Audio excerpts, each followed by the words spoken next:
Ezio Auditor. Brave of you to stand alone against me, but also quite foolish. Assassin.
Hello and welcome to another stream of Assassin's Creed Brotherhood. Phase 1 of celebrating the game's 15th anniversary on this channel. Hey there Oliver, welcome on in. Finish this indeed, absolutely. Yeah, we have 3 more main sequences left in the playthrough. Hey there Afro, welcome on in. How's it going? Oh nice Oliver, you got a job interview in an hour so you won't be here for some time. That's no worries, dude. That's great. That's great news. You got a job interview. I hope it all goes well for you. Hope you get the job. It really is, Afro. Oh, yeah. Like, it's short, but it's sweet, you know. And the music is just amazing. And it does something that, you know, a lot of the cinematic trailers did, but, you know, it shows you a few gameplay mechanics that the game was going to have. And, I was talking about this in the other stream, but I forgot to mention the whole thing about the enemies on horseback. That in Assassin's Creed 2, you know, you don't have enemies on horseback that charge at you and stuff. So you see there Ezio basically doing a counter move against the horse rider, you know, to knock them off their horse and kill them. You know, things like that too were also in the cinematic trailer that led into the game as well. Hey there, Mr. Gote. How's your day going, dude? Hey there, Zereth. How's it going? Thanks for redeeming the leap of fail.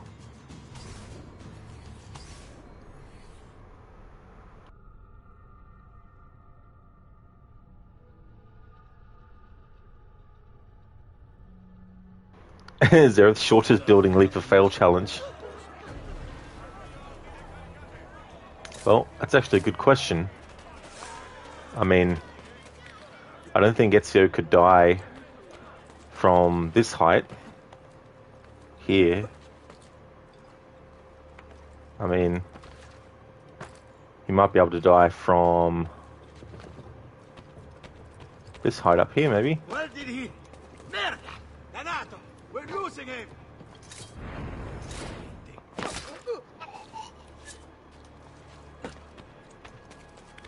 Got this building, but like, let's see how much damage he takes from this. All but basically 2 health from that.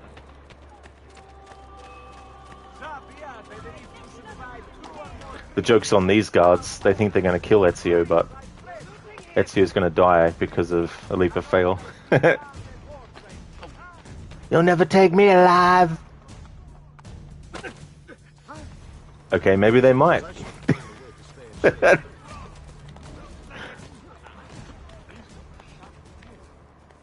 Alright, let's see if this will do Ezio in. Alright, take 2. Goodbye, cruel adventure game! Or not. Alright, so I can't have Ezio die off that height.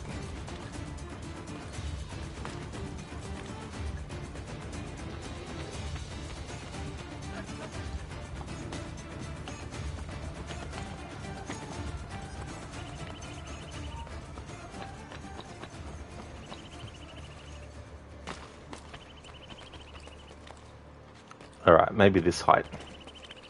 I think this is taller than the other building, yeah. Alright. Now, is there actually a spot I can reach and die? Alright. No, Ezio didn't want to do a leap forward and higher. No, he doesn't want to do a leap higher than what he's jumping down to. Right, let's try on this cross. Oh. I was just expecting him to actually grab the pole. That guy looked like he was clapping his hands as if he was giving some applause to Ezio. Alright, here we go. Now, will this do the trick? Ezio doesn't want to get higher than that. Oh, no, he does. Alright. Oh, they put haystacks there.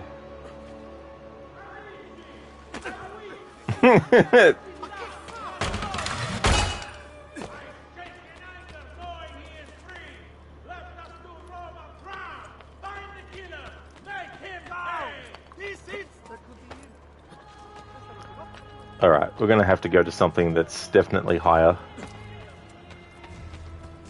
than that. Where? That guy looks familiar. Where?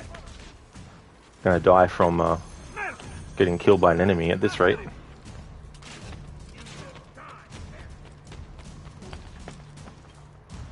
You will die. It's like, well, that's the plan, but not by your hand.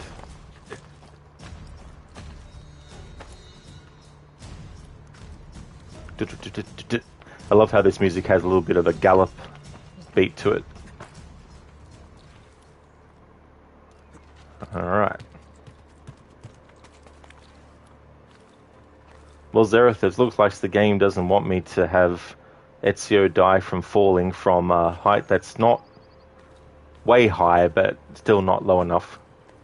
So, how about I just see if we can... Didn't get the climb leap thing from Leonardo. I should actually do that. Drop down. There we go, Ezio. I knew you could do it. Alright. Yeah. We're just going to have to do it the normal way.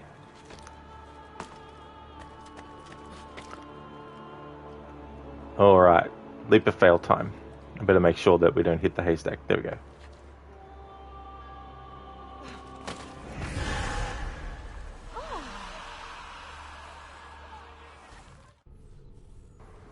That was so funny. I thought he was going to be saved by the fall. For a split second there. Because he didn't die straight away. It almost looked like the NPC was trying to save Ezio's life. Stop him from falling to his death. You win! You win! Thanks for redeeming that, Zereth.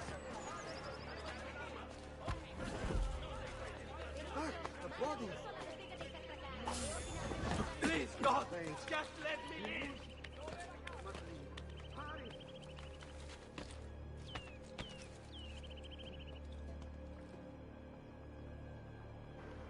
Mr. Gote, not fair. You weren't ready. None of us really are. Requiescat in pace. That's a great quote from one of the targets you kill. Zereth, as the guy just walks off the building, he just, that's it. It's finished. But no. That's right. Afro, he had strong knees. Like, he could jump for any height and still survive it. Well, not really, but yeah. Zereth, he knows that I'm controlling him, lol. He's like, no, we're not going to do this. Oliver, applause to the epic fail of the leap of fail. Exactly, Oliver. That was a challenge, Zereth. It really was, to find like a short height for him to die from. Hey there, Ryu. How's things going, dude? Thanks for the GGs, Oliver. Hey there, Lizzie. That poor NPC. I know, right? Yeah, just minding their own business, and then Ezio falls from the sky. Ah, sorry, Mr. Gote. It actually did, but before I read your comment, I refreshed my page because there was something weird going on with the broadcast. But now that I see, yeah, so that was an Nani impression. Sorry, dude. It's funny, if you close your browser down or whatnot, in the actual chat box, like the chat, it takes away the fact that it's a redeem. So I had to look in the activity feed. So there we go. Not fair. I wasn't ready. None of us really are. Requiescat in pace. Thanks for redeeming that as an Arnie impression, Mr. Gote. Thanks, dude. I know, right, Afro? A conveniently placed Borgia Tower. Very convenient. It's like, Oh, nice for you. That's good. That's good to hear, dude. There was a video I was going to watch, but I ended up watching something else, but I want to watch it another time. There was some video that was talking about how weird Mortal Kombat 4 is. And I'm like, yep, that can be a weird game. Especially when the character gets their arm clearly broken, and the soundbite that plays is, "Oh, my leg!" But yeah, the first fully 3D Mortal Kombat game. Hey there, Brutus. How's it going, dude?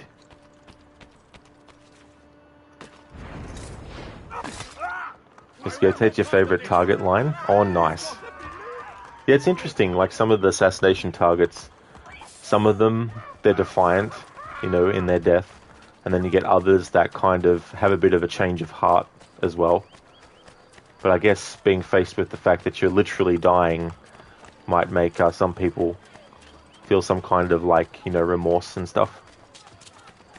Let's see. So I finished off sequence 6 before ending the stream yesterday. So I'll exit the Animus soon just to double check. I think I might have already checked. But just to double check that there aren't any dialogues in present day still to get. Let's just sell all this stuff, because I'm not worried about getting the shop quests done for this playthrough. I'll have to in a future playthrough though, for the 15th anniversary. Oh. There we go. You should feel better now, but take care in future. Yeah, that shit in Mortal Kombat is hilarious. It really is. I haven't played that game for ages. But I remember when it first came out, and I remember how funny some of the cinematics were, Didn't it also have a Raiden who sort of sounded like this, who was talking, very, very overly dramatic and everything like that? I saw it.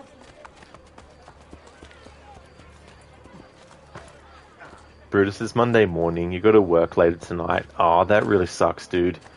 Sorry to hear that you need to work later, I hope that it goes well, though, when you're there. Hope it goes quick.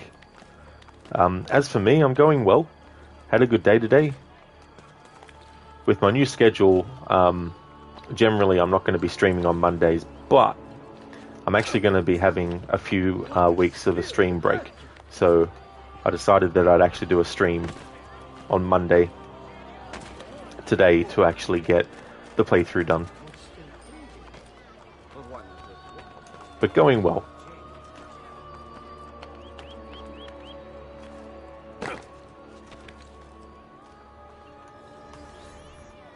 Lizzie, I mean, his leg probably got hurt too. Most likely Lizzie in that game, oh yeah, elbows and legs and knees and arms and necks and shoulders and cheeks and chins and noses, foreheads, all getting banged up.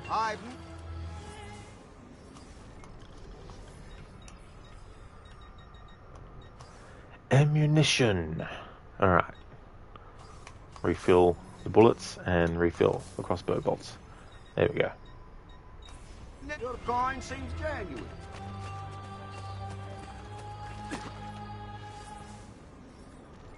Alright, next stop, a tailor's place.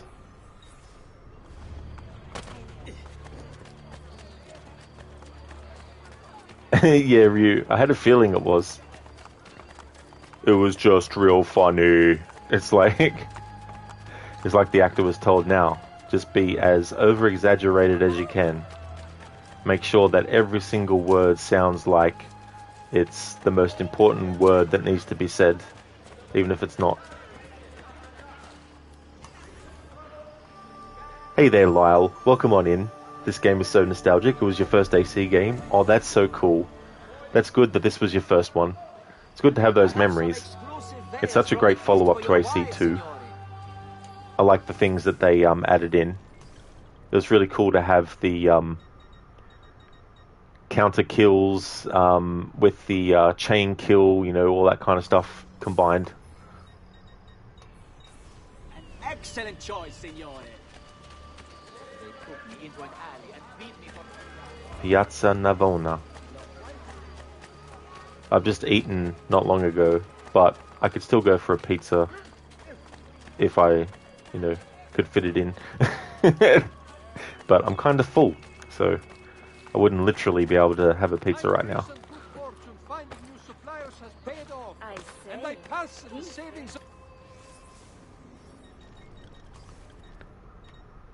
Ah, yeah, that's right. When you get the upgrade for the pouch, for the ammo, for the crossbow, it automatically refills or fills it up to the maximum. Okay, now that we've done that, let's exit the Animus and just double check for dialogues. Lol, the multiplayer for this game went so hard. Yeah, I remember trying a little bit of it when the game first came out, and it was interesting to add that element and how they had the characters you could play as were actually targets in the main game as well. God, it's 3 AM and you're craving pizza now? Oh yeah, I know what that's like, Lyle. No matter what time it is sometimes, it's just like, that would be good to have. Hey there, Senny. Good day to you as well, dude. Yeah, it's been going well. I've had a good day. Just did a bit of chilling as well. Watched some YouTube stuff. I watched some videos about Shadow Man, which I've actually been thinking about that game on and off since I played it last, because, man, some of those environments are fucking creepy as shit. Like, there's this whole apartment building level where one of the serial killers is. It was just so freaky, you know. I think what added to the creepiness of that part was the fact that, you know, it's not a fantastical location. It's not like some, you know, weird cave, or it's like an actual place that could be anywhere in an apartment building, you know, and all that kind of stuff. So I just watched some videos that looked at the game and all that kind of stuff. I like to do that, you know, with stuff. Sort of like have a look at things that talk about it after the fact.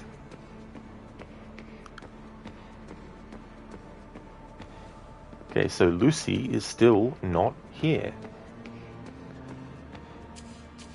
Crooked, it definitely had a certain atmosphere. Oh, it really did, dude, you know. Plus the music is just such a great soundtrack to that. I've still been going to YouTube every so often to listen to one of the tracks from that. It's just so damn good. I hope the reboot that they're doing, it's a completely different Shadow Man that you're playing as.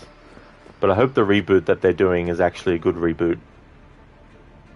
Because I think the whole mixing of voodoo and sort of like, you know, horror and just exploration, it was just a really good mix.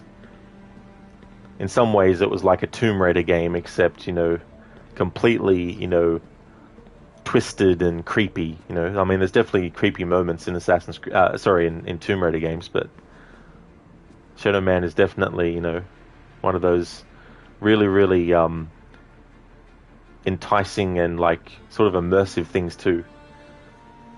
Hey there, Babs. Good morning, welcome on in. Roderinos. How's things going, Babs?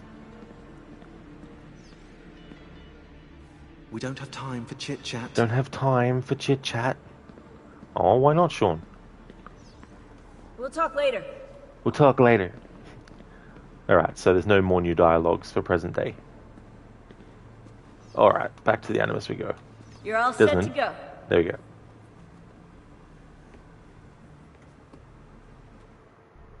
go. In the movie The Adventures of Baron Munchausen, the Baron, in his old age, is seeing these people that look exactly like some old friends of his, and they're trying to do a stage production about the Baron, and he's kind of like, you know, this didn't happen, and let me tell you the real story, and all this kind of stuff. And anyway, there's a moment where I think something's happening with the ship on the set that they've got, and all this kind of stuff. Or there's something that's going on anyway. And the Baron keeps on calling one of the guys, you know, the name of his friends, which was Berthold, who could run really fast.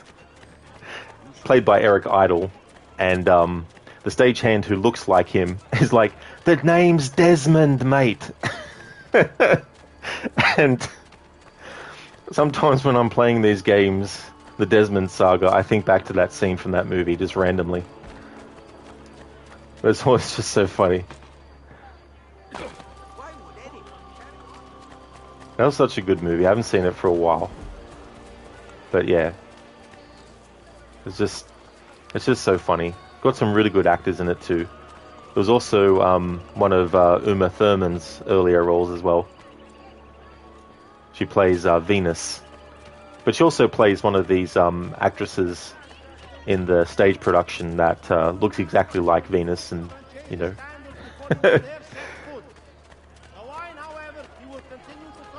It even had, when she was a child actress, Sarah Polley. She would go on later on in her life to be in movies like Go, I think, with Katie Holmes, and she was in the Dawn of the Dead remake as well. She's the nurse. I think her character was a nurse at the start of that movie and stuff.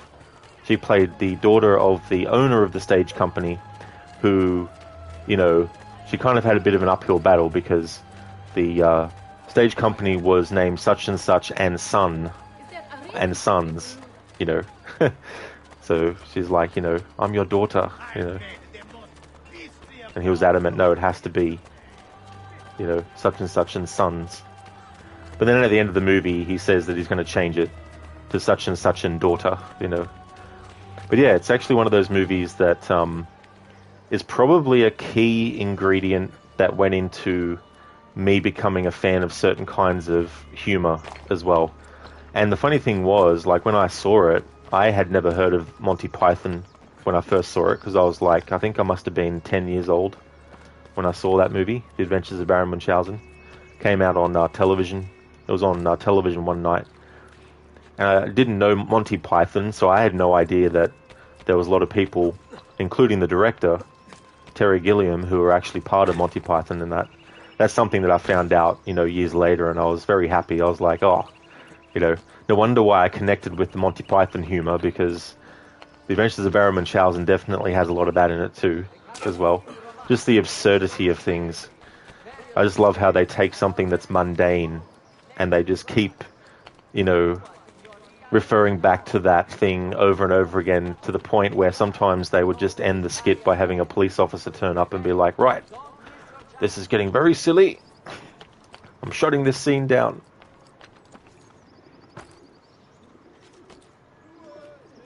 Oh, that's great, Babs. I'm glad to hear that you're going good. That's excellent. You really like playing this game. What challenge are you doing this run? It's such a good one, Babs, this game. Like, I really like what they added. The music is awesome too, as well. But for this playthrough, just basically doing the story. But I do want to do other runs for its 15th anniversary, so I've also already thought of what I want my annual playthrough of this game to have as the focus. Cooked being shot out of a cannon isn't absurd. I know, right? It happens to me every day. It's something that everyone knows about, right? Getting shot out of a cannon. Flying across miles and miles of land on the cannonball. And then hitching a ride on the other cannonball that's been shot by the enemy.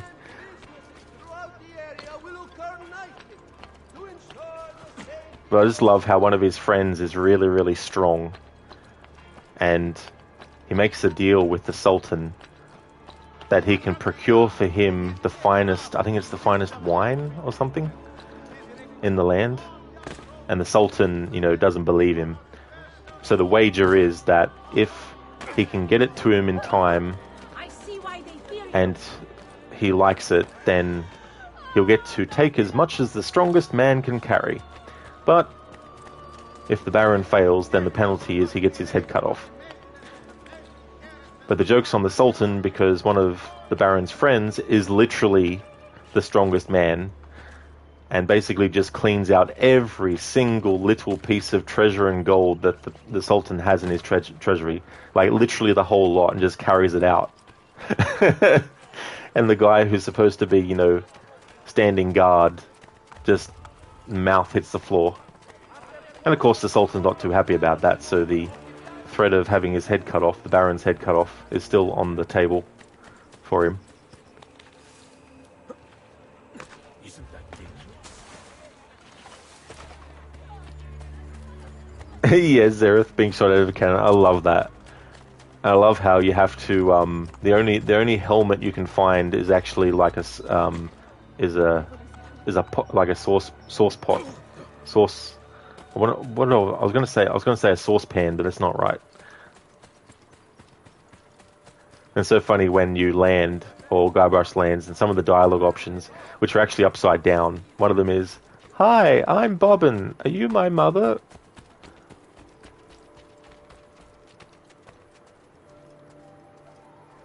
Babs, you've never seen it, but you love Monty Python, so you definitely give it a go. Oh, nice, Babs. Yeah, you're definitely in for a treat with that one. It was one of those movies, too, that it went... I think it went over budget, and it wasn't, like, really successful when it came out. I think it was 1988 was when it was actually released, I think.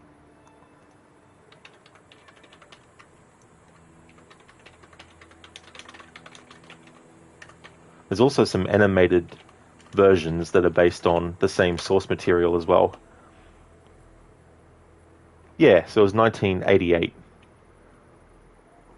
It's also one of those movies, I think, too, that it's probably best not to actually see the trailer even.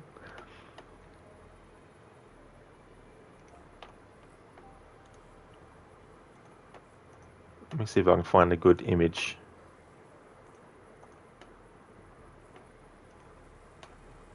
Poor quality, jeez. No wonder why the image they use on the Wikipedia page is minuscule. It's like, what the hell are you doing?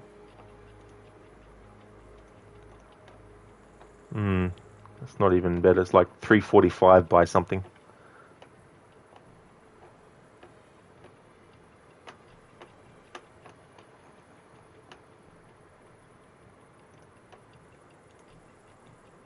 Let's see about the Amazon page. That's better. It's a better size. Here's the poster for The Adventures of Baron Munchausen.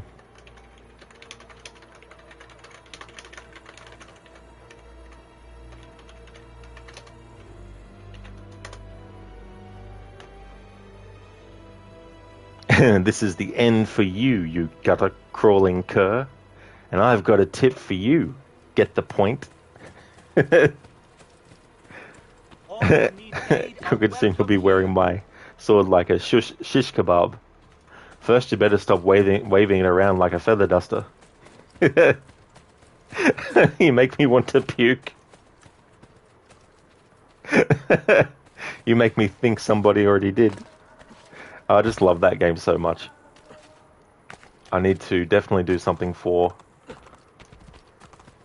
Gosh, it was 1990 when it came out. I was 10 years old at the time.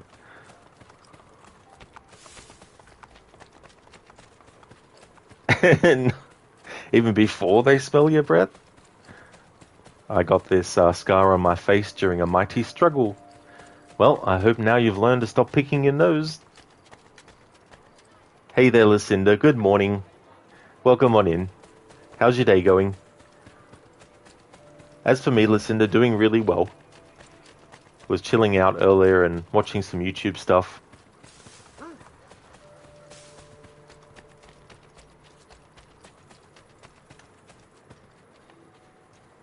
Thank you, Zereth, for leaving the lurk. Thank you, I really appreciate it. What the hell happened with that link? I just noticed how it appeared in chat. I'm like, what the hell?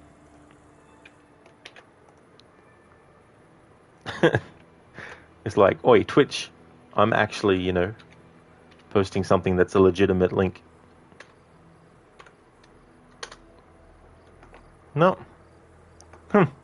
Doesn't want me to put it in there. Oh well.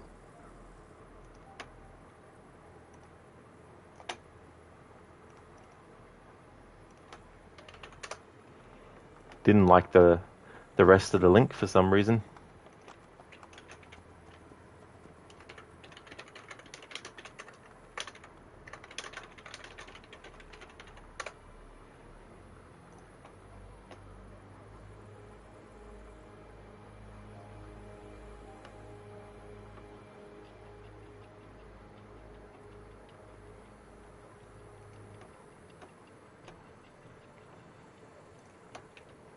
Anyway, here's a scene from The Adventures of Baron Munchausen, which actually has the singer Sting in it. He has a cameo in it.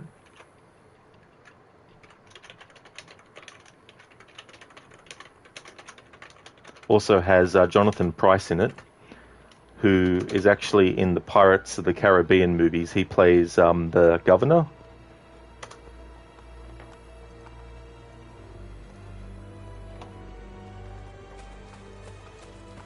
Oh, thanks, Lucinda. Cheers. You had a chill day yourself yesterday. It's back to work today. Well, that's good. It's good to have those chill days when you can.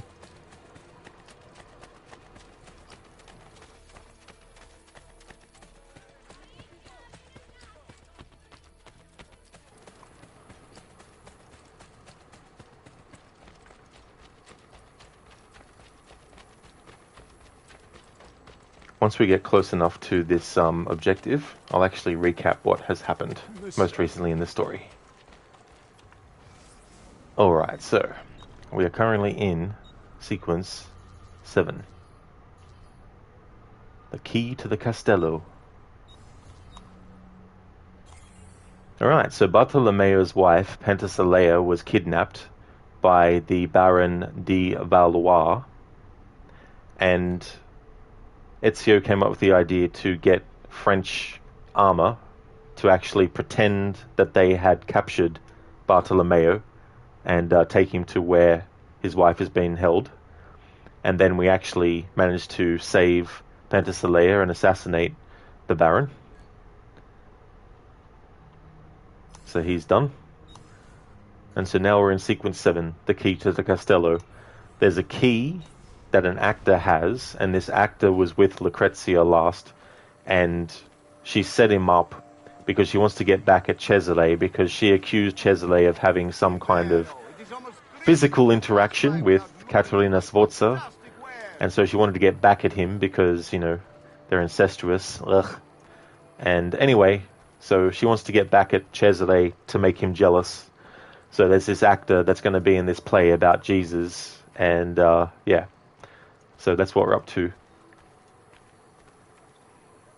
Oh yeah, Oliver. Knock it out of the park, dude. I hope that the interview goes well. Good luck with it. See you later, old farts. Speaking of, I need to let one rip. No, just kidding. All the best with that, Oliver. Crooked, what a family this Pope has. That's such a great line.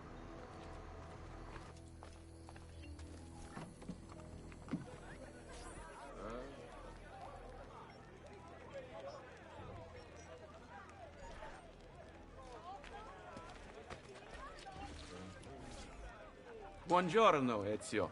It is time to pay a visit to Lucrezia's lover, Pietro. I've sent my men out to find him. Molto bene. Ezio, if I may... What is it? Someone warned Rodrigo to stay away from the Castello. Machiavelli? Do you have proof? No.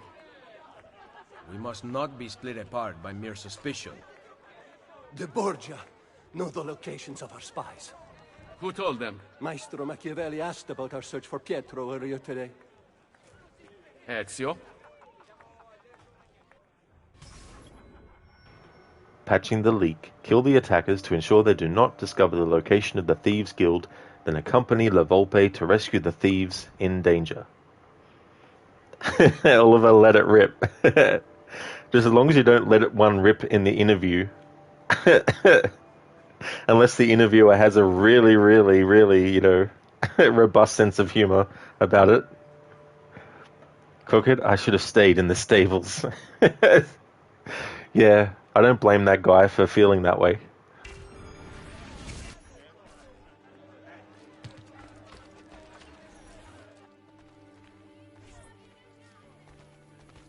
Get him!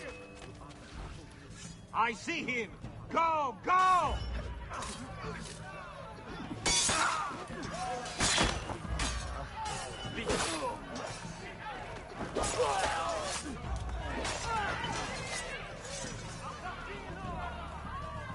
Sheep, run! Other way! Sheep, run!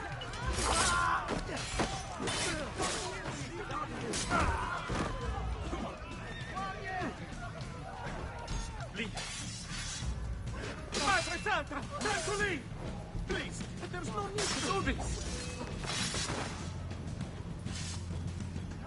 I see him!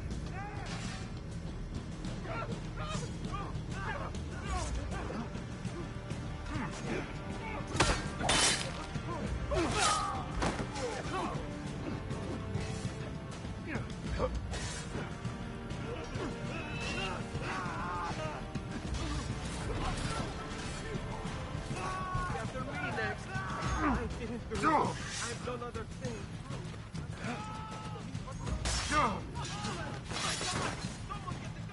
There is a killer loose!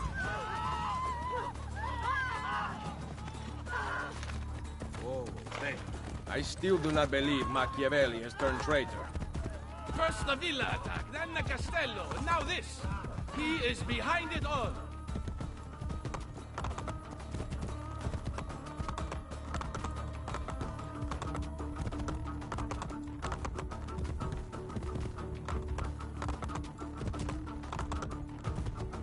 Some way we could really make a difference.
What were you able to find out? Pietro is to be assassinated this evening. Cesare sent his butcher.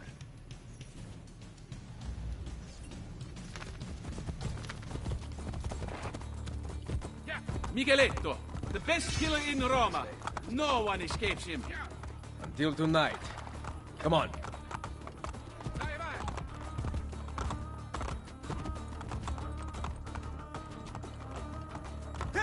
Hey, Absolution. You don't get it why you can't gallop in the city. Yeah, on the PC version there was some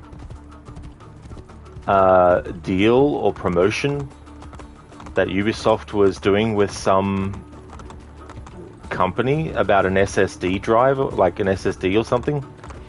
And apparently you needed to have that to actually unlock the ability to have the horse gallop. However, I don't know if that was also something that would allow you to gallop in cities or not, though.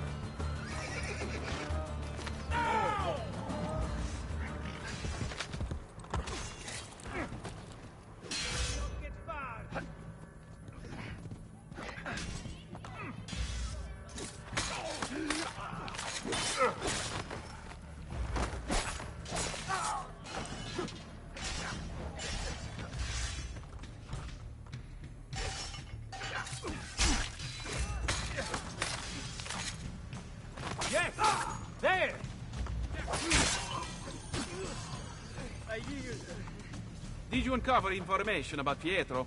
The man is an actor, and he is performing in a play stanotte. Stanotte!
If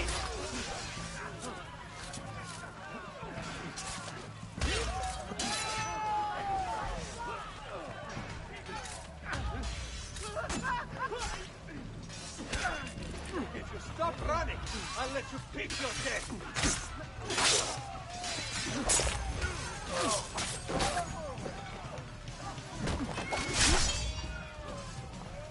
What did you find out about Pietro? He is to be suspended from a cross. Micheletto will come for him with a spear.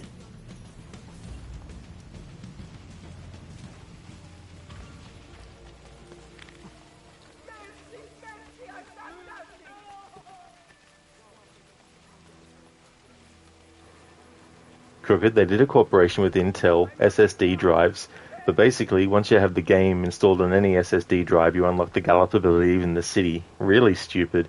It really was. Like, surely there was something else that could have been an advantage for having that instead of like the Gallop, like the horse or something. Like, I don't know. Maybe have like a special, I don't know, challenge course that unlocks or something that makes use of like something related to the SSD, you know what I mean? Like, I don't know, something not that. Hey there, Cider, welcome on in. That's true, Brotherhood, the one with the very creepy music, especially with all these sort of like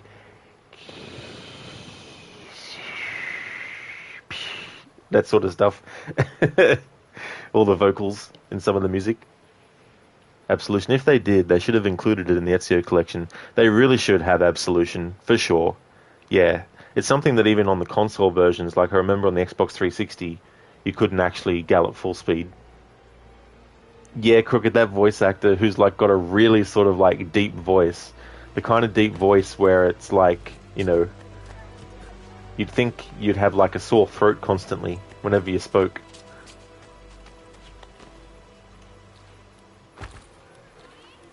Sort of like a bit of a croak to his voice as well.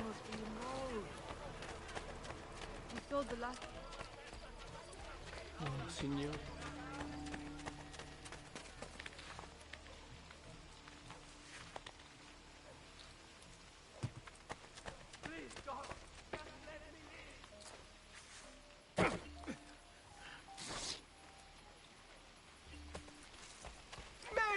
Mercy, I've done nothing! Signor.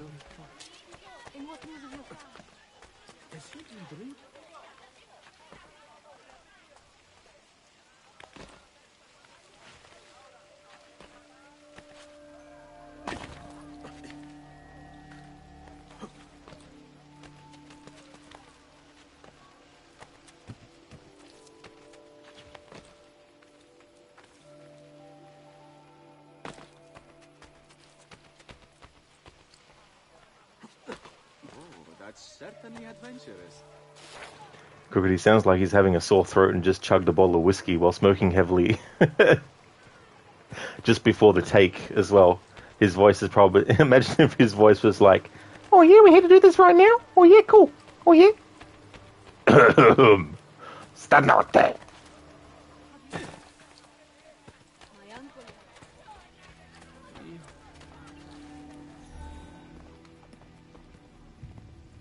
Where is Pietro? I cannot tell you.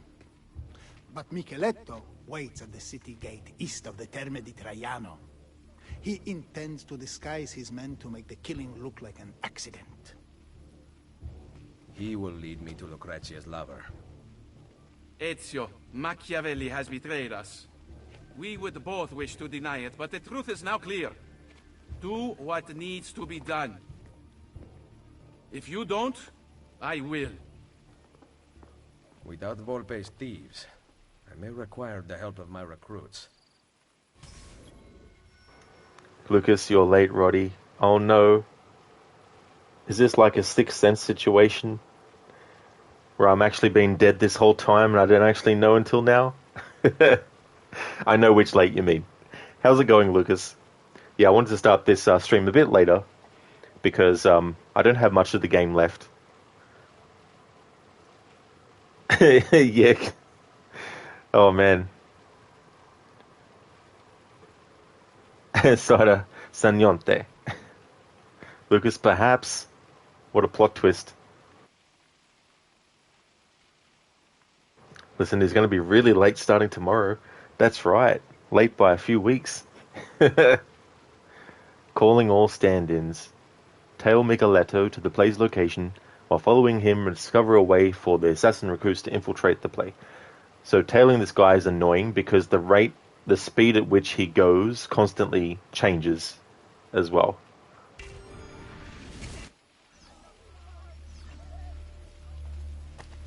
Especially when he's on horseback. You might think that the pace he's going at allows you a lot of time, but if you get too far behind, you'll get desynchronized because the game is like, you're way too behind now.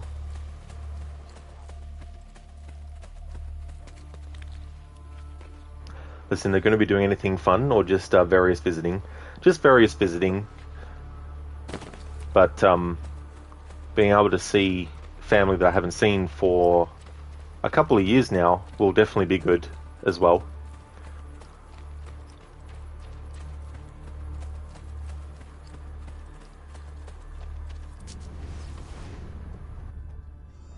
Please, I have done nothing. Francesco Troche. Dear friend, would I lie to you? You told your brother about my war plans in Romagna, who contacted the ambassador of Venezia. It was an accident. I am still your servant and ally. Are you demanding that I discount your actions and rely on friendship? I am asking, not demanding. To unite Italia, I must have every institution under my control. And if the church does not fall in line, I will eliminate it entirely. You know that I really work for you, not the Pope. Ah, but do I, Troche? There's only one way I can know that unconditionally now. You intend to kill me? Your most loyal friend? Of course not. Are you letting me go? Thank you, Cesare. You will not regret... Guards! Give Micheletto the costumes for the play. Lucrezia is mine. No one else shall have her. Make doubly sure it is done correctly. I obey, Cesare. Oh yes. Dump Francesco's body in the Tevere.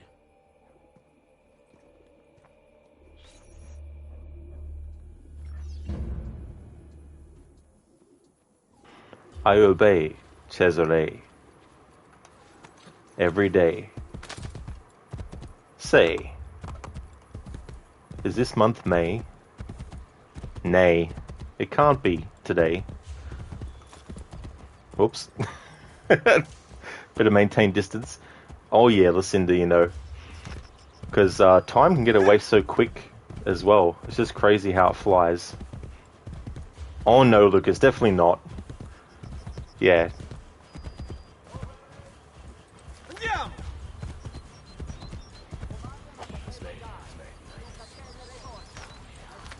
Oop. No, not jump up. Back, jump off and desync.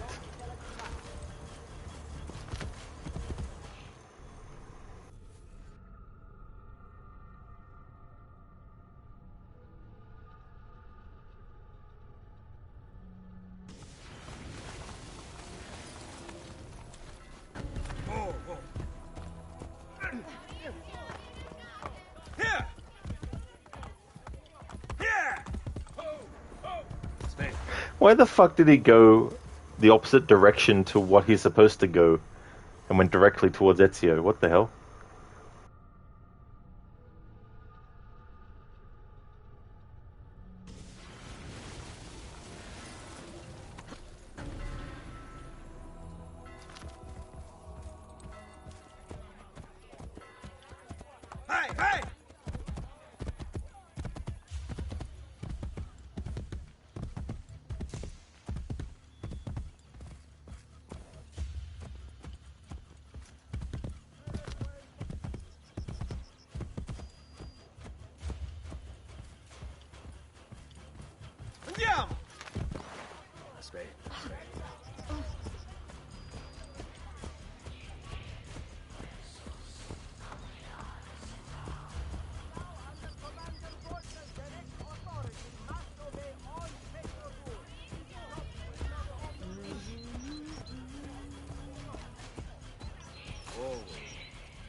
Hey.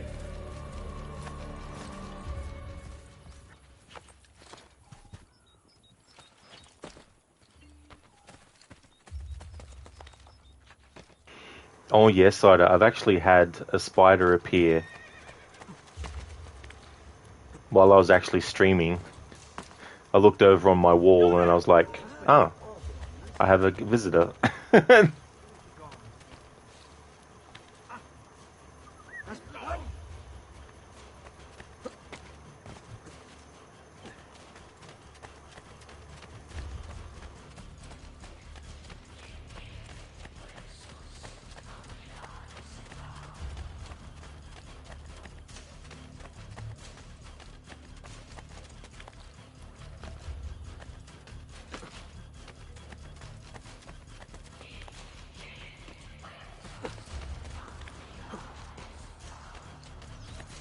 Once you get dressed, you follow me to the plane.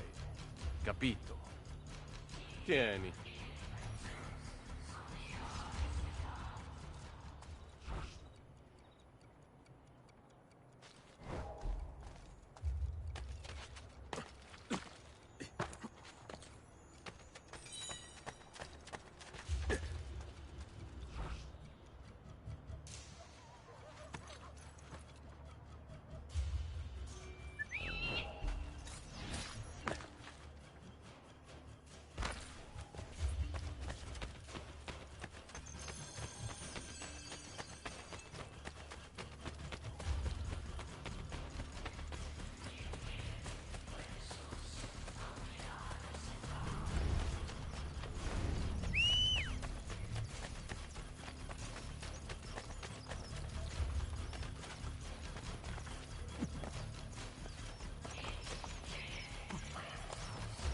Oh, you do, Cider, you've got arachnophobia. Ah, yeah, that would be even worse, having that on top.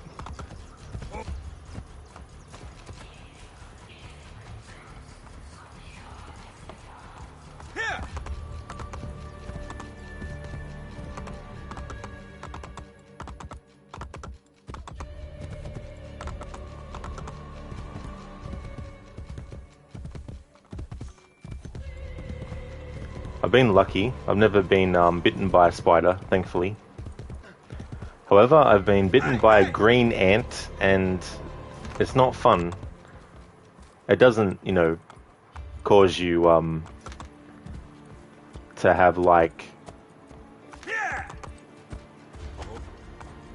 days worth of pain or anything, but it can sting so bad. Lucinda, imagine a literal small army of spiders invading your home, like breaking into your door and windows. Hey, that's a good idea for a horror movie, actually. Do what they did with the birds, but this time with spiders. I mean, that'd be the thing, right? Like, having heaps of small spiders that you don't see. So it wouldn't be like a movie where you have big giant ass spiders, but these really, really small ones. That could be you.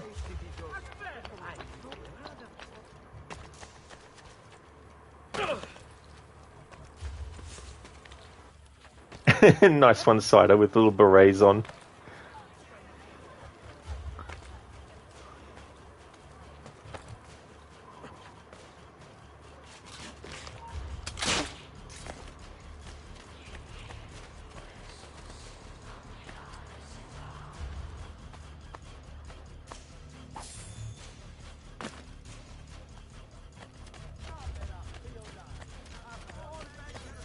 Once you get dressed, you follow me to the plane.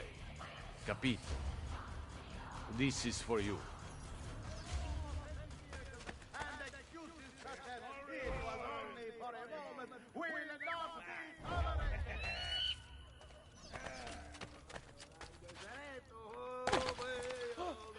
What a neat.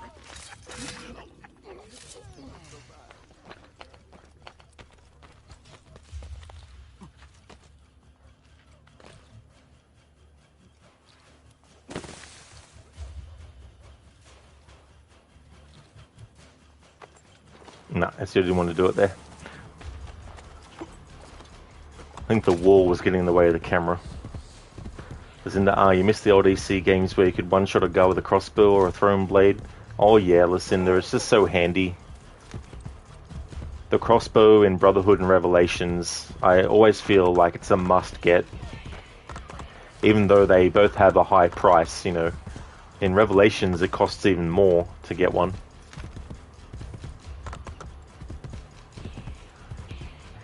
Especially good for missions where you want to try and be stealthy.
Once you get dressed, you follow me to the play.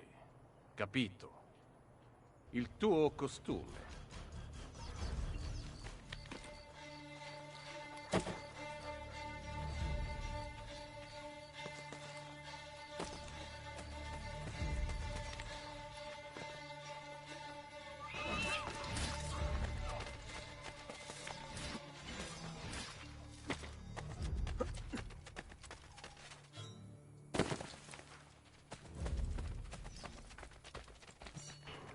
Why is he not on his horse? Leave me alone! Leave me alone! Mikolito's like, I'm just going to walk my way.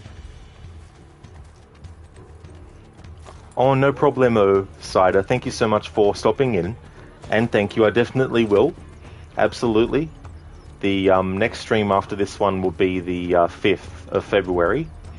So I hope you have a good one, Cider. Thanks for watching. You never know with these dogs. I seek Pietro. He acts on stage, signore. One of my men will take you to him. Don't forget, I wear the black shirt. Protect me and wait for pilot's call to the Centurion to strike. I must get to Pietro before he does. Oh yes, Lucinda. And the handy-dandy assassin posses as well. They definitely come in handy so many times as well. Hey Sumerian King, welcome to the stream. How's things been going? Hope you're having a good one.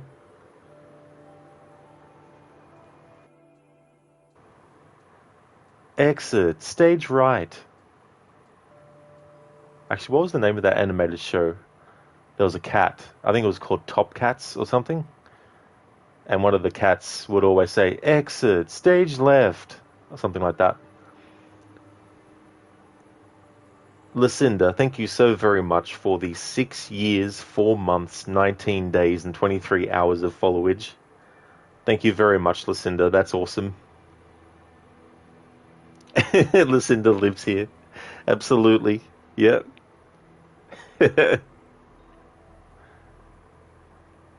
Exit stage right. Without being detected, infiltrate the Colosseum to find and rescue the actor Pietro before he is murdered by Micheletto.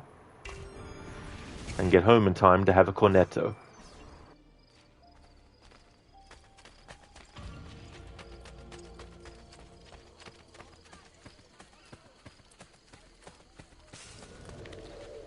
Sumerian, wasn't the multiplayer for this game where you had to pretend to be an NPC while you hunted other players who were also trying to blend in and look like NPCs, or was that AC2? Oh no, this was this one. Yeah, this is the first game that introduced multiplayer. And it's funny too, because the characters you play as in the multiplayer, they're actually targets in the main game that you have to kill. Some are part of the narrative, but others you have to go out of your way to assassinate.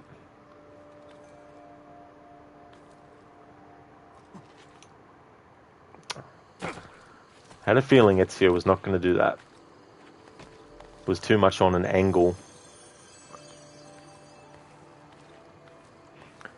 Yeah, it was kind of interesting, actually. I mean, the idea of having a multiplayer in a Assassin's Creed setting, I definitely think that was very, very clever as well. Plus, it worked out well, tying into the whole idea of this game about recruiting assassins and all that kind of stuff. But yeah, the last game in the series to have multiplayer now was Assassin's Creed Unity. And that game came out in 2014.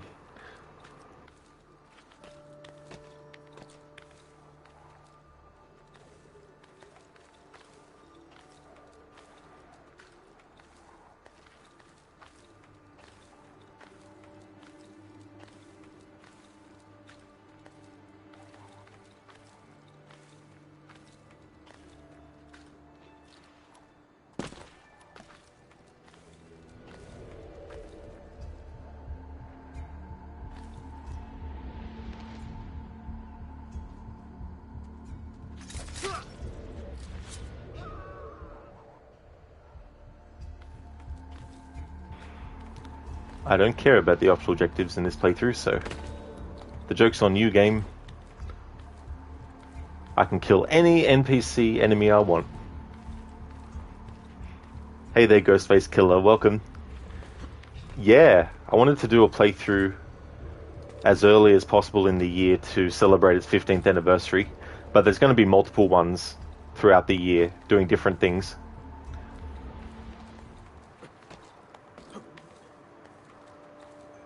And this year I'll also have my usual annual playthroughs as well.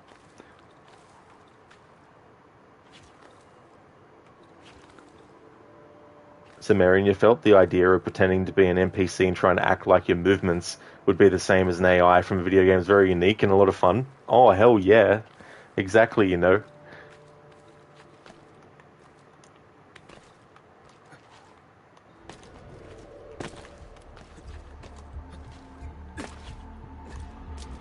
The whole thing of not trying to, you know, look suspicious or anything like that as well.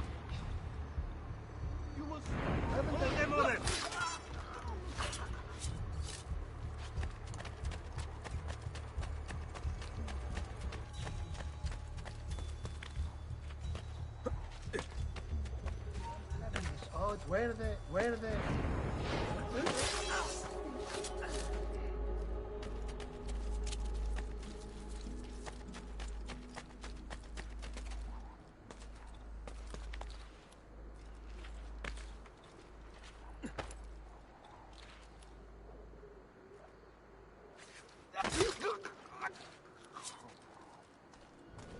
Ghostface, Brotherhood you had to stop playing when you got to it because you played 2 and Brotherhood back to back, and you usually can't do that for UB games.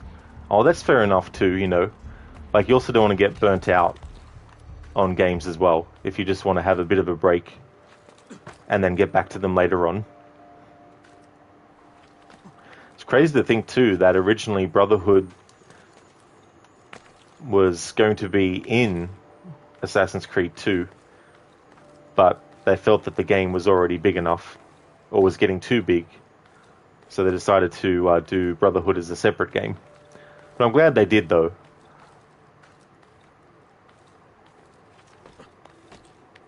Zereth, I see what you did there. Thanks for redeeming the leap of fail.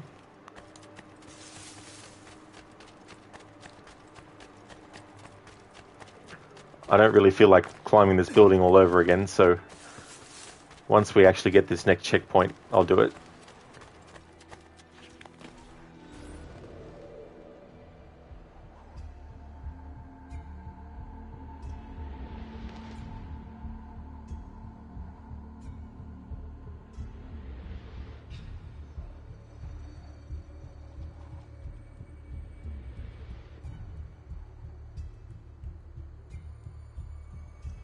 Nice one, Zereth. Assassin's Creed, Leap of Fail.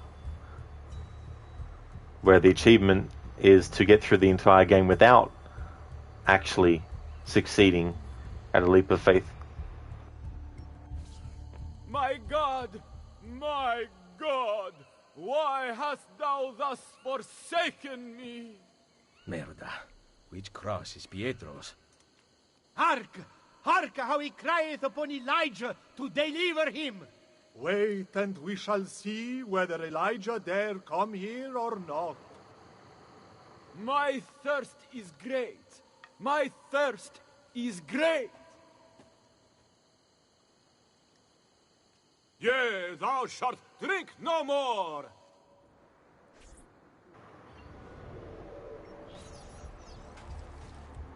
I don't really know if Elijah would or not.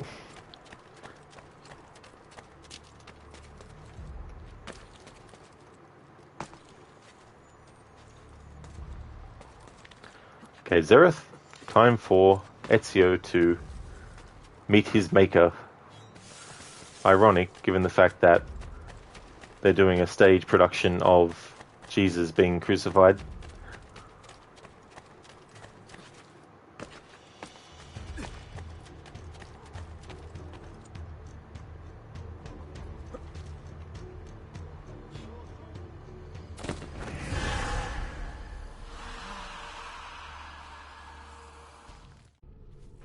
Thank you, Zereth, for redeeming the leap of fail.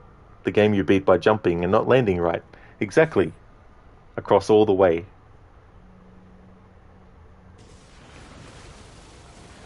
Ghostface, crazy that they determined over 20 hours of story would be too long, but 60 hours for Valhalla was not. Yeah, definitely very, very different eras in Ubisoft.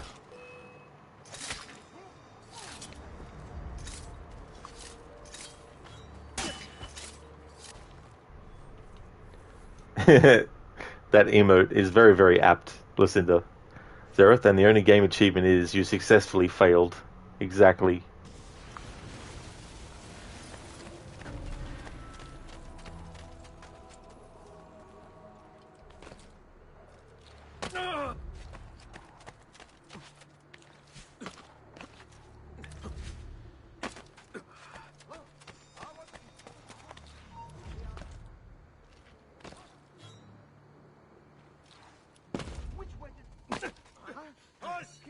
Hold on.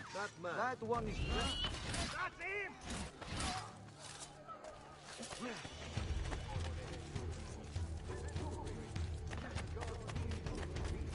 Thou must be next. Thou cannot breathe. When thou seest his heart beat, let it be what thou wilt say. Now, don't take the spear in hand.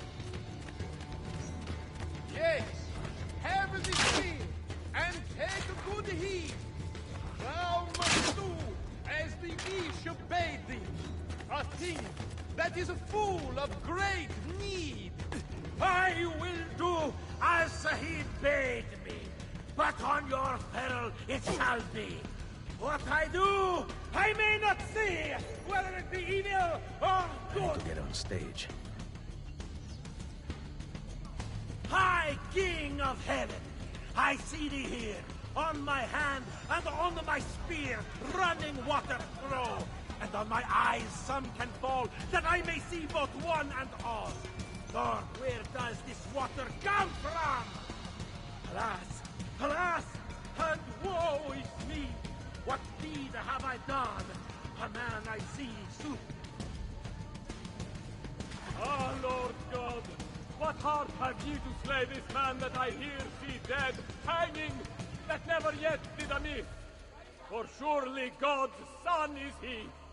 Therefore a tomb is made for me, therein his body buried shall be. For he is King of bliss. Sir Joseph, I say surely, this is God's Son Almighty. Go ask Pilate for his body, and buried shall he be. I shall help thee to take him down devotedly. Sir Pilate, special I thee pray, a boon thou grant me as thou may. This prophet that is dead today. Oh, come on, game. I didn't hit the right pixel.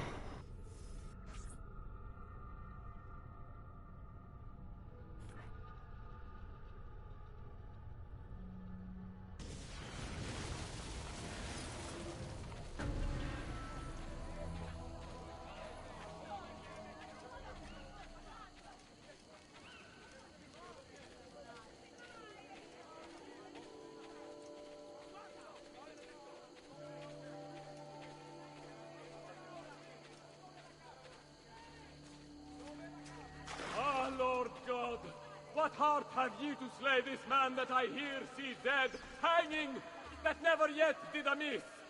For surely God's son is he. Therefore a tomb is made for me, therein his body buried shall be. For he is King of bliss. Sir Joseph. Every time that man asks to get a bathtub prepared, nobody does anything. That's because nobody knows what a tub is. I shall help thee to take him down. Sorry, Schiller, I messed that up. I'll redo it in a moment. How's it going, dude? Hope things are going well. As for me, things are going good. This prophet that is dead today. Had a good day today. Hey there, Dobledore. Good morning. How's it going?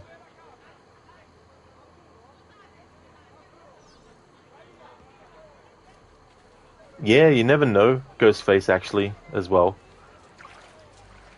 But my sort of, like, interest in the series moving forward is very minimal now.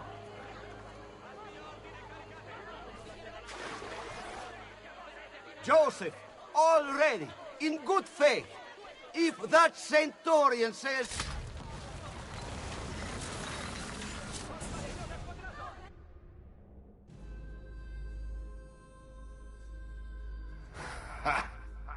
You cannot save Pietro. The wine he drank was poisoned. As I promised Cesare, I made doubly sure. I am not yet dead. I did not come here to kill you. He who is the cause of someone else becoming powerful is the agent of his own destruction.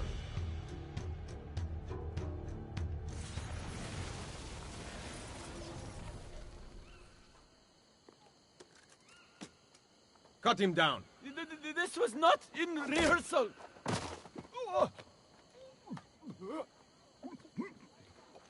Hold up the guards.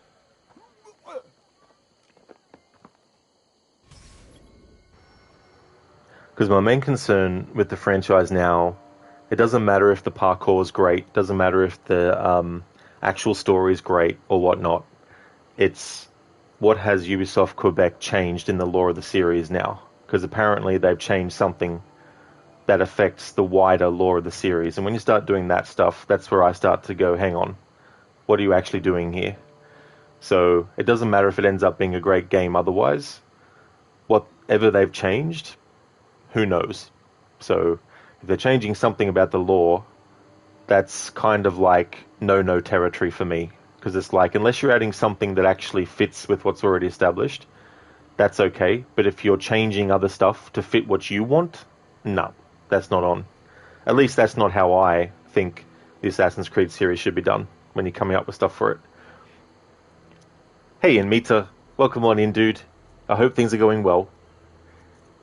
Take it easy, Zareth. I'm just needling you with the hidden blade. Brutus, you don't want to see Ubisoft fail. You just want Yves Guillemot to F off. Yeah, I think, sometimes whoever's in charge at the top, needs to either change how they do things or they need to step down and have someone else step in. Glad to hear that, Mita, that it's going well. That's awesome. You're watching from work now, so you might be lurking mostly. That's fair enough. That's no worries. Thank you for all the lurking. I hope that work goes well. As for me, things are going good. This will be the last stream day for the month. And then next month, I'll be back streaming with Tomb Raider Remastered. Intervention. Save Pietro from the poison coursing through his veins by carrying him out of the Colosseum to the nearest doctor.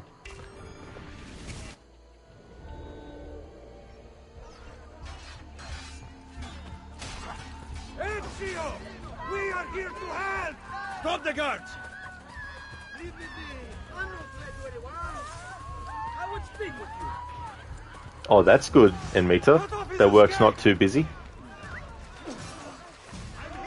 Who are you? You're safe.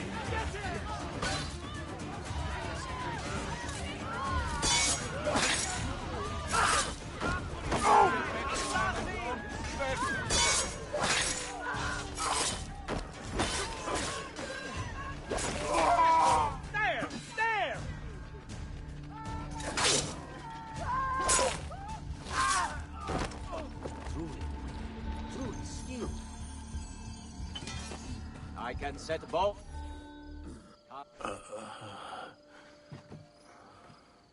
He's been poisoned. That palo. Cantarella. Drink this. Hurry! Give him a moment.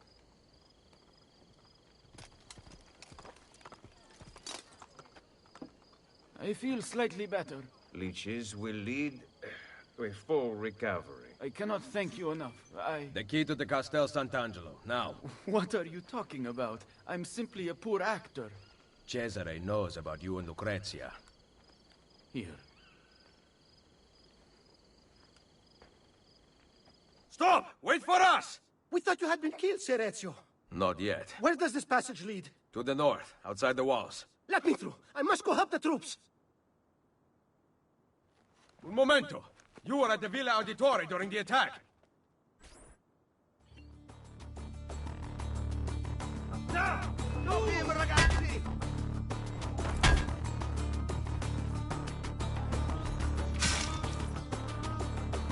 Hey game, when I tell you to lock off of the enemy, you fucking lock off of the enemy.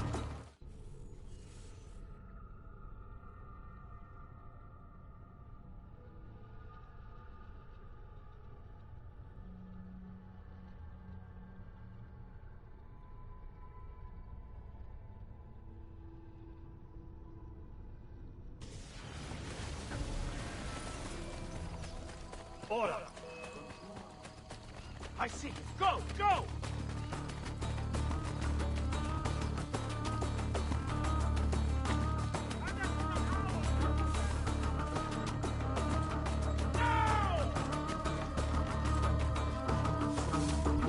Get through here! Hey, look at him!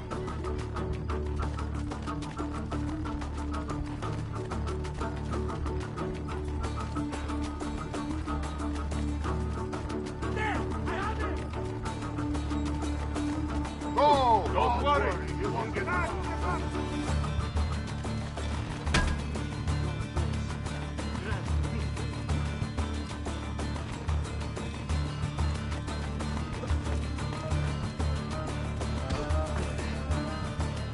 Why did you run? You are the traitor, not Machiavelli. Long live the Borgia! Merda. I was right. I have to stop La Volpe before he gets to Machiavelli.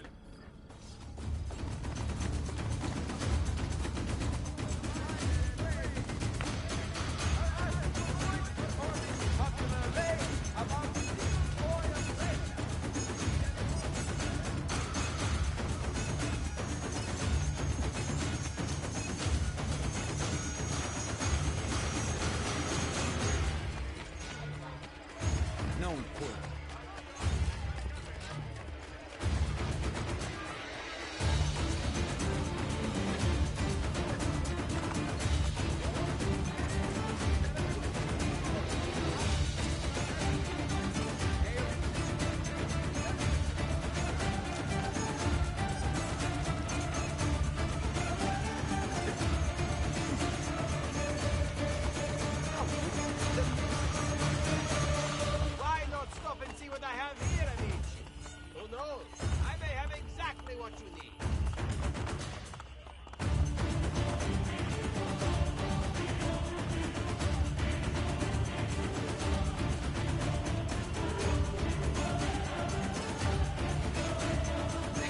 I have discovered the traitor.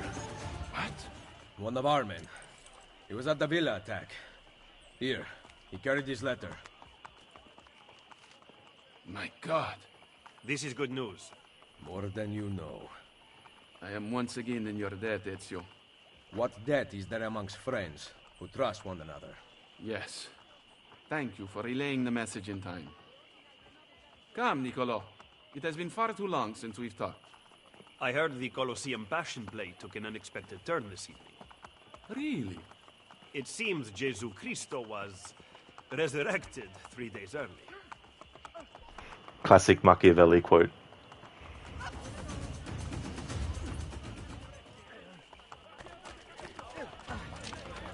I have grabbed mollusk and...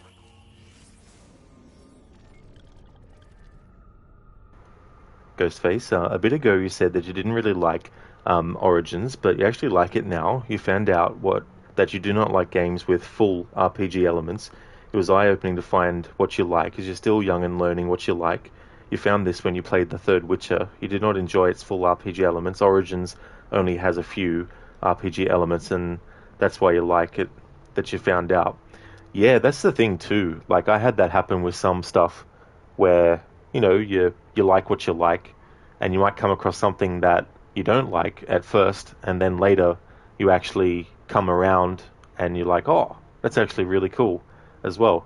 But yeah, Origins, technically it is an RPG, but I always feel like it unfairly gets lumped in with Odyssey and Valhalla as like a full-blown RPG, you know what I mean? I think those two games are way more not necessarily in depth as in they're really deep, but they're more of an RPG than Origins is. Origins is RPG light still.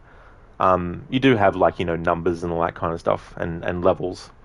But Odyssey really took it to the next level where it's like, your armor has stats and your weapons got stats and you have leveling up that you got to do and, there's all this other stuff as well.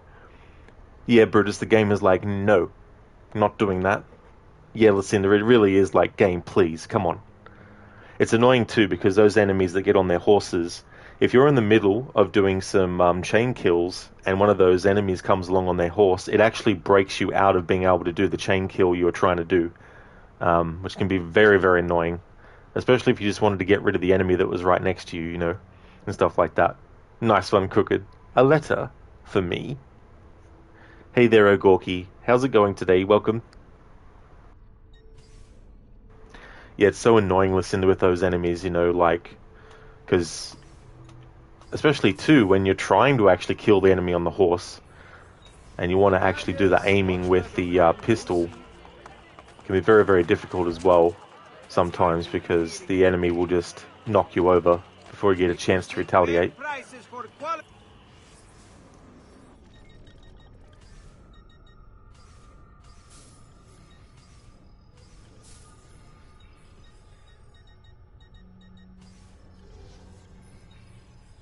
Oh, that's great, Ogorki. Glad to hear that you're going good. Ghostface, yeah, Origins has light RPG elements, and Witcher has a ton. You're glad you found out not that far into The Witcher, and at least you tried The Witcher and did not continue on because others say it's good and form your own opinion and taste. And that's totally fair as well, Like, you gave it a shot, and you got to a certain point, and you just realized it's not the kind of game for me, and that's the great thing about games being so many different kinds of ones is... you might get some that, you just don't like, but then you can get some that really stand out. Come, look at my craftsmanship. As good as any you'll find.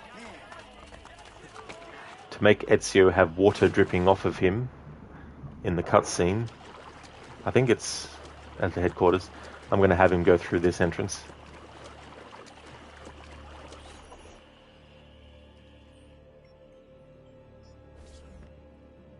Volpe, how goes Roma? Very well, Ezio. The French and Papal forces are in disarray. Then it is almost time. Call the assassins together. And bring Claudia. Now? Yes.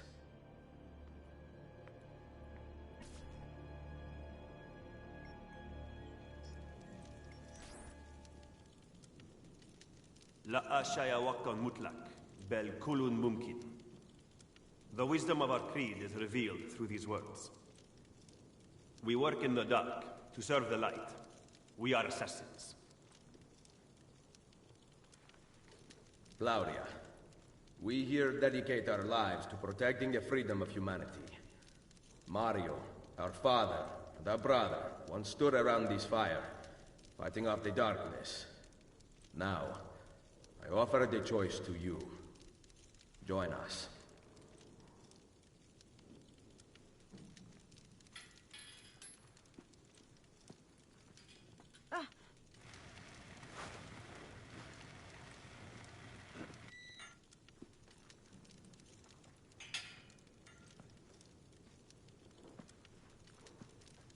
You and I have not seen eye to eye on many issues.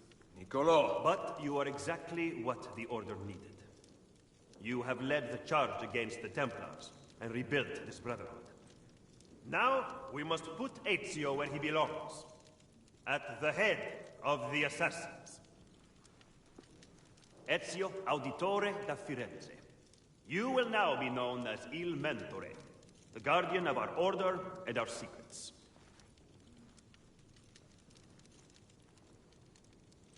Where other men blindly follow the truth, remember, Nothing is true.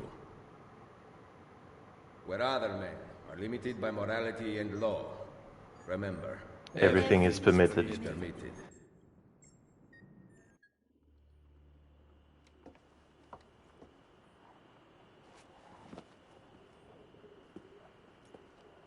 Why this sudden change of heart?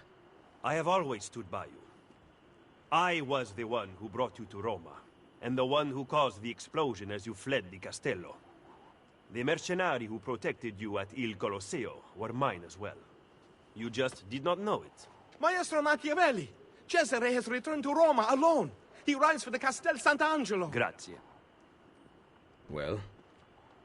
The decision is yours, not mine. Niccolo, you better not stop telling me what you think. Why else would I seek the opinion of my most trusted advisor? Go kill them, Mentore. Finish what you started. Good advice. I intend to write a book about you one day. If you do, make it short.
Ghostface, you heard this used before with Red Dead Redemption 2, but in your opinion it's too much game and you understand that now.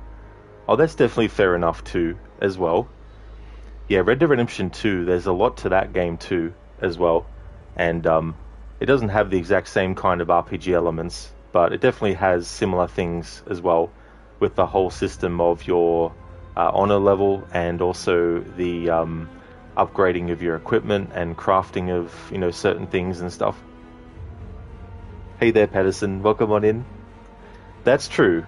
For the month. That is, Pedersen, of course. Yeah, this is the last stream for January. Welcome on in. How's it going? Look at no, Machiavelli. In 2 days. That's right. 2 days. He got it wrong. He didn't get the update. How's it going, Pedersen? Welcome on in. Oh, nice. An Arnie emote. Awesome. Yeah, I know, right, Crooked? Where are the assassin rings?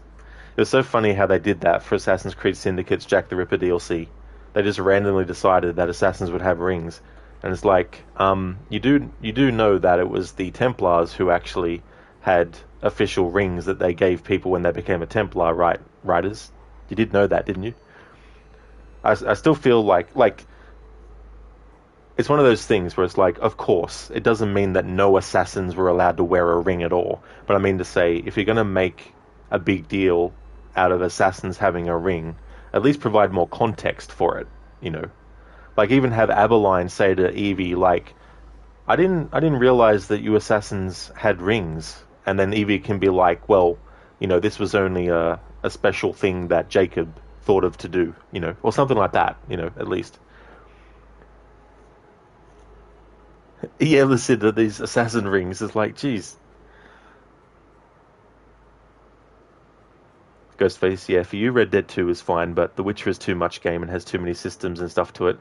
It can be very tricky too with Witcher 3 because the way that the leveling up works, is quite interesting, and the different armors and different quests you come along and, all that kind of stuff. Oh, that's great, Pedersen. That's good that you're doing great. That's excellent. Crooked, it would have been good if it was at least established in the main game that Evie and Jacob had rings. Exactly, dude. The only thing I could sort of say to kind of explain why that they would have rings is that maybe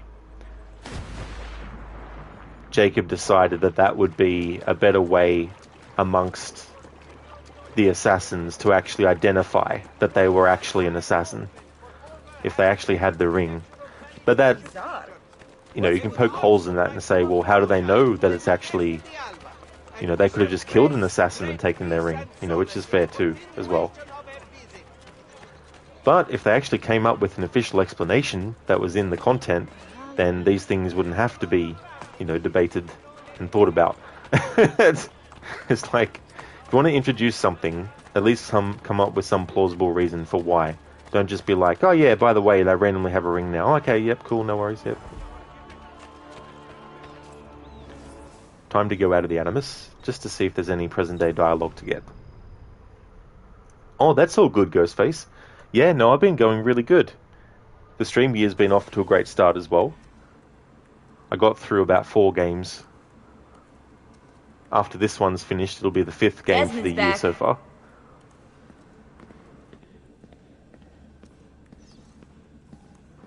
So now Lucy is actually back.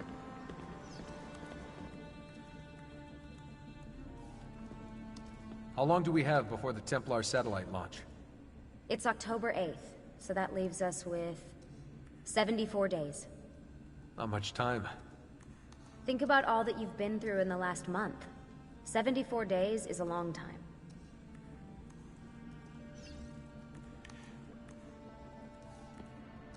We're getting closer to the apple.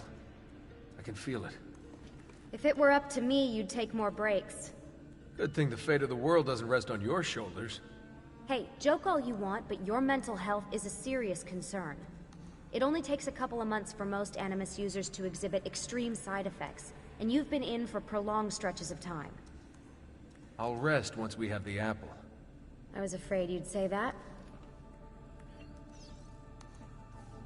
We'll talk later. Now get in there and find the apple. We're counting on you. We have work to do. I'm kind of busy here. We have work to do. Crooked, is crazy to think about the modern day from AC1 until Brotherhood is just a month's time. That's true. If you actually look at how many days and months pass for Desmond's story across the 5 games, Assassin's Creed 1 through to Assassin's Creed 3, just crazy to think that all of this stuff is happening so quickly and so close together as well. Whereas for us as the player, when these games were first coming out, we had to wait a year between each release to find out what was going to happen next. So it definitely felt a lot of time had passed in that respect too. Ghostface, you got through Far Cry 5 finally and 100%ed it, going through Watch Dogs and playing Minecraft again with a friend. Oh, GG's on that, Ghostface. That's cool that you got Far Cry 5 done to 100%. I haven't actually played through any of those games yet. I've played a bit of the first 3, but I haven't actually finished those, and I haven't played any of the other ones, but I wouldn't mind getting into them at some point. Brutus, you're spending way too much time in the Animus. Now get back in there. Pretty much, Brutus. Goes from one extreme to the other.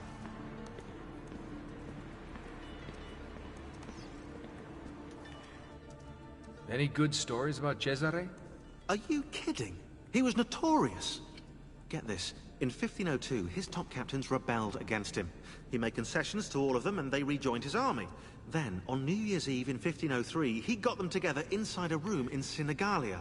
Everyone was arrested. 2 were put back to back and strangled by Micheletto that very night. The rest were thrown into chains and killed a few weeks later. Wow. The amazing thing is that Cesare was so friendly during the months before, they never saw the trap coming. Machiavelli called him the master deceiver. Brutus, Far Cry 5 is one of your all-time favorite games. Oh, that's cool, Brutus. When did that come out, actually? Ghostface, yeah, they're pretty fun. You could fuck around a lot and a lot of dumb elements that just make the games. Oh, that's cool too. Especially if you really get into the world of the game as well, and you want to just get into all the bits of it. So it was 2018, Brutus? 2018, yeah, so... And have they done one and a side game since then? So Cesare was pretty secretive. Yeah, he was, except, weirdly, when it came to sex. After his wedding, he sent a letter to the Pope explicitly describing the intercourse on his wedding night. According to the letter, Cesare and his French bride did the deed 8 times. Isn't that a Catholic thing? What? You're supposed to send the Pope a letter about your wedding night. Let the old guy live a little, you know? You know, that sounds quite plausible, actually.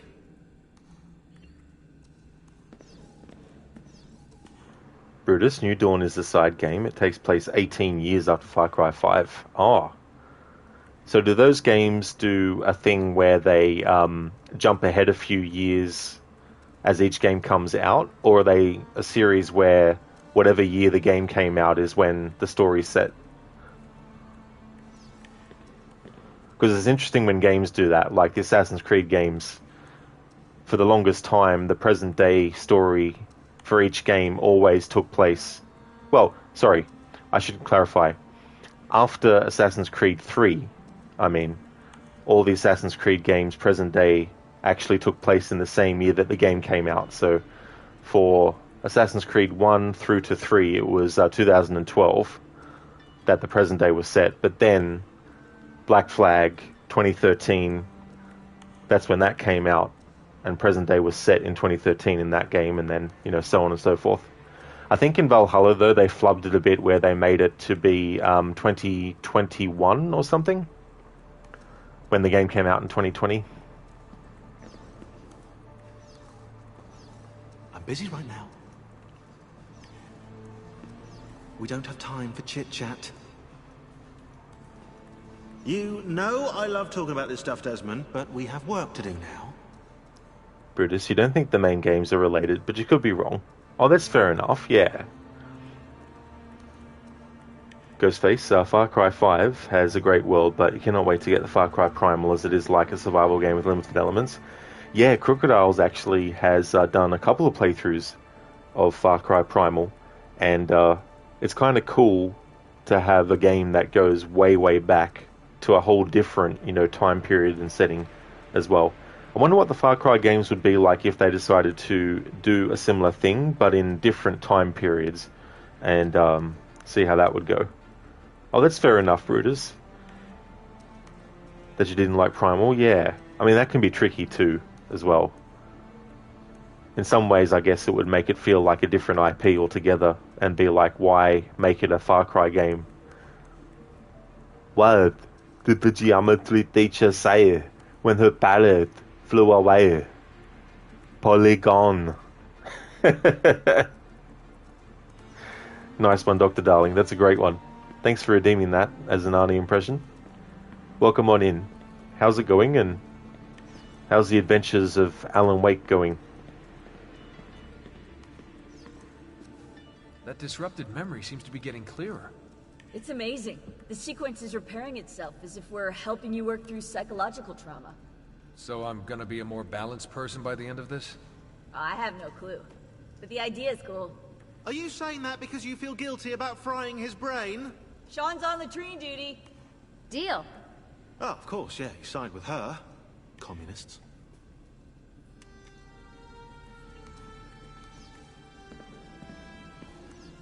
Gotta stay with the code. Dr. Darling, you woke up very late because you couldn't sleep, so you haven't played today yet. Oh, that's totally fair too as well. Yeah. Hopefully, you can get some good sleep. Focusing on this.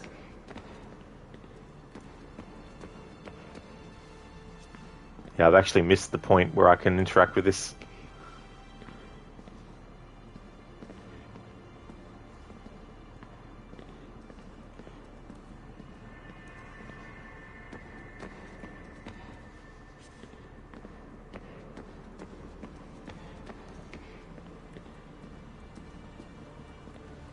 Ready when you are.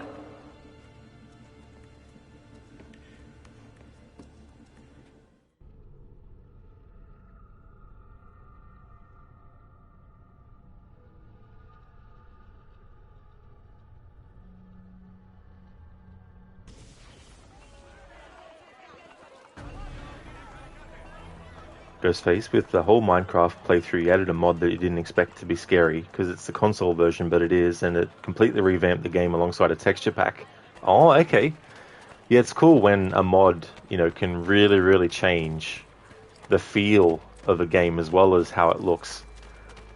And makes me think of like the mods for Watch Dogs 1 that are on PC, where they've even added different mini games and game modes that weren't actually in the original 2 as well. And having the ability for Aiden Pierce to actually get some black market weaponry, similar to how in GTA 4 you can call Jacob up and he'll have a car full of weapons that you can buy from him.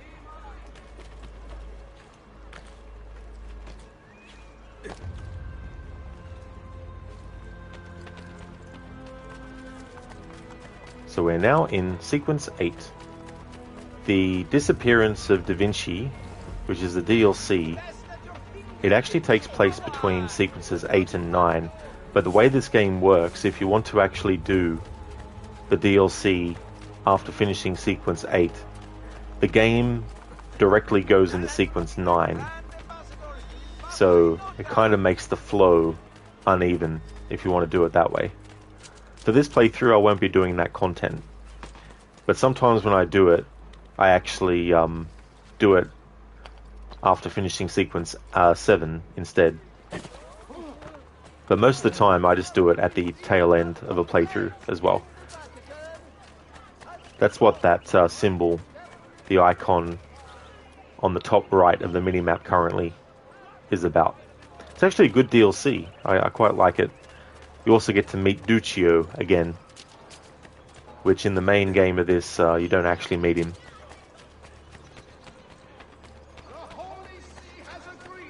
Ghostface, yeah, it's a really cool mod, or add-on. It's called on console. It's called the Cave Dweller, and he learns and adapts to your playstyle. And you and your friend were pretty much back-to-back for 2 hours. Oh, that's interesting, though. That would keep you on your toes as well, especially if the AI is able to do things in a way that makes it more challenging.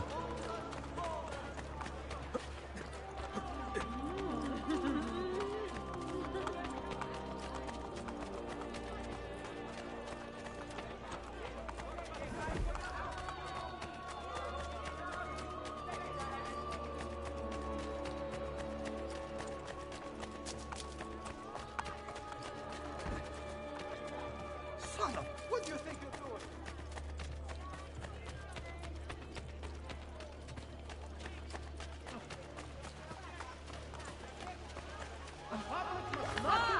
Oh, I just remembered as well, another game that celebrates the 15th anniversary that came out in 2010 is Splinter Cell Conviction as well. I have to cook up some ideas for what to do for that.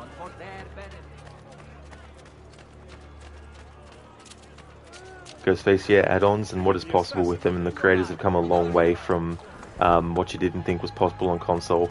That's what I love about mods, is there's so many creative people out there who can come up with these concepts, but not just, come up with them, but they can literally bring them to life. And to see the results of what they can do is really, really cool.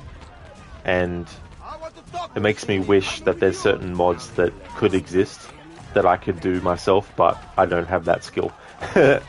Like, I've always wanted a Looney Tunes mod for Red Dead Redemption 2.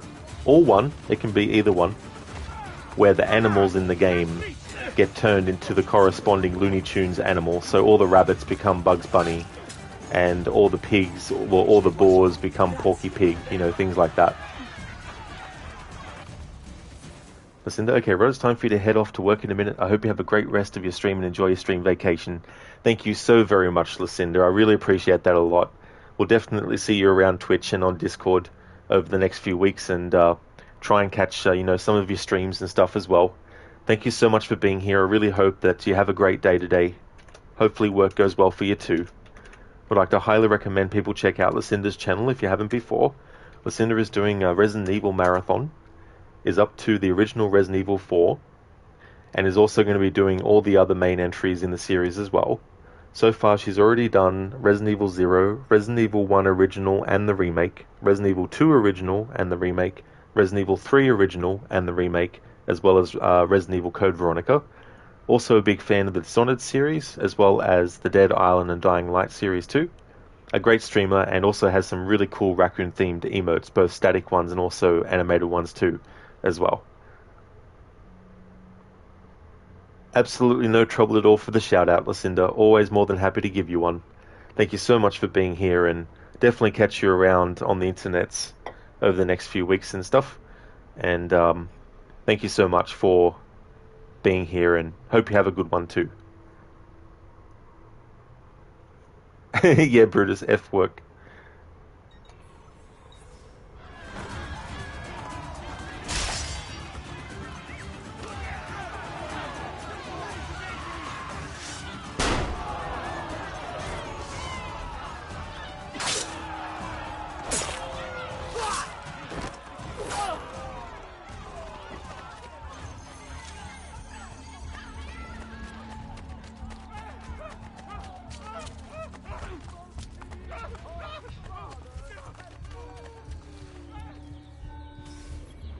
Requiem.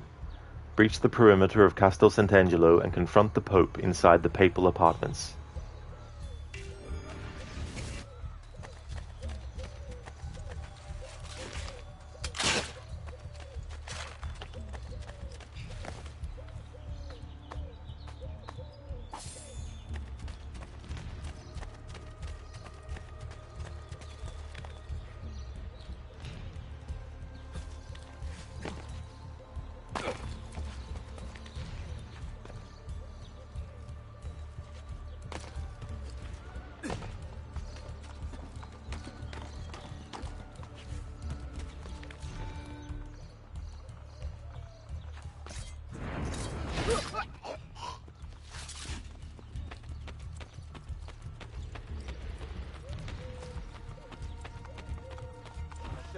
Stop!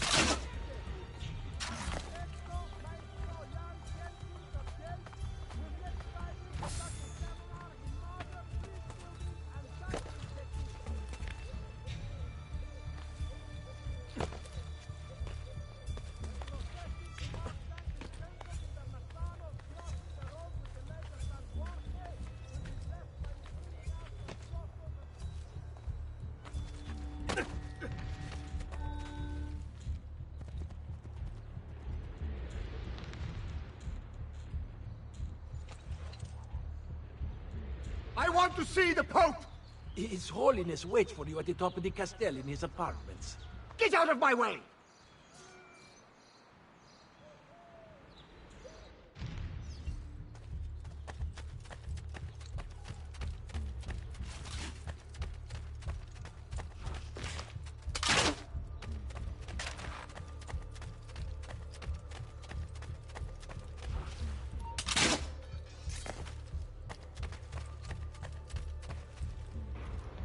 Yeah, I have Ghostface. Yeah, I've played the Ezio collection on the Xbox One and the PlayStation 5 a few times now, and I do like them. It's cool to have all the DLC content included, as well as the live-action movie lineage, which is set before Assassin's Creed 2, where you have Ezio's father Giovanni and his fight against the Borgia,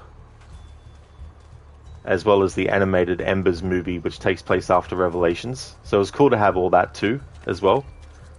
I'd say I'd probably prefer the originals in terms of, like, Assassin's Creed 2 when it comes to how Forlì looks, because in the original version, it was made to look very bleak and saturated, desaturated on purpose. but in the remaster they've made it bright and happy looking, which sort of goes against what the vibe of the place is supposed to be. Having said that, though, it's not enough for me to say that the Ezio collection is a complete write-off. It's definitely still a good collection to have. It's just such a weird choice that they have never released this on PC, which I think would go a long way, because they now shut down all the servers, so you can't access some of the DLC content with the original version. So I think that's a bit stupid. So they really should release the Ezio collection version for the PC.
Hey there,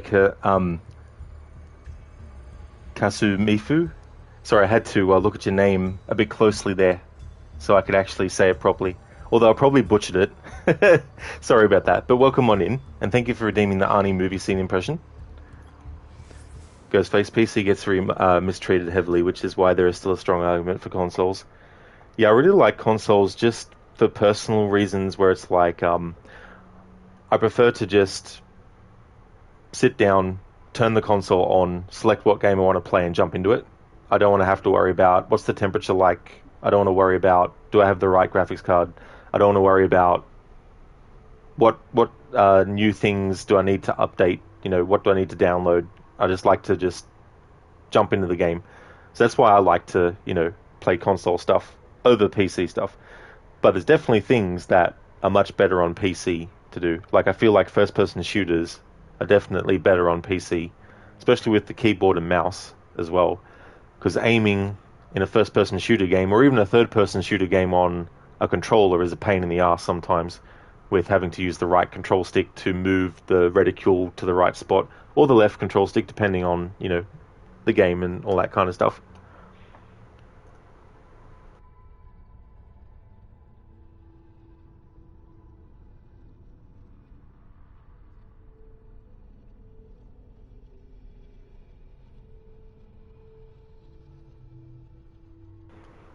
Hey there, Burhan. Welcome on in. Happy New Year to you as well. Thanks for popping in. How's your year going so far? Welcome on in. As for me, it's going really good. Doing a playthrough of this game. Going to be finishing it in this stream. We're currently in sequence 8, so getting closer and closer.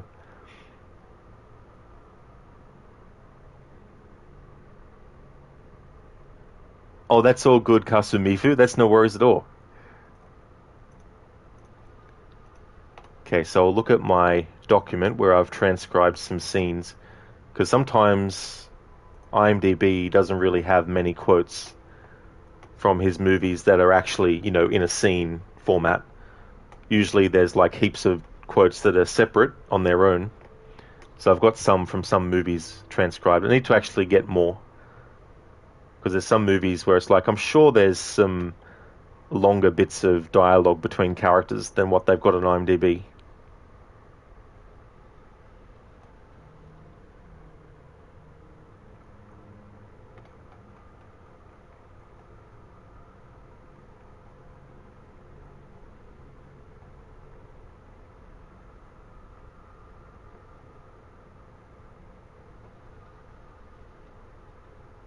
Okay, so I've got one. He's a cop. He's the butcher of Bakersfield. Come on, Mick. You can see through that crap. It's network propaganda. We don't know that. We know we wouldn't be here if he hadn't helped us. We also know he's not one of us. Perhaps now he's seen too much. I've seen too much? All I've seen is a bunch of low foreheads who think they can change the world with dreams and talk. It's too late for that. If you're not ready to act, give me a break and shut up. Nothing worth losing your head over though, hey? You got it. Well, there's your ride. That's all set. Nothing like first class. I guess this is it. Now you wise, stay out of the national database, okay? And you, Laughlin, stop trying to teach the Constitution to the street punks. See you guys at the 10-year prison reunion. You can still join us if you want. No, thank you. My brother's gonna get me out of the city. Plus, I'm not into politics. I'm into survival. That's from the movie The Running Man. Thanks for redeeming that. Ghostface, yeah, a ton of PC players don't understand that. You would love a PC or even a gaming laptop just for Left 4 Dead and mods on GTA and Minecraft. Mostly you don't feel like the cosmetic mods are worth it unless you have a ton of money to throw away. Oh yeah, that's it too. You know, that's the other factor. Like, the value of something can, you know, be different depending on the person as well, because we all have different ideas about what we want to get out of something and how much that is worth, you know. But Hanya, considering, oh good, thank you, just been lurking for the last hour or so while doing work. Oh nice, that's awesome. Thank you so much for all the lurking. You're considering buying a current gen console this year just for GTA 6? Oh nice, well that's cool. Yeah, it'll be interesting when that game comes out. We're getting closer and closer. It's hard to believe that we're finally getting closer to an actual sequel to GTA 5, not just the game GTA 5 again. If you like PC, will always be worth it. There's just so much more you can do and play with it. That's definitely true as well, you know. And then you got like the mods, you know, because only certain games for console have they now started to have some mod options, but you know, PC obviously has a lot more that can be done as well. And so that would be cool to have games where you can have mods for outfits that in the base game you don't get the option to wear. Thank you, Kasumifu, for redeeming that Arnie movie scene impression. Brutus, yeah, PC will always be worth it. You agree. That's true, you know. Yeah.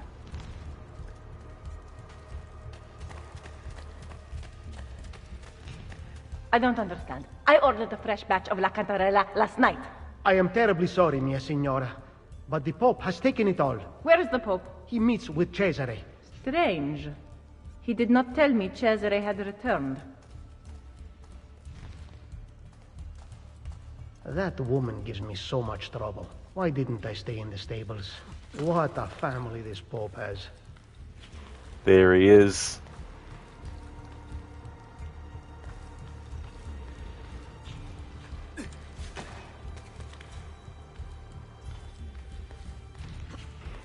Cooking most relatable side character. Yeah, you know, like the idea of working for people that, you know, there's just an aspect about them that doesn't make you want to work for them. You're just like, I really need the money for this job. Oh, fucking hell. Whoops. But is it worth putting up with this employer?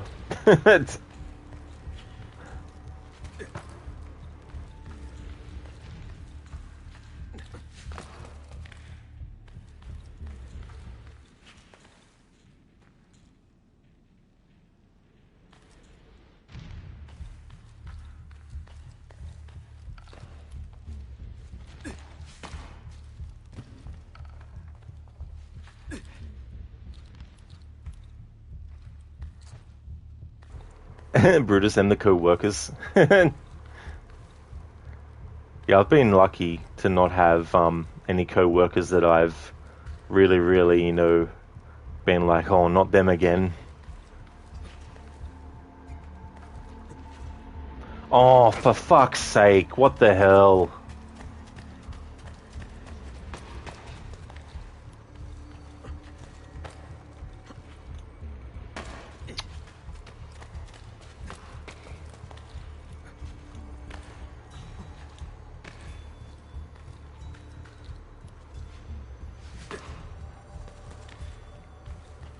Berhan, you need to upgrade some of your PC parts. Every new game is getting heavier and needs more output than what you currently have.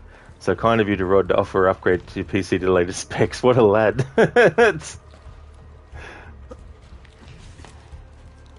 And then you have like the file size for games getting even bigger and bigger and bigger, either at launch or later when they've added all the all the DLC and, you know, all the patches and all that stuff.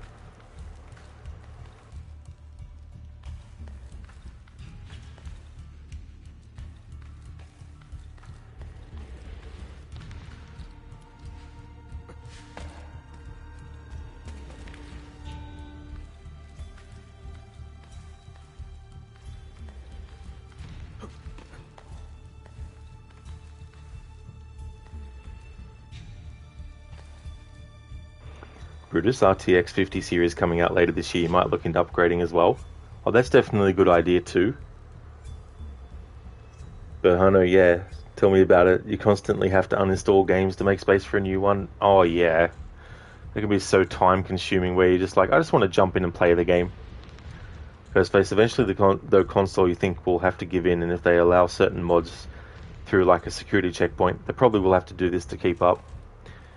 Yeah, that's the thing. I wonder, you know, what the limitation ultimately will become that means consoles can't go any further, you know.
Berhon, it worked a charm so far, but can definitely see it's lacking with the new stuff coming out. Oh yeah. Hey there, Extreme. Welcome on in. Miss. I hope not, especially having locked onto the enemy. That'd be really frustrating.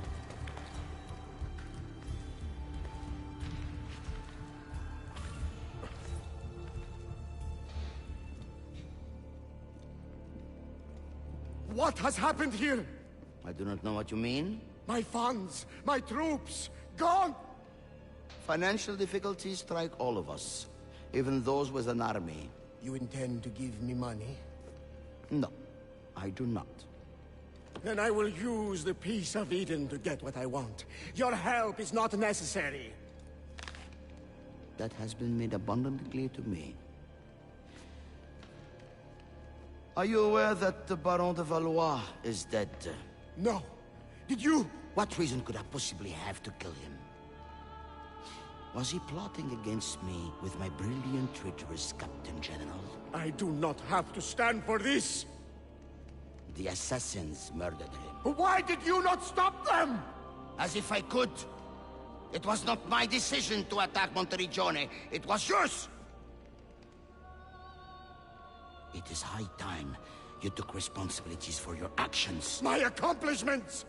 Despite the constant interference of failures like you! You are not going anywhere.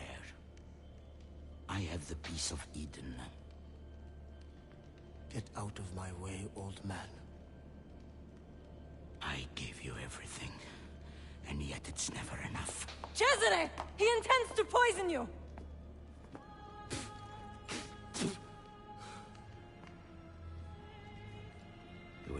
listen to reason. Father, do you not see? I control all of this. If I want to live, I live. If I want to take, I take. If I want you to die, you die!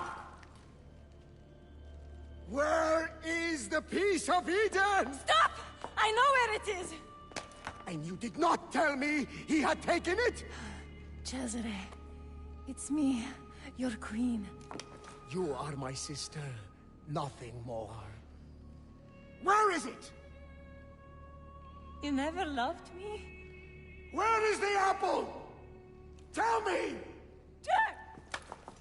Tell me! That's all good, Ghostface. Thank you so much for being here and chatting as well. It was good to talk to you about, games and stuff as well. Thank you so much, Ghostface. I hope that you have a great rest of your day. I won't be streaming for a few weeks, so the next stream won't be until the 5th of February, but thank you so much for watching today. I hope you have a good one. Now that would be actually cool extreme if Artie just randomly appeared in this game that came out way before Control even existed. Yes, Kasumifu. Pope is definitely loco. But the offers like zoom-ins always gets you here. All you need is a little look to the camera from Cesare. I never actually noticed that until I saw your comment, Burhan. But yeah, now that you mention it, I never actually watched that show, but I've definitely seen like little clips and memes and all that kind of stuff for it as well.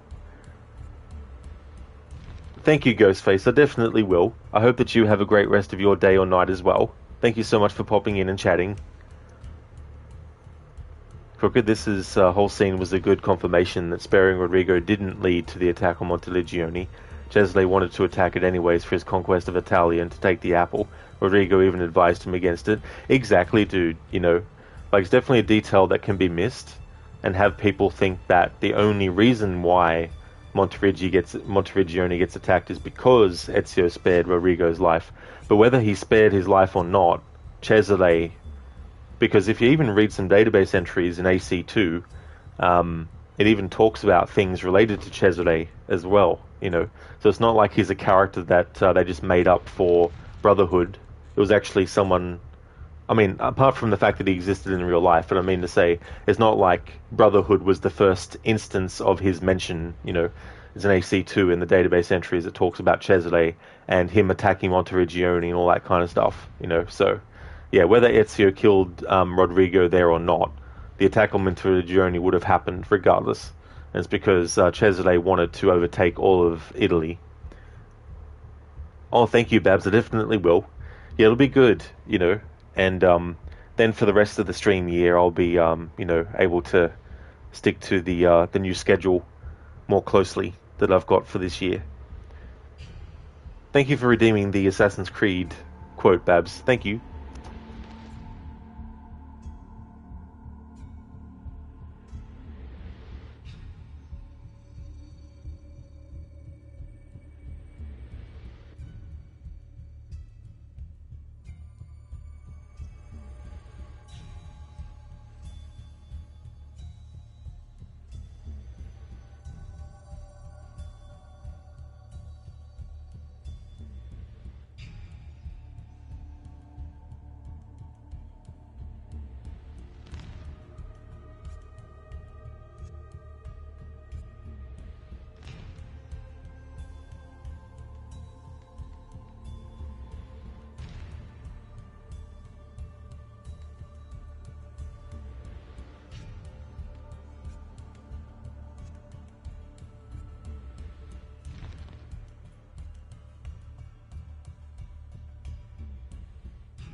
Okay, so I've got one. Mia cara, the string of fate have drawn us together. Two Italiani, lost and alone in the Orient. Do you not feel the magnetismo? I feel many things, Messere. Nausea above all. Is this man bothering you, Sophia? Excuse me, Messere, but the lady and I... Ah! Il Diavolo in persona! Stay back! Duccio, a pleasure. Run, buona bona! Run for your life! Who is that? Un cane. He was engaged to my sister many years ago. And what happened? His cazzo was engaged to 6 others. That's from Revelations. I'll translate what the Italian actually said. So, Duccio says, mia cara, my darling, to Italians, do you not feel the magnetism, and Sophia, when she says messere, is saying, sir, I feel many things, messere, nausea above all. And then when Duccio says, il diavolo in persona, he's saying, the devil himself. When Duccio says, buona bona, he's saying, dear lady. And then when Ezio says, un cane, he says, a dog. And then when Sophia asks, and what happened?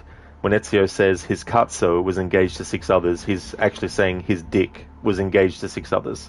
So there we go. Could you like how Duccio even warned Sophia? That's so true as well, you know. Duccio. The literal human punching bag of the Ezio trilogy. It's a shame that you only get to see him in the DLC for this, not actually in the main game, but still. If you do the DLC, and you're doing a playthrough of the Ezio trilogy, you'll get to see Duccio. Extreme, you're saying you order a pizza? Pizza is awesome. Pizza is delicious. An apple a day. Beat Cesare to the apple of Eden. All right, Cesare. I am coming through that window. I want the apple!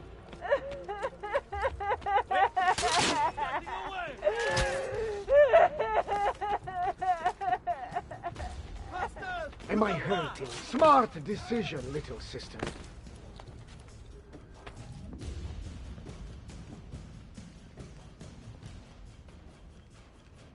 Requiescat in pace.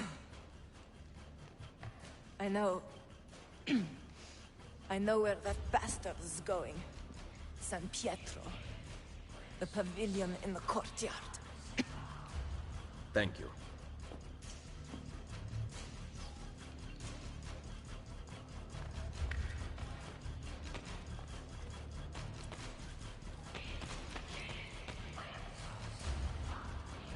It's a shame you can't actually loot Rodrigo or pick up his body and throw it around or something.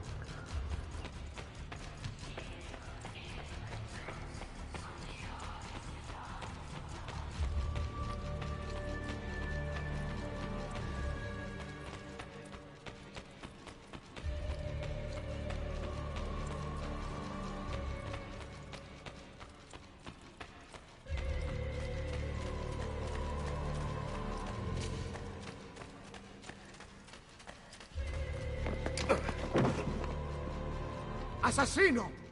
Cazzo. I will come for you later.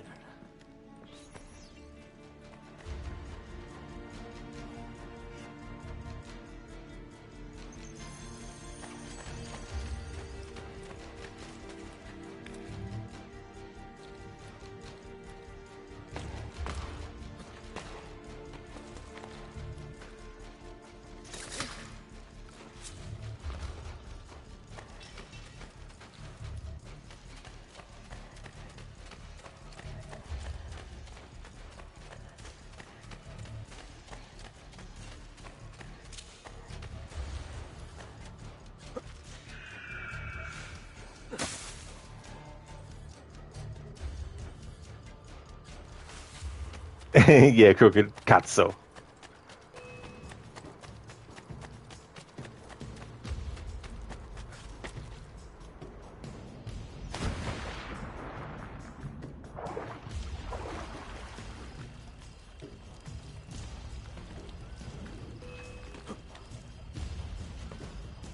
Get him!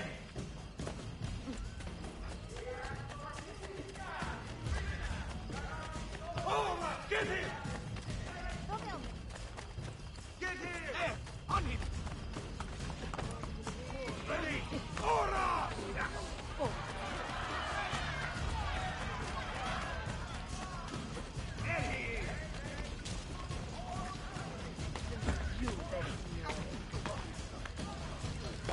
Renato, we're losing him! Aha!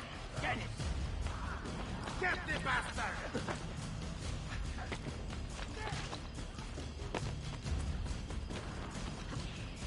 Hey! Who could make a man so hard? Oh, get it! Get him!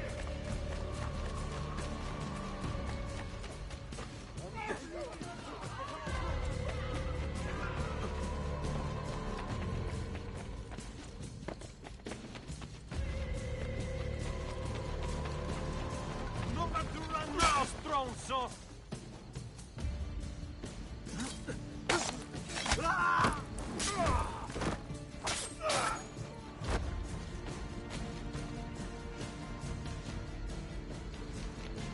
Cast with Mifu, you think there's a popular parkour mod for Brotherhood now that you think about it? Oh yeah, the modding scene in AC has been awesome. I haven't been able to play any of the mods myself, because the only PC Assassin's Creed game I could actually probably run on my laptop and be able to still have mods installed would be AC1. But they've done some excellent work in unlocking things that are actually just in the code itself that were actually deactivated.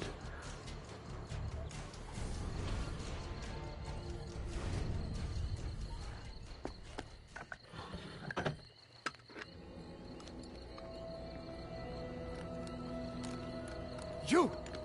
Looking for this. It ends now, assassino! My sword will take your life.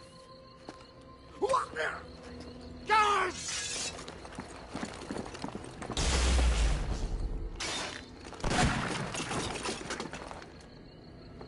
Guards! Guards!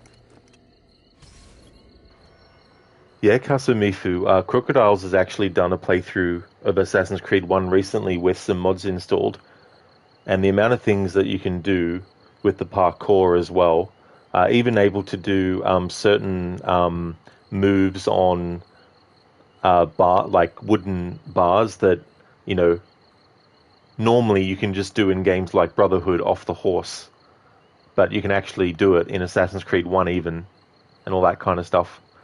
But yeah, there's been a lot of stuff that they've unlocked with the parkour and stuff. And then you got different mods for different looks of the game and different, you know, textures, I guess, and like different cosmetic looks for stuff.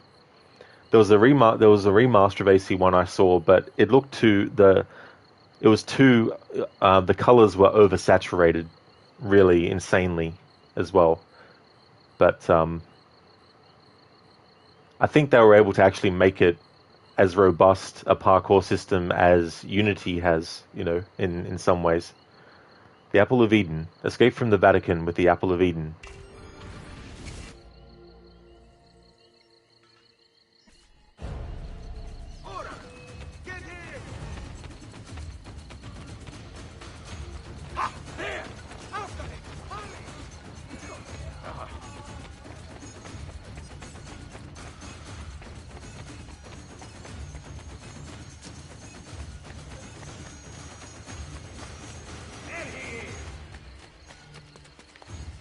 Aha! There! On him!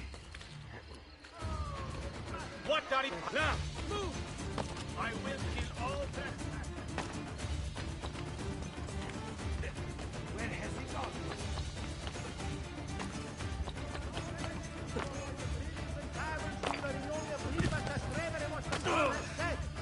The Guardia are attempting to control the recent outbreaks of violence, but cannot get it. Go! Go!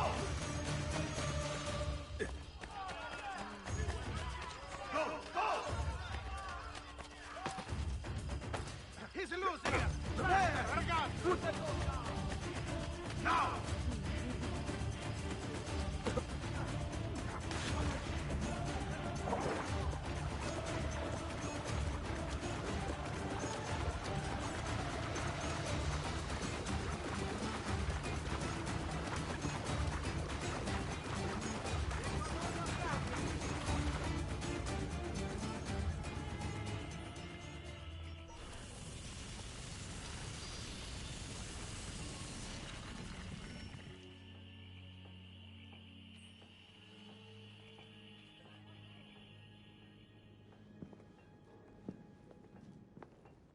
Rodrigo Borgia is dead. And Cesare? Poisoned, but alive. We must not allow him to assemble his remaining supporters. The coming weeks are critical. With your aid, I will hunt him down. My men will patrol the city, but we might need an army. We have one. Berhan, random question, but have you given AC Mirage a go? Is it any good? You've heard mixed feelings, so you're unsure whether to commit to buying it. I liked it. They advertised it as a return to roots to the series, but I think it's more like an homage, because there's still a lot of things that they've kept in because they're using the same game engine as Valhalla, for example. I like the story.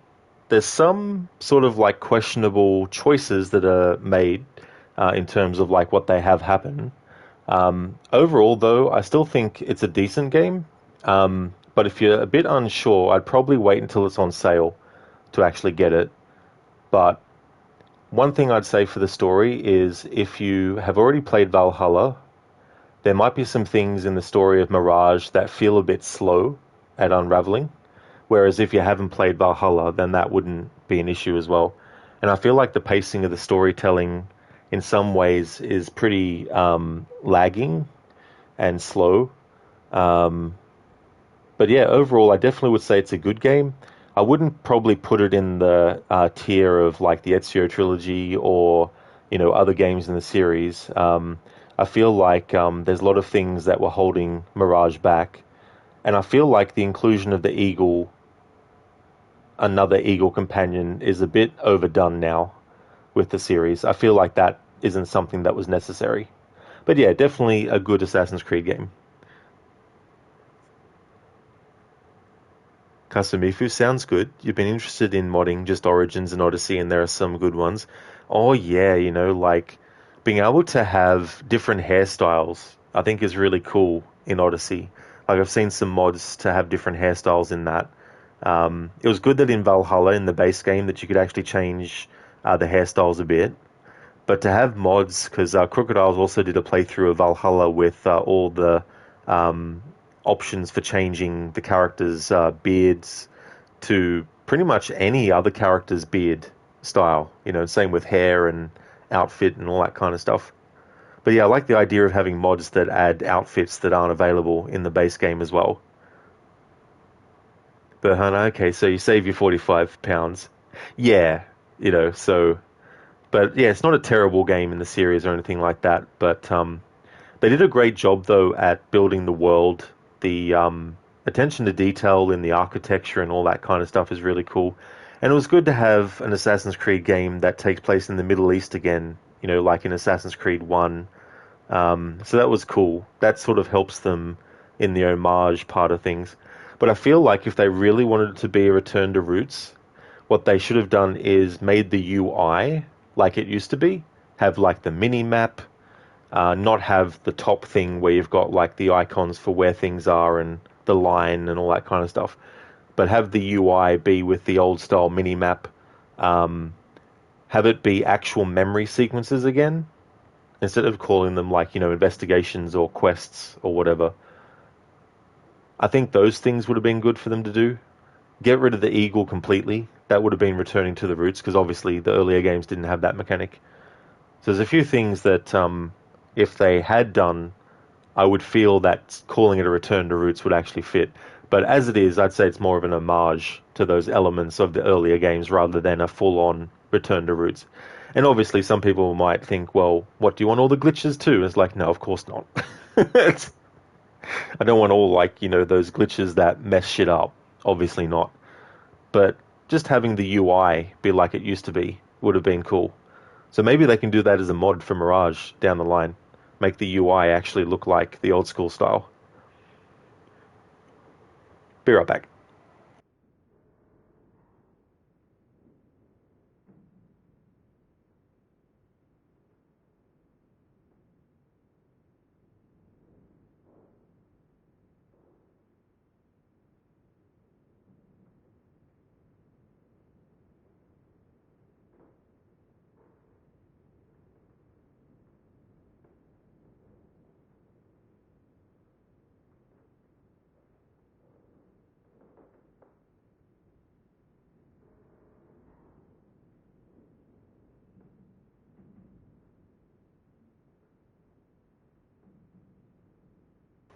Alright, I'm back. Berhan, you haven't played Valhalla. The last one you played was Origins. You loved that one. You weren't interested enough in Odyssey to play it. It seemed to steer too far from the roots. Yeah, Berhan, the thing with Odyssey is like the time period and the setting is good. The environments look great, all that kind of stuff. I like the music too. I don't feel it has the strongest soundtrack of the series, but there is still some bits of music that I like in that game. But they really should have just done a new IP if they really wanted to lean into the mythology stuff as well. And I think that's been one of the issues too, is that they need to drop the mythological layer of how things look for a lot of the games. Just get rid of that completely and actually have how things actually looked. So if you're going to see like the ones who came before, show them wearing the kind of gear they were wearing. Don't show them wearing clothes that is indicative of what a character would imagine them to be wearing, based on their own time period. You know what I mean? It'd be similar to, doing an Assassin's Creed game where in modern day, instead of seeing people wearing modern clothes, you see them wearing the clothes of like Ezio time period. It'd be like, what are you doing? It's like show what people actually were wearing. So that's one thing that they could do as well. But Odyssey is a really heavy RPG with the series as well. So if you like that aspect of games in general, then that's fine. But I think as an Assassin's Creed game, it really, really doesn't actually fit with the series. They tried to do a few things as well to connect it back to other stuff that was already established, but they did a poor job. And then they added their own quote-unquote fan fiction to the proceedings as well, which was a bit like, it's kind of like those romance novels, like they're a genre of their own and not everyone likes them. But there's certain tropes and ways that characters do things that you have in that kind of stuff. And so I feel like injecting that into Assassin's Creed is a bit pointless as well. But yeah, I still play Odyssey because there's things about it that I do like. But as an Assassin's Creed game, it definitely doesn't deserve to have the title Assassin's Creed as part of it. That's why you're so excited to play Mirage. You love the Middle Eastern type settings. Just a shame Ubisoft did what Ubisoft usually do to all their games for the past decade. Yeah, the studio who did Mirage, Ubisoft Bordeaux, you can tell that they were very, very passionate about the series and that they really wanted to do a great job with the game. And it's one of those games too that you can actually set the spoken language to the language of the region, which I quite like being able to do. So I've actually done a playthrough of the game with the Arabic language, and it's good to have that option, but not a lot of the games in the series have that option. Like Assassin's Creed 1, you can't choose Arabic as a spoken language. In Assassin's Creed 2, you can choose Italian. In Assassin's Creed Brotherhood, you can choose Italian. In Unity, you can choose French, and in Mirage, you can choose Arabic. But in games like Odyssey, you can't choose Greek, and for games like Valhalla, you can't choose, would it be Norse, I guess? I'm not sure what the language would be classified as. But yeah, they're the only games in the series so far where you can actually set the spoken language to be that of the actual region the game's set in as well. Oh, thanks, Apostle, for the clarification. So it would be the Norse language. Cool. Oh, that's good. Yeah, I mean, I'd love that kind of stuff. Like, I'd love to play Odyssey with the Greek language as well. I mean, if fans got together and modded that into those games, then that would be one way to do it. But I feel like Ubisoft are not going to patch in a completely, new audio track of all the dialogue for some of those games now, But I mean, it would be a nice to have. Yeah, Burhan, it's really cool actually. It adds an extra layer of immersion into things as well. Apostle, yeah, it'd be Norse and Syndicate got the English language.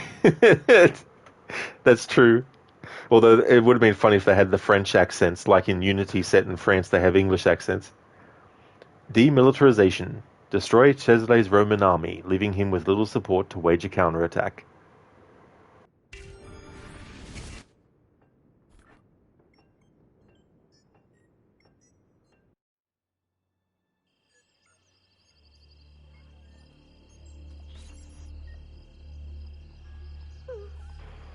I won't be Burhan, no. Yeah, won't be playing that after finishing this. I'll be taking a few weeks off for streaming for the rest of January. And then when I come back to streaming in February, it'll be the Tomb Raider remasters. But I will do my annual playthrough of Revelations, for sure. This game I want to do multiple runs throughout the year for its 15th. The annual playthrough that I do for this will be a separate playthrough. It won't be part of the 15th anniversary celebrations, but I've already decided what I want to do for that.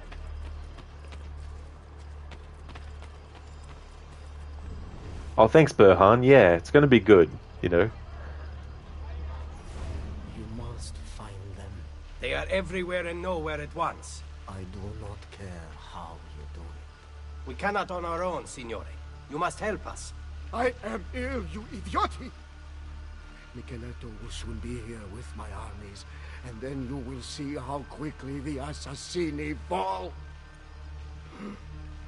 You delude yourself, Cesare. God! Oh, thanks, Burhan. I definitely will. He has...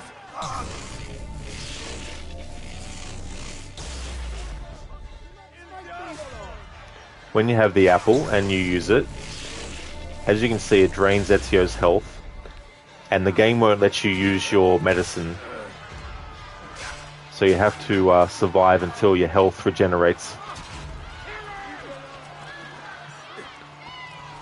And when I say medicine, it's actually smelling salts that Ezio uses.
The Cardinal revealed under stress that Cesare plans to meet with Templar loyalists in the countryside.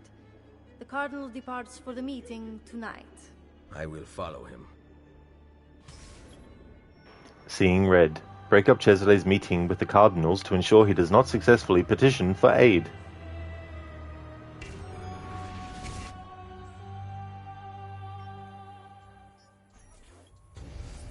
Oh, Oliver, hell yeah. That's awesome. Congratulations. That's definitely great. Awesome result. You can have it if you want it. Excellent. Definitely a great thing to hear after a job interview. Very nice.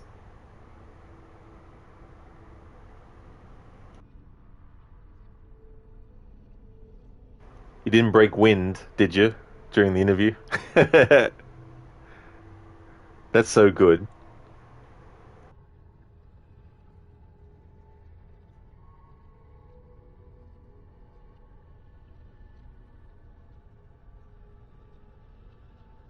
Nope. That might have been the difference between getting it and not. In an alternate version of reality, you farted, and then they're like, look, interview's over. You farted. Come on, get out. That's so good, Oliver. Thanks for popping back in as well.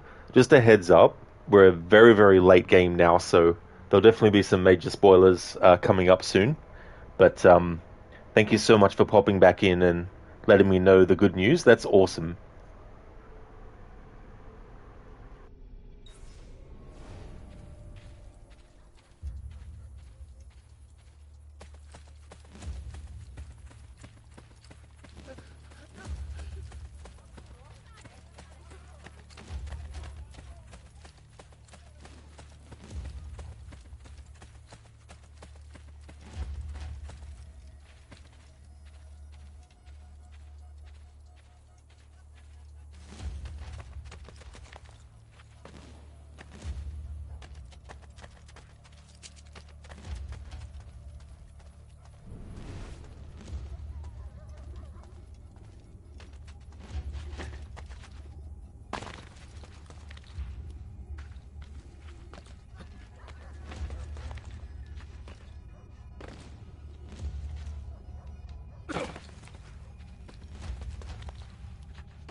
Yeah, the Kid at Ezio.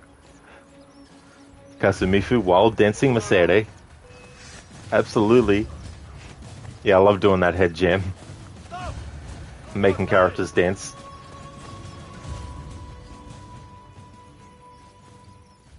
Join me and I will take back Roma. We have decided to elect Della Rovere to the papacy. We are sorry.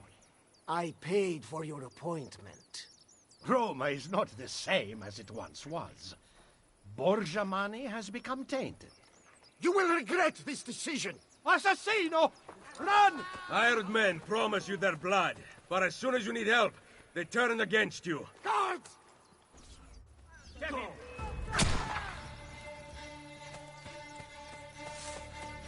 We'll get the bastard!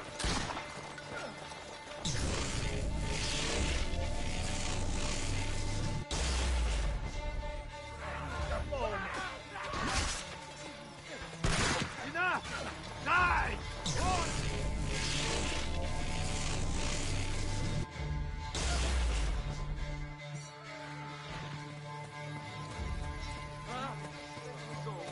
How long before you tire, Herme? My blade thirsts for blood.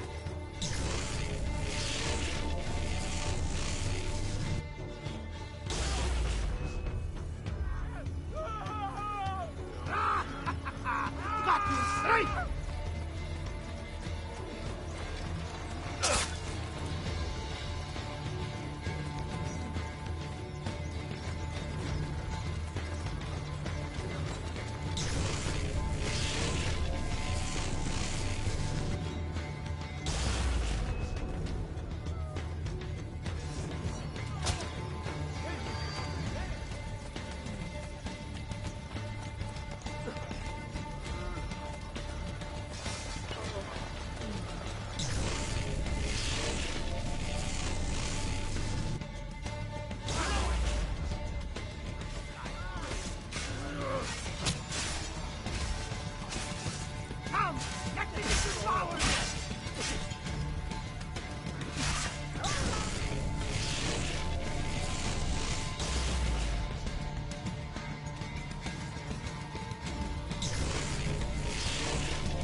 My men tell me Cesare rallies his best soldiers in front of the main gate into Roma.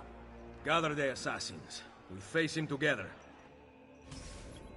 Thank you, Apostle, for the GGs. Thank you. All roads lead to join the other assassins to confront Cesare and his last remaining followers.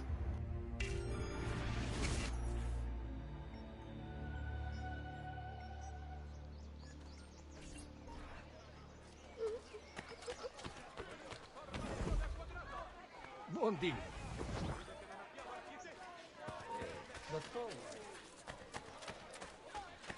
Colonna family wishes it to be known a great tourney. All of Italia shall be united, and you will rule beside me.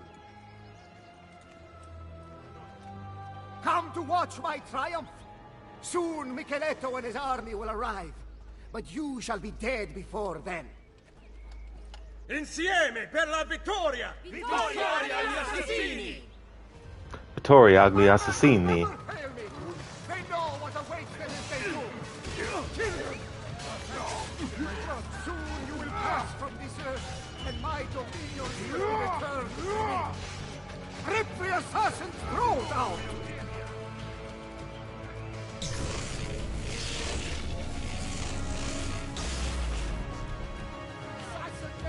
Die today! Your uncle fought back! Look what happened to him! My men will never fail me! They know what awaits them if they do! Kill him! Soon you will pass from this earth, and my dominions will be returned to me! Rip the assassin's throat out!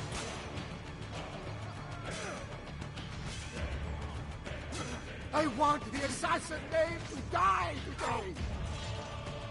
Your uncle fought back! Look what happened to him! My men will never fail me! They know what awaits them if they do! Kill him! Soon you will pass from this earth, and my dominions will be returned to me! Rip the assassin's throat out!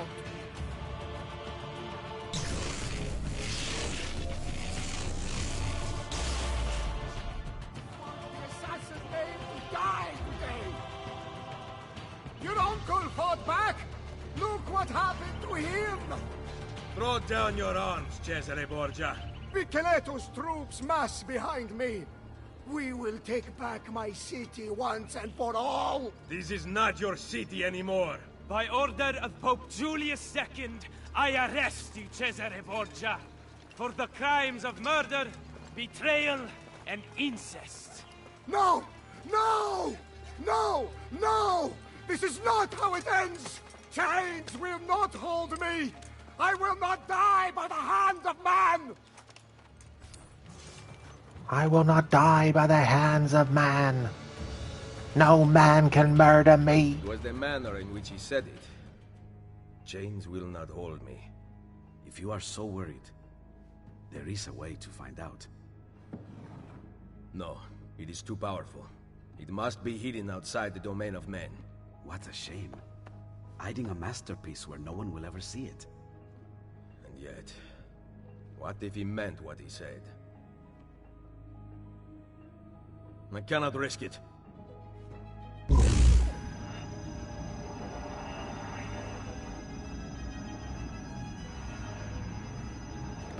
Cesare was right. I have to leave. What about your friends? I built this Brotherhood to last, with or without me. What do you intend to do? Plant a seed. Here, a gift. If this is goodbye, then keep your money. I do not want it. We will see each other again. You have my word. Buona fortuna, my oldest friend. And take the money. On your meager salary, you will need it.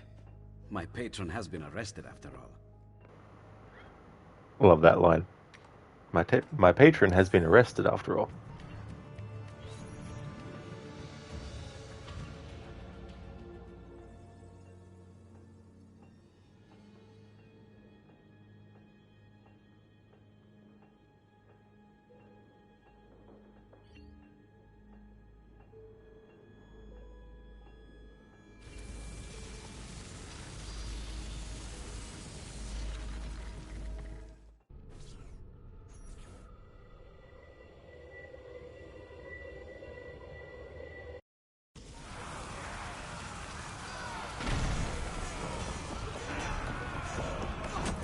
How did you find me? The apple you stole from Mario Auditore led me here.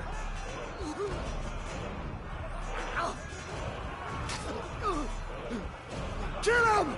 Kill the assassin! Tear the maldito bastardo to pieces! Tear the maldito bastardo to pieces! Sorry, chat. I'll catch up in a second.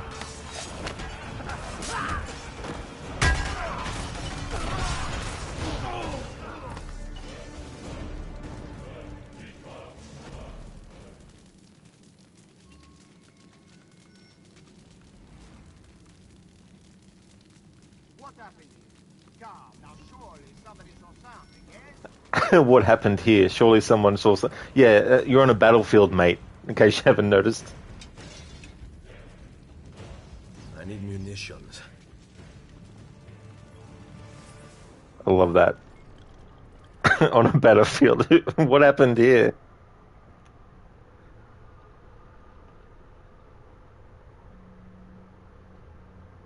Burhan, how did you even figure out that you could do this? You know, I can't actually remember the moment when I did. All I can remember is that it was probably just through trying different things to make the character do certain stuff, especially during loading screens and all that kind of stuff. And once I figured out how to do it on purpose, it was good. Because sometimes when you go to do that, Ezio will do a different head movement, where he's more putting his head forward and back. So you have to sort of like make him take a few steps again and then try again. And then sometimes it'll make it so he actually does the side to side head thing instead as well. Like, he's doing that straight away for me now. I'll just kill this guy. And then try and get the camera closer a bit.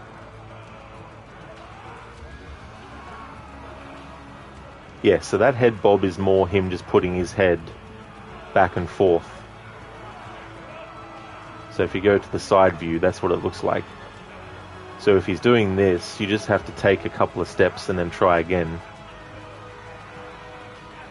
Until you get it where he starts to do the head to side instead. You can do it in Assassin's Creed 2 when you're playing as Ezio. You can also do it when you play as Altair in the memory that Desmond experiences. In Brotherhood, you can do it as Ezio. You can't do it as Desmond though, and in Revelations you can't do it at all. So Brotherhood's actually the last game in the series where you can make Ezio do his head from side to side. Maybe if you could mod it, you could probably get the other games to have the character do it too. But for an example of what they changed it to for Assassin's Creed 3, for example, I've got a Desmond one from AC3. And his is more like a shuffle, so you can make Haytham do it as well, if you want. Apostle Ezio vibing to the sounds of battle. Absolutely, you know, imagine a music video. Schiller, just take your crossbow and shoot him, Ezio. The gaps are big enough. Exactly, Schiller, yep. He had plenty of opportunity to kill Cesare right then and there. Could have saved a lot of stuff. That's right, Apostle. Yeah, the Borgia were apparently very big on incest. And Cesare and his sister Lucrezia, like not, you know,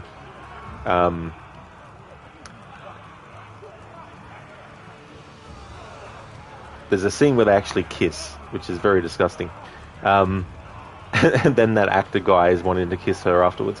So yeah, behind the original Jaime Lannister. So what was his character like? Because I haven't actually seen Game of Thrones, so I don't know too much about what the characters are supposed to be like. Yeah, Lizzie. Like, it's... I mean, I'm glad they don't show more than that, but what they show is enough, you know. Hey there, Lone Star. Welcome on in. How's things going? Kasumifu, AC has come a long way from the days of Messer Ezio. It really has. Oh, yeah. Definitely has. Apostle, can you also do that in AC 1 and 3, since they also got the low high profile control mechanics? In 1, I've tried it, but I couldn't get Altair to do it. I don't think I've tried Desmond, though, in AC 1, to see if he can do it. But yeah, in AC 3, when you do the whole going into, like, you know, low and high, they must have done something different, because Haytham and Connor just do, and Desmond, do like a shuffle sort of thing from side to side instead. Burhan Incestuous, love to shag his twin sister. Very complex character, one of the best in the show, minus the constant need for incest. Oh, I see, Burhan, so that's the connection that you're making. Yeah, with the character of Jaime Lannister, I see. Hey Foxenheim, welcome. I'm doing well. Things are going good. How about yourself? You have to get lunch now, but you're here lurking. Oh, very nice. Well, thank you so much for leaving the lurk, Foxenheim. Things are going well. Going to be finishing the game, and there's some stuff that I want to do in the playthrough as well. I was going to do it before the last two sequences, but I forgot. But when we finish the game, I want to actually do these things. One of these things with the tombs, actually, the final tomb that you can get access to. Oh, that's great, Lone Star, that you're going well. That's awesome. As for me, things are going good. I had a good day today. Bruce, other than the incest part, you like Jaime Lannister's character for the most part. Not so much in the beginning, though. That's totally fair, too. Yeah, I don't blame you, you know, like... is he like, I don't mind being spoiled for it because it's a show I'll probably never see, but did he last quite a few seasons? Did he get killed off, or did he survive the whole series?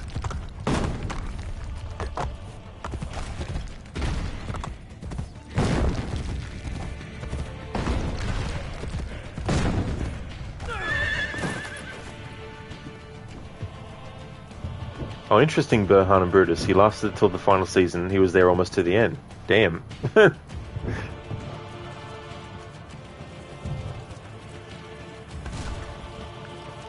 Yeah, you never know, Burhan. Like, I might get the motivation one day to, like, binge watch it at least, you know?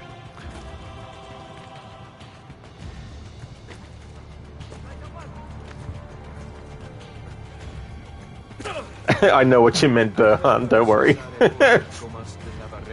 Yet he once ruled all of Rome. What happened? I heard an assassin killed his supporters. Great. Brutus, he died like 15 minutes before the end of the last episode? Damn. They really were like, we'll let him survive so many seasons, but then we'll kill him 15 minutes towards the end.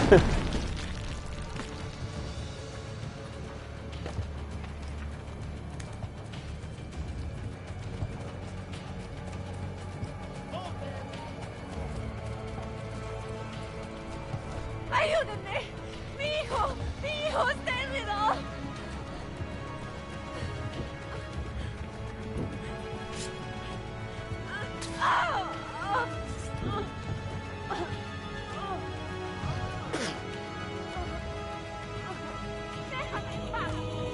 I will not hurt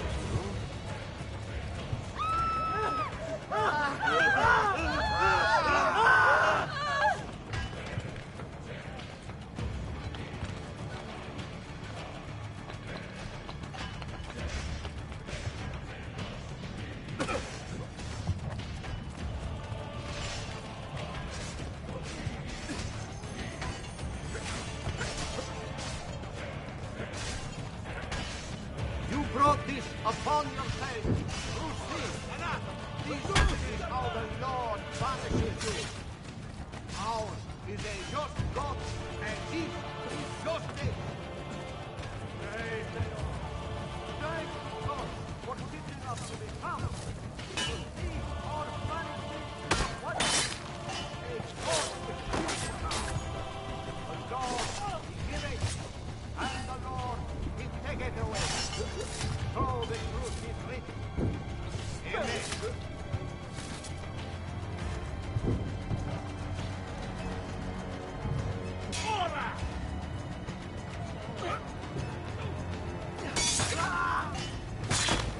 Please come.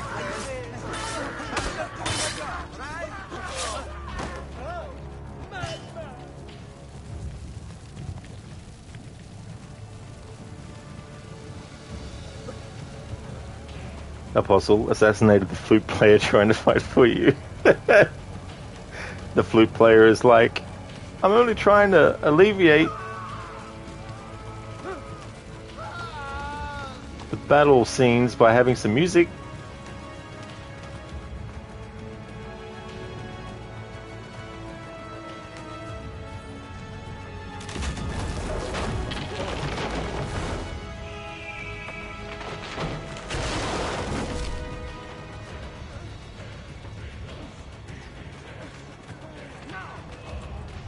I see him! Go!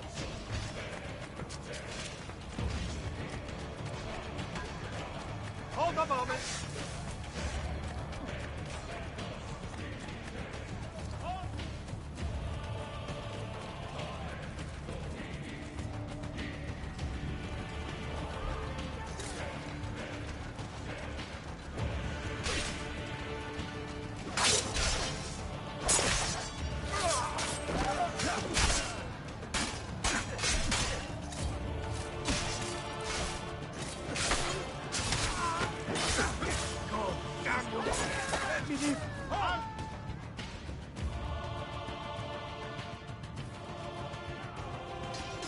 Oh yes, Kasumifu.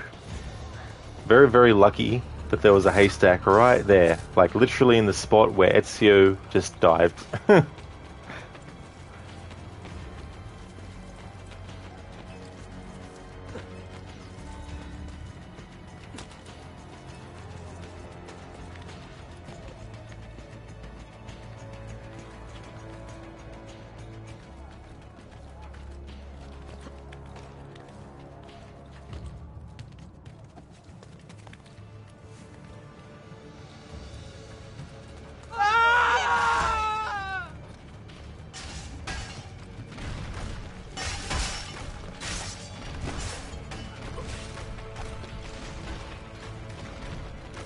Cesare! The walls surround you! There is nowhere to run! Come then, Ezio!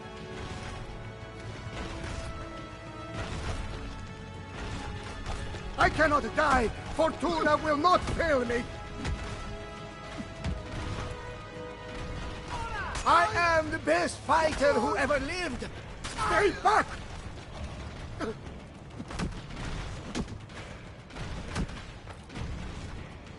Defeat will never taint me!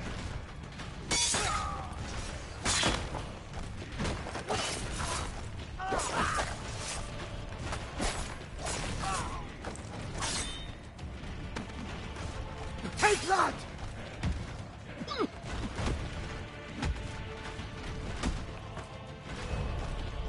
An auditory will never best me!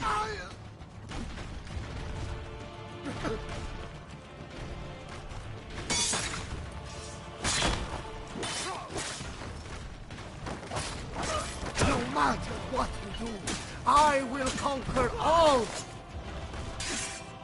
Roma, Italia, Hispania, they will all be mine!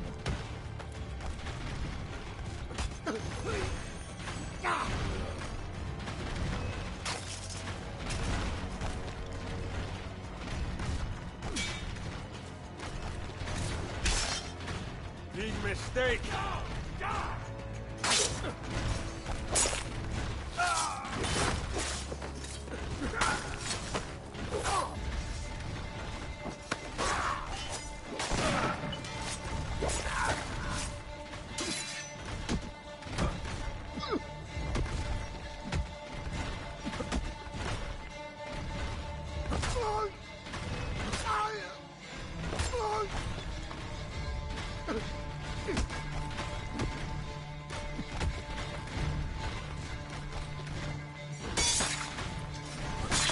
Oh yeah, Burhan, got to give it to Cesare. He has heart, getting brutally beaten and still yapping about victory.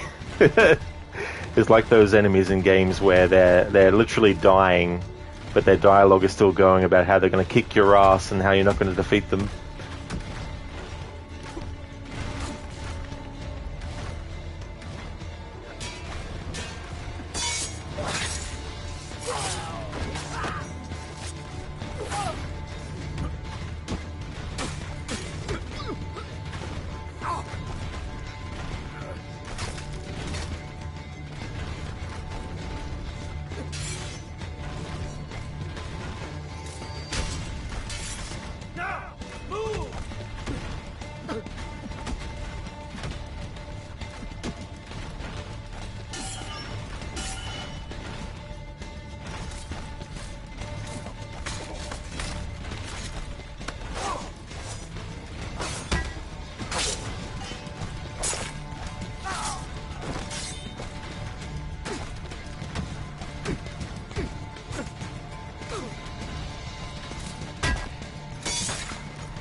That's interesting. I've never thought to try and taunt Cesare before.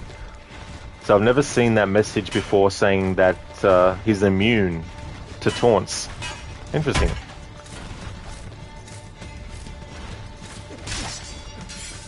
Your end awaits.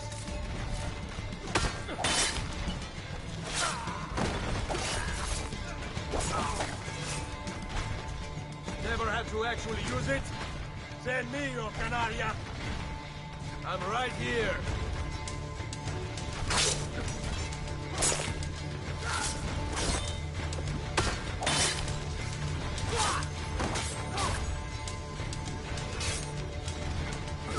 That's true, Apostle. Game says he's immune. But it got him to attack. That's true. He just couldn't resist.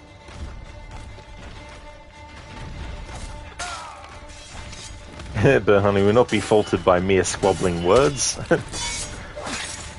They have no effect.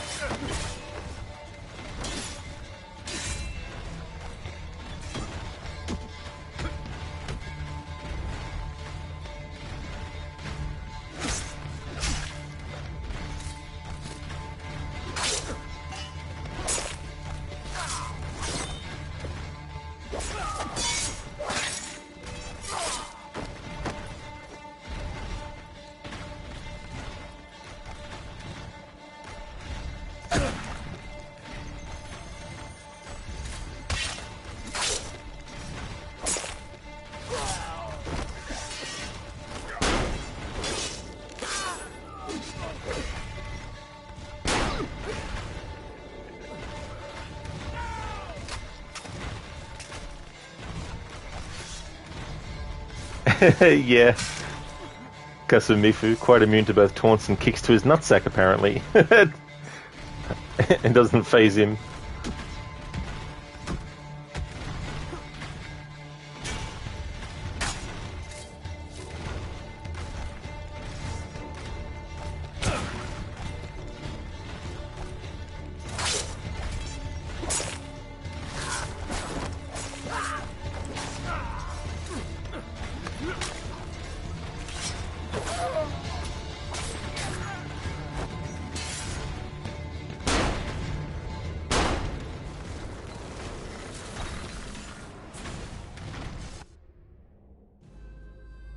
The throne was mine.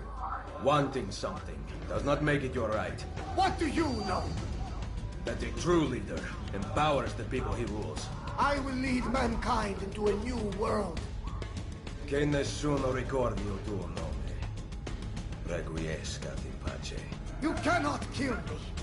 No man can murder me! Then I leave you in the hands of fate.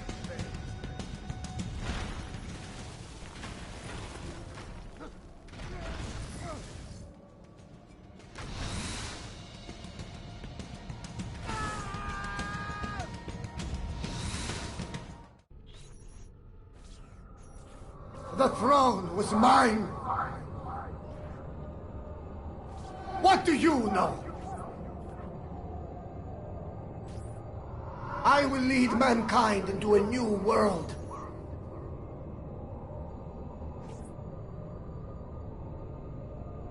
You cannot kill me. No man can murder me!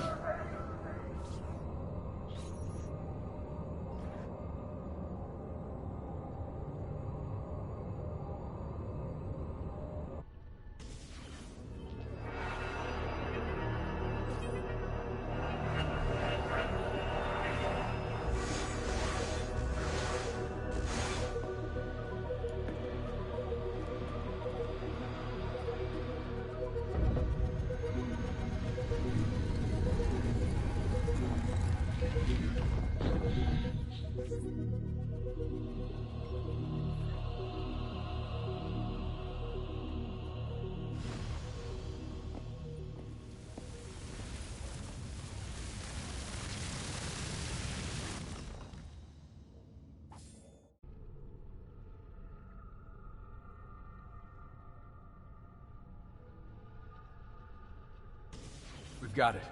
The Colosseum. Let's go. We can be there before dawn. Wait, there was something about that door.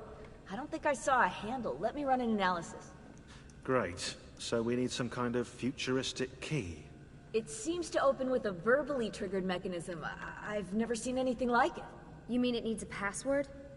Try humming Beethoven's Fifth. Damn European power grid. Now we can't scan Ezio's memories to find the password.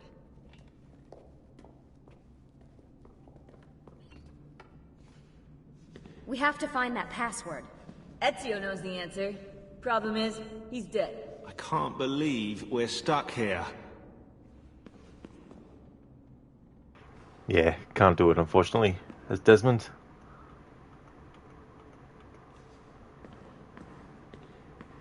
That's right, Burhan. Yeah, he got Mufasa'd. Sheila, no worries, Cesare. You will live on in Ezio's Song of Revelations. Yeah, Sheila is like, Ezio, you wanting not people to remember his name? In a few years' time from now, you'll be singing about him. Kasumifu, what if he survived? Oh, yeah. What a plot twist that would be.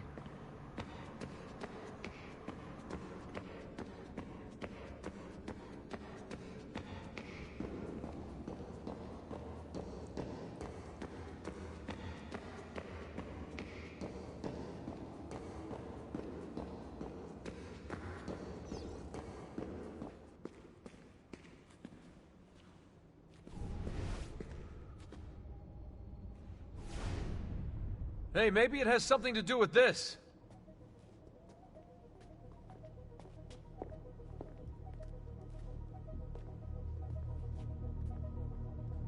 Symbol matches the one on the door to the vault. 1419, 1420, 1421. What if they aren't dates? 1419, 1420... Oh my god. What? God! Tell us already! I am! The Tetragrammaton, the 72 names of God. You see? They're all contained within 3 verses, Exodus 19 through 21. And get this, you'll like this, if you arrange the 4 Hebrew letters in God's name within an equilateral triangle, their numerical values add up to the same number. 72. Are you absolutely sure about this? That's kind of why I'm saying it out loud, Rebecca, yeah, but I haven't got to the kicker yet. Construction on the Colosseum began in the year 72. I think we have our password. Sean, go get the van.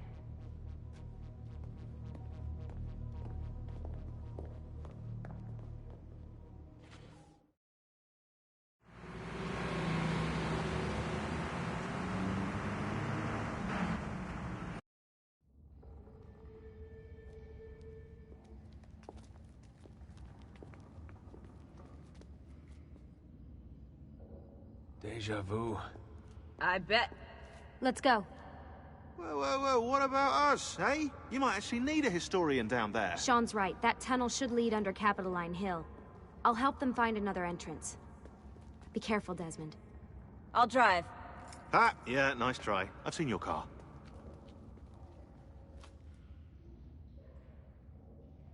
That's true, Apostle. Yeah, he'd most likely be sentenced to death with those charges. Burhan says they will return in the new Fast and Furious movie.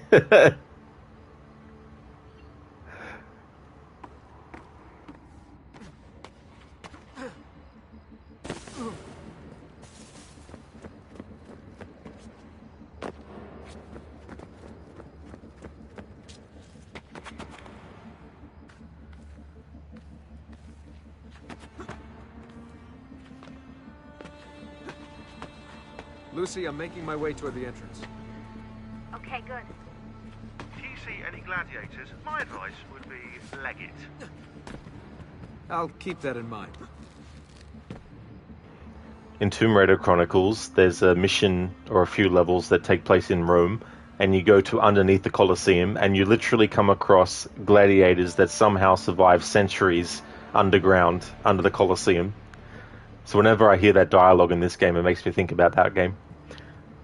Kasumifu survived and went hiding, obviously. Yeah. He would have been very noticeable if he had survived, you know, and he was somewhere else, so he'd have to go into hiding. Yeah, Lizzie, that line. That little dialogue there with Rebecca and Sean. I can't believe I'm actually going to hold the apple. It's been a long time coming. You've earned it. I wonder if it'll change things. Whether it can tip the scales in our favor. I'm sure it will. It has to.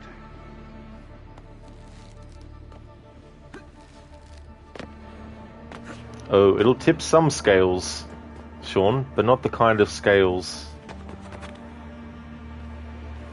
that you think will be balanced. What do you think we'll find? Hopefully a map to the temples. The apple's just gonna give it to us, is it? Yeah? Oh, is that Elvis over there? Hey, maybe this time we'll be lucky.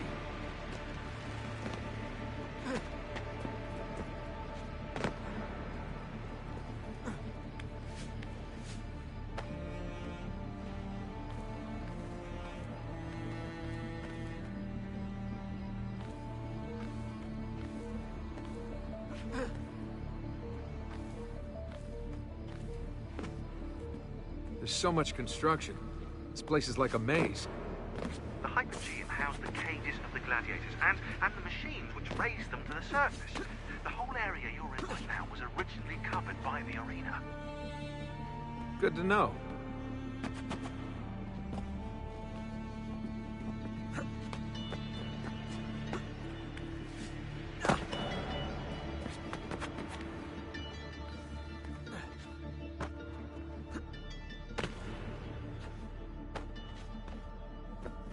Something's bothering me. Today's date is October 10th. So? Guess how many days there are until the Templar satellite launch? I have a feeling I know the answer. 72. Why is today so important? We're just picking up the apple and leaving. It's the door code.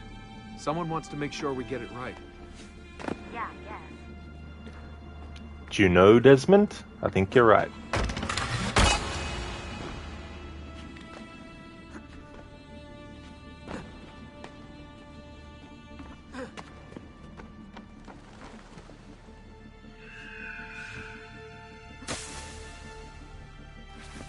Okay, I'm back on familiar ground.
We commit to this space the epilogue of our ending. Let it be found by he who is deemed worthy. Let it guide him. Let it shape his path forward. Let it save the world we leave behind. Who are you? What's going on, Desmond? Nothing. The first appearance in the series of the character Juno. Apostle, we still don't understand how they managed to reenact naval battles in the Colosseum. Where did they get the water from? Yeah, Apostle, that's the thing. Like, I've never really looked into the history of it. So when I found out that in Gladiator 2, there's some scenes where there's, like, water battles and stuff, I was like, what the fuck? So I was quite surprised that that was actually a thing. It's like, what the fuck?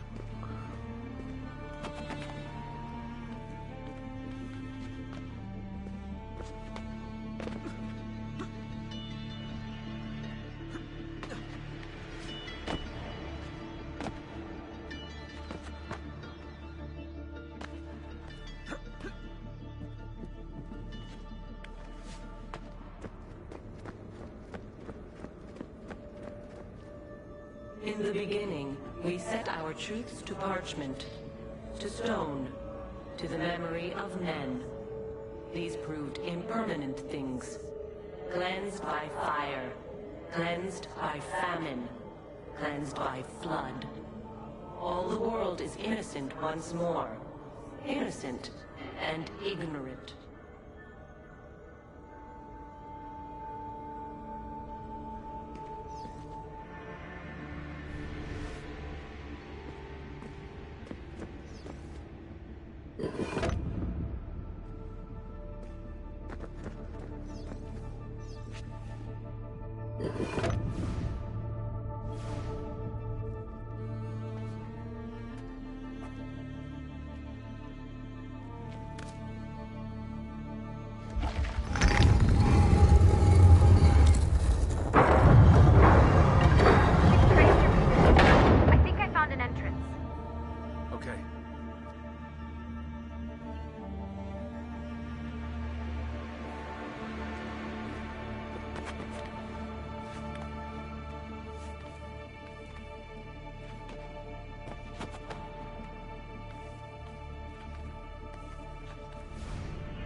I'm coming.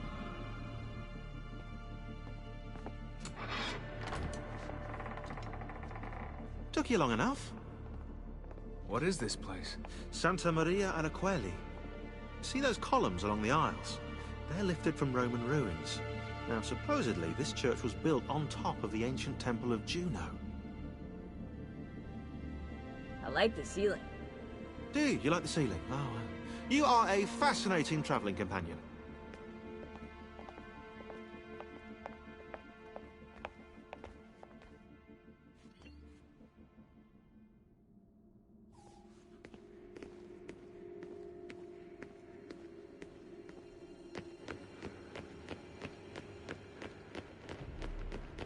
Where to now?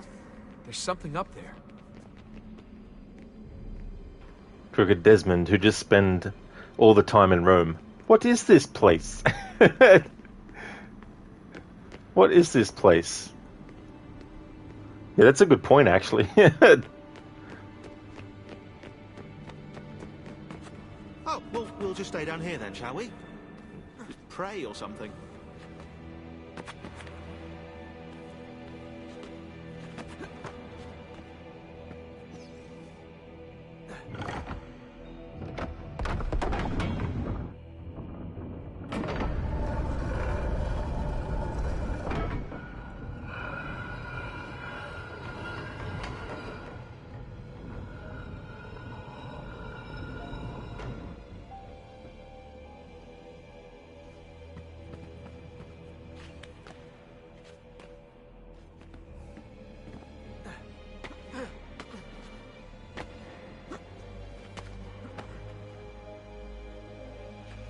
We did not build them to be wise, and now they are our final, vaulted hope. You are they.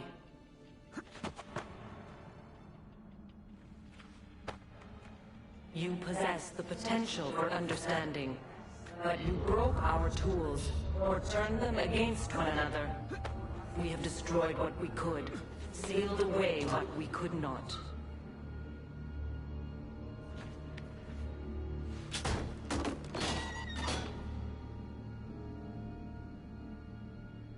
Something's open. Most, not all. And it does not take many to unwind the world. Here is a safe place, eternal, to store objects, words, wisdom, but not life. Almost did we have the means. But time erodes us. We can distract him. We can see past him.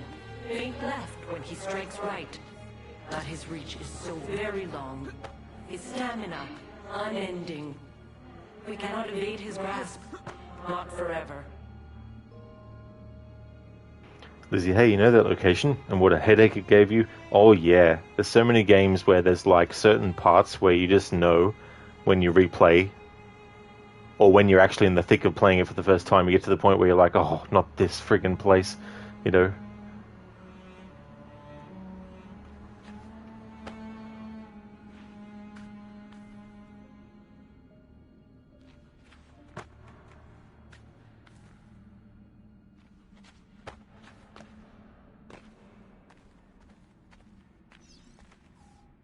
Here goes.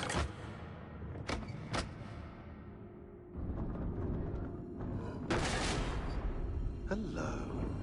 That wasn't in the blueprints. Desmond, get down here! On my way.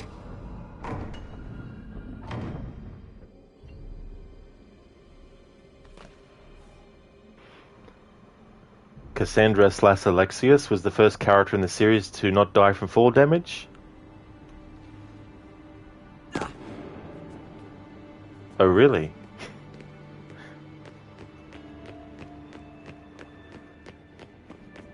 Whatever this is, it doesn't do anything. It's a dead end. Stan, wrong. How's it going, Stan? Welcome on in.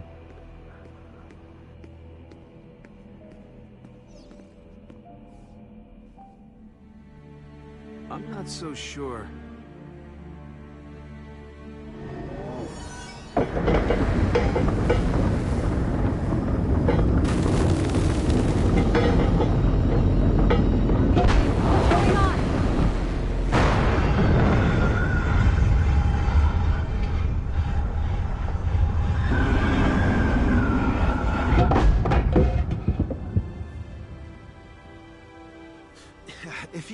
want to kill us, mate, you're going to have to try a little harder than that.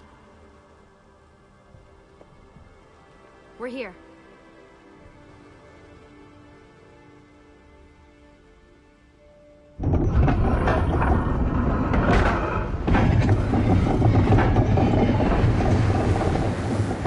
Now for that password. Sean's right, that is. I'm always right. About that dead end. That never happened. I was misquoted.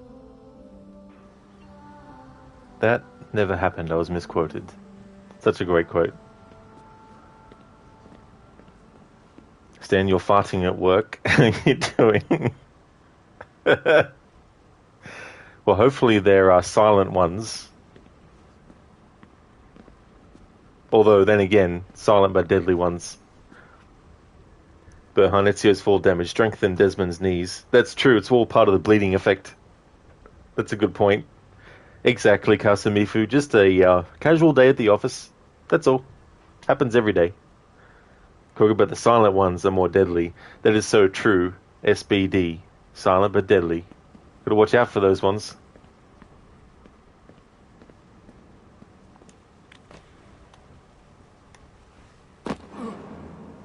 Thank you so much, O'Gorky. I definitely will. Yeah, there's different family that I've got in different places, so it's a bit hard sometimes to see everyone. But it'll be good to actually catch up.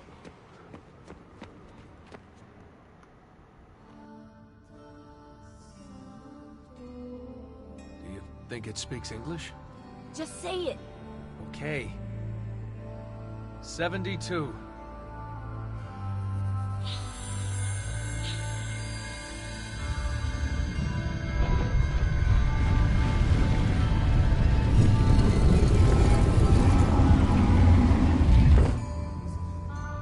After you, I think.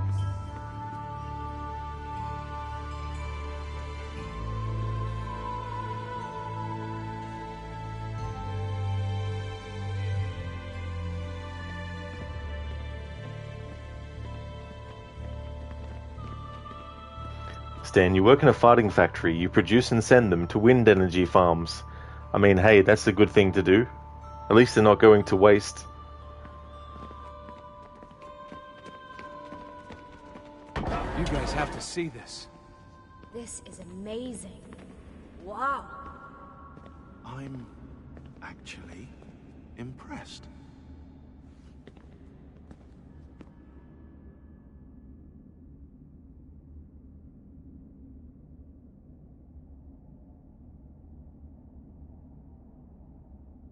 The apple seems to be in the center. Time to find out where those temples are.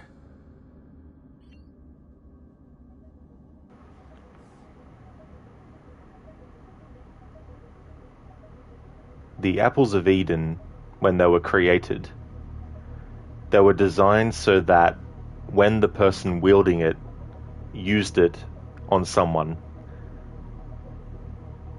the human brain had something put inside of it that receives a signal from the apple of Eden, which is why the people can be controlled with it. So it's literally communicating with their brain and causing them to become a puppet where they can make them do their bidding. So with that in mind, there's a walkway that will extend out to where the piece of Eden is, and if you think of the fact that the piece of Eden connects to the brain, the path that gets made looks like a spinal cord, which of course connects up to the brain as well. So I like that sort of like symbolism.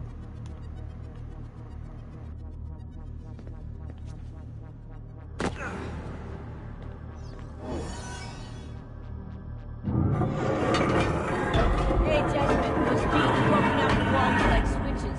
If you hit all of them, you might get some power to the central platform. Or you might cause this room to turn into an alien spaceship and fly away. Think about it. 100 years I might speak, and still you would not know us.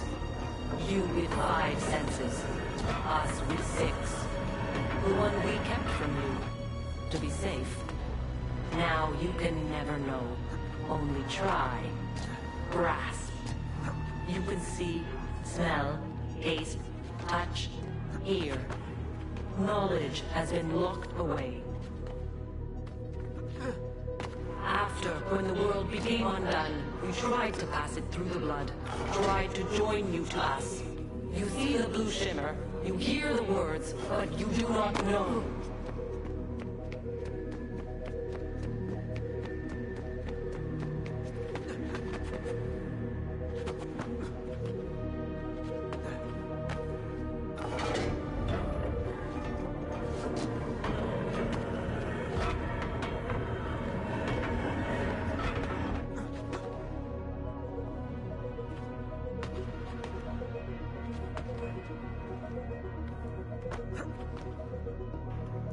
Stan, what the grandma talking about? It's like, sure, grandma, sure. Time to go. Brutus, so you have to get sleep. Enjoy your time off and see you in a few weeks. No trouble at all, Brutus. Thank you so much for being here. I hope that you get some good rest. Thank you very much. And definitely catch you in the next stream after this one a few weeks from now. Stan, back in your day, we used to be a great civilization. Let's get you to bed, grandma. Sure. You've told me this story 1,000 times. What the fuck? Oh, I wasn't quick enough. Whoops. I'm like, what's this glitch?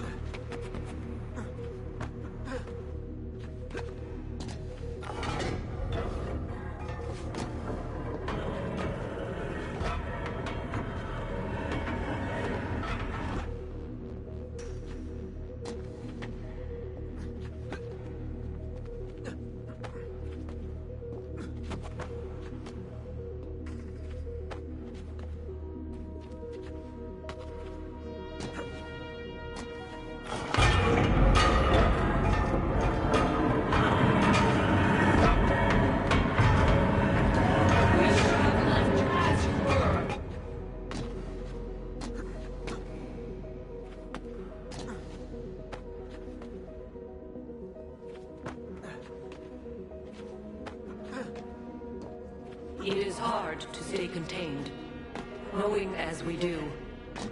We wait for you, Desmond. You will come here. You will activate it. You will know only when it is too late. Did you hear any of that? Any of what? But Han, hey guys, Grandma isn't feeling well again. She thinks she's an ancient being before humans existed. No, Grandma, you're just old. And then Grandma's like, no, it's all true. All of it. Oh yes, Annie, the music is chef's kiss. Yes, but kids' work is just phenomenal. Because it's been a little bit since I mentioned it, the piece of Eden connects to the human brain to make the human a puppet. So given the fact that the piece of Eden is in the center of this room, the pathway that gets made will actually look like a spinal column.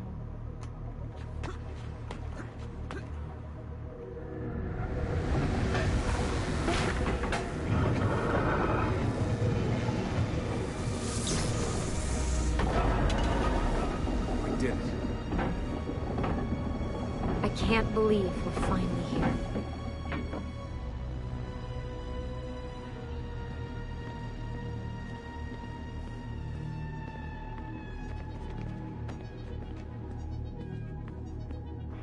You right there, Sean? You okay?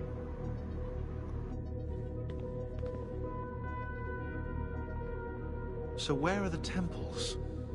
You want me to ask it? Or think it or something.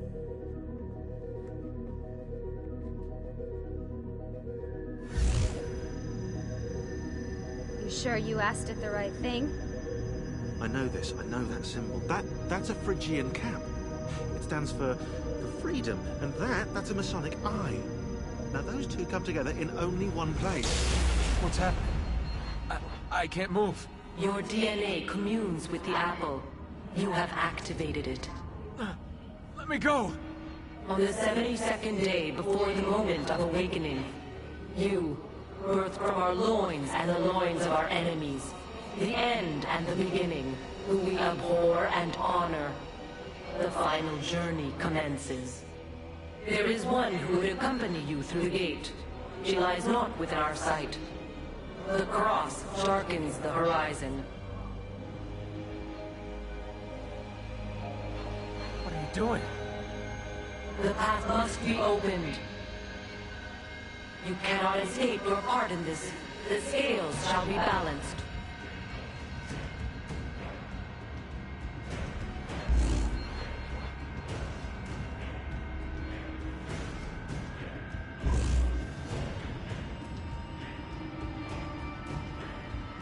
Stop! Please! You know very little. We must guide you.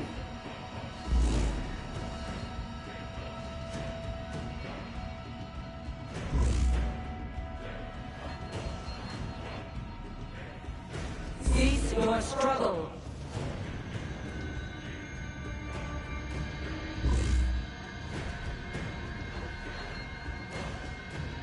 No!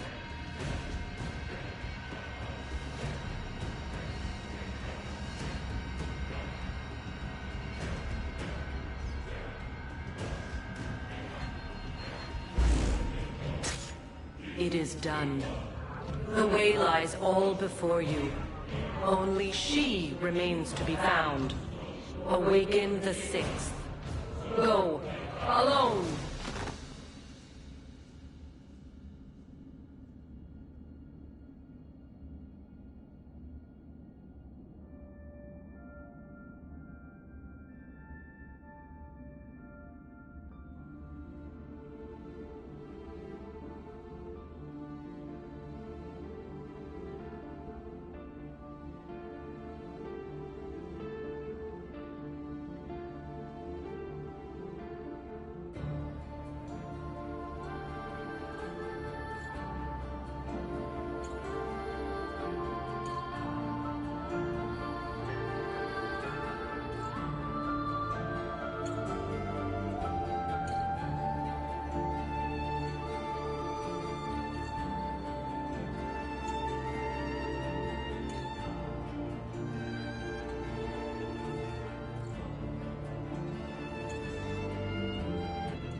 Shit! He's gone into shock. Put him back in the machine.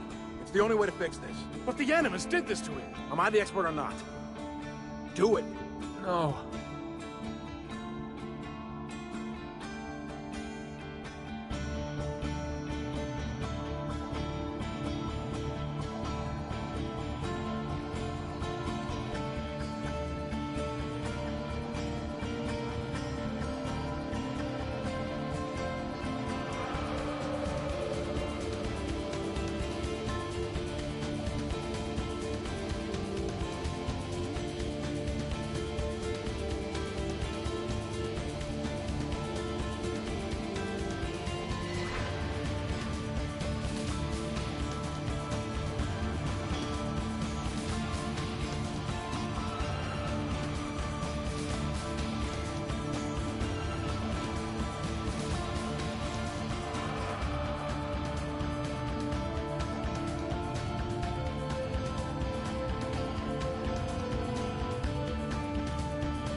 Stan?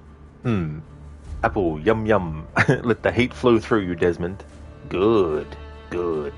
But Honey wanted to try some parkour too. Yeah, I was hoping to trigger that. Because the last time I tried to, I couldn't get it to happen. But it's so funny when that kind of thing happens. In Shadow of the Tomb Raider, there's a part where Jonah, if you don't actually move Lara, but you move the camera to see Jonah behind her, he'll almost walk off the cliff. But then he'll walk back. But if you actually move Lara, he won't do it. So I like it when there's sort of like things like that you can sort of like figure out and discover.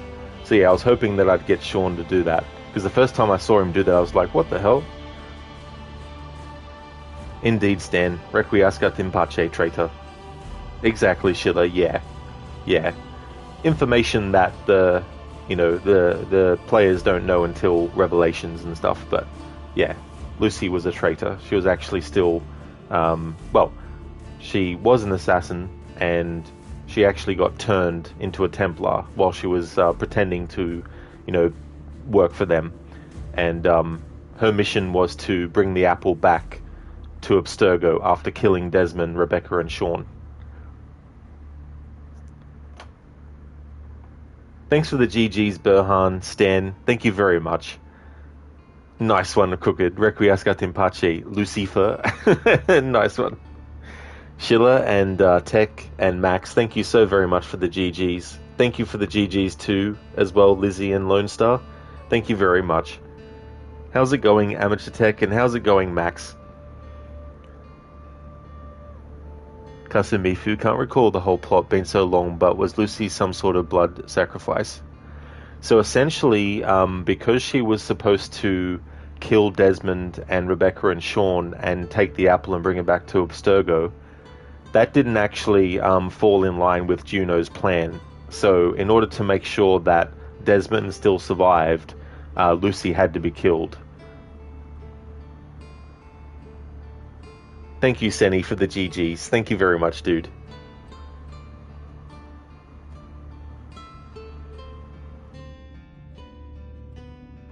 What I want to do, because the game will still let you actually play as Ezio, even though Desmond is now actually going to be in a coma, you can still actually play as Ezio and finish off doing any of the side stuff you might have left.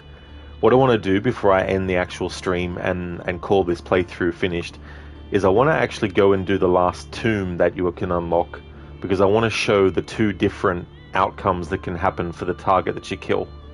There's one outcome where if you actually throw him over the balcony, there'll be one kind of interaction before he dies, but if you don't do that and you just fight him normally, then there won't be that particular cutscene. So I want to actually show that in this playthrough while I think about it, because I might not get a chance in other playthroughs celebrating the 15th anniversary. But I thought it would be good. I thought it'd be a good opportunity to show those two differences in one of these phases for the 15th anniversary. So once the credits are finished, I'll go and do that tomb and then show both outcomes. So I'll essentially do the tomb twice. I'll show what happens when you just do the kill normally, and then I'll restart the memory, and then I'll show what happens if you throw the dude over the railing instead. Nice one, Stan. Did someone say tomb? Absolutely. And speaking of tombs, in February, when the remasters of 4, 5, and 6 for Tomb Raider come out, I'll be doing a playthrough of the remasters of 1, 2, and 3, and I want to time it so that when I finish Tomb Raider Remastered 3, that I can actually just jump into... It won't be literally finish one stream and then start the next, but at least have the playthrough of Remastered 3 finished, so that when I can actually access Tomb Raider Remastered 4, 5, and 6, I can start the playthrough when it actually becomes available, which is the 14th of February, but I'll most likely start my stream after midnight and after I get access to it on the 13th of February when midnight passes and it goes into the 14th. Because it was fun to do that last time. When the remasters of 1, 2, and 3 came out, once it was available after midnight, I was like, right, I might actually do a stream, start the playthrough late my time, like really late my time. But it was fun to do. So I'll do that again for the remasters of 4, 5, and 6. Very much looking forward to them. And as I go through the games, I'll be showing the differences between the remastered graphics and the old school. Kasumifu, thank you. Des got his sixth sense open to what end? Yeah, so with Altair, he was able to activate the Eagle Vision. With Ezio, of course, he was able to learn all the skills and all that kind of stuff. And in terms of like Connor, I like to think that the reason why Desmond does Connor's fighting style is simply because he's experiencing the memories of Connor, and the bleeding effect is making him start to fight like Connor, you know. But essentially, what Juno wanted to do was she wanted to be freed, and she wanted to make sure that Desmond was able to get the apple and make sure that he could get to the temple in Assassin's Creed 3 to free her. So it's been her overall plan to use Desmond, make him think that he's doing things that he needs to do for good, but he's actually doing things to free her. But he doesn't know that until the end of Assassin's Creed 3 as well. But that's basically the overall thing with Juno and what she wants and why she is using Desmond and what she wants out of him and all that kind of stuff as well.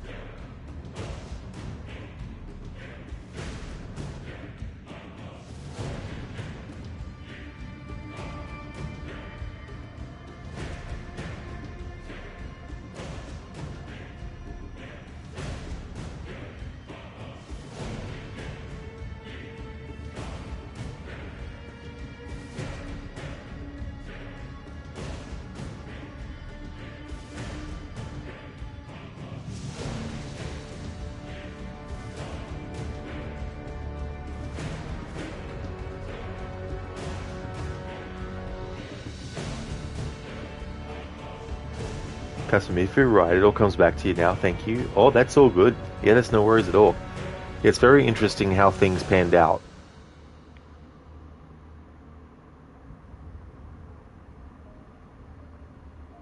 I still remember playing this for the first time back in 2010 and just being completely blindsided by that ending.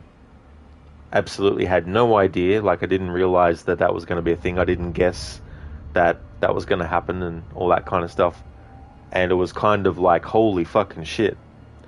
And of course back then, because you had to wait a year for the next game, it was like, well, what's going to happen next? And it was very much like when a season ends of a series and then, you know, you had to wait until the next season started to find out what was going to happen. So the Assassin's Creed series used to do that kind of stuff. And then the next game would do a recap of what happened in the previous one as well. So having her get killed, there was a lot of questions at the time. It's like, you know, why? You know, what was going to happen? What was she going to do? You know, why did she have to get killed? You know, all those sorts of things. Unfortunately, though, a lot of the meat of why it had to happen is in the DLC in Revelations, The Lost Archive. And it's done in the same way that the Desmond journeys are, where it's a first-person view mode, and there's all these blocks that you have to navigate, and you can create these different blocks to help you get up higher to different parts and all that kind of stuff. And so there's a DLC called The Lost Archive, in which you actually get to find out more information about Subject 16, who was the assassin that was captured by Abstergo before Desmond, and put through the Animus and all that kind of stuff. So you get to learn more about his story, and through that you learn why Lucy got killed, or had to be killed by Desmond, and all that kind of stuff. So people who didn't like that kind of first-person view thing, which is understandable, but I'm just saying it to set up the fact that if you don't do that DLC, then you don't find out that information. And so it wasn't until Assassin's Creed 3 that they delve a little bit into why, you know, Lucy had to be killed, or what happened, you know. But yeah, if you want to actually know the meat of why, it's in that DLC for Revelations, The Lost Archive. Corey, do you remember playing the ending with a friend on your birthday and being stunned by the fact that the last mission took place on that exact same day, October 10th, 72 days before December 21st? It's so crazy, you know, when that kind of stuff just lines up, you know, and that's an awesome memory to have too, as well, especially on your birthday too.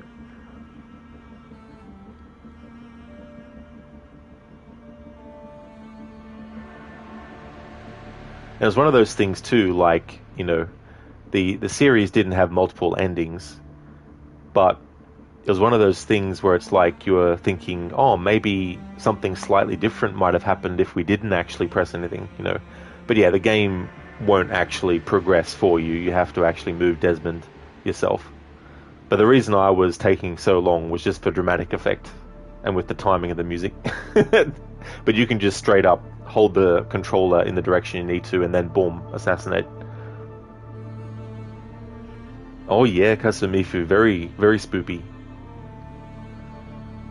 It's funny, I can't remember now when I found out, but the first Assassin's Creed game was actually released in 2007 on my birthday.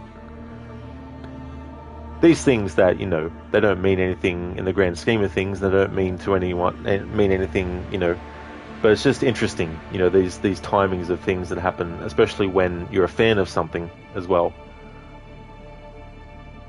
Sailcat coming in with the 35 month in a row.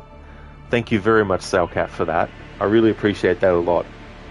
35 months. That's awesome, dude. How's your day going today?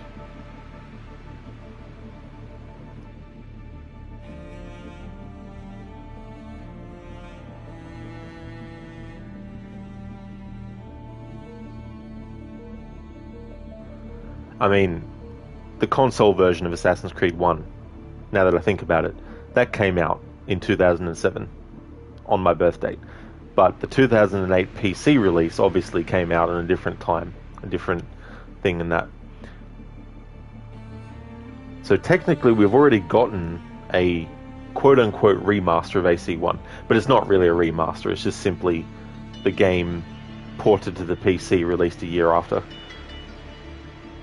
So okay, you just woke up and eating pudding. Oh, hell yeah, that sounds really good. That sounds delicious. What kind?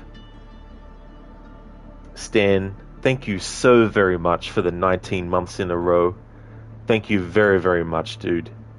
You forgot to do this, lol. No worries at all, Stan. Thank you so very much. And also, thank you for using your Prime for that as well. Vanilla pudding, Salcat? Nice, that's cool.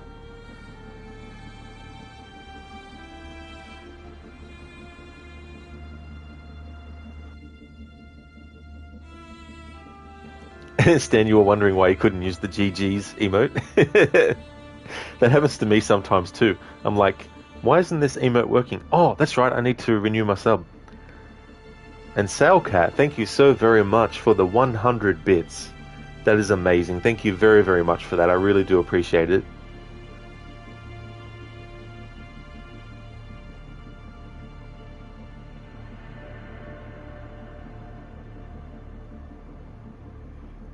So Metal Gear Solid 4 was released in 2008, huh? That's interesting.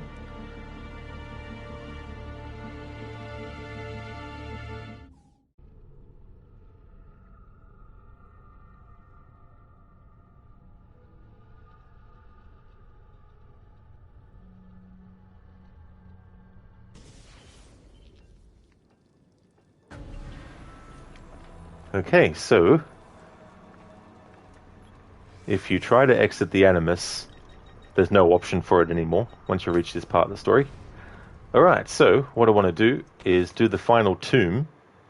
I'm going to do it twice because I want to show the two different outcomes for the target that you assassinate. It's kind of like a little extra thing, but also to extend the stream a little bit longer. But it's also a good opportunity because even though I'm doing multiple phases to celebrate this game's 15th anniversary, I may not get a chance to show those two outcomes due to the nature of what those playthroughs will be like and what the focus will be. So I may as well take this opportunity for phase 1 to show.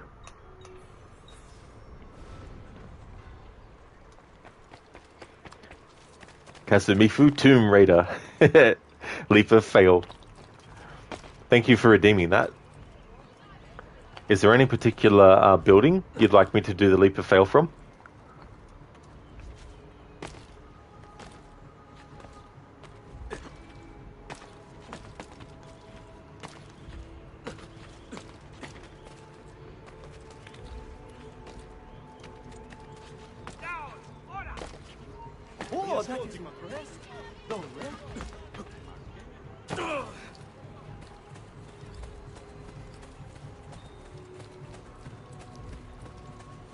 Actually, there will be a playthrough where I will do it, show the two outcomes, because it's related to playing the game with the Italian language.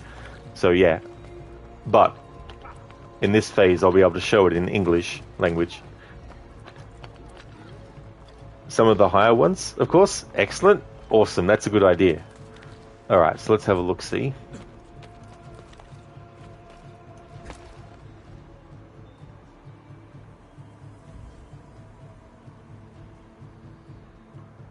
There is the Castello.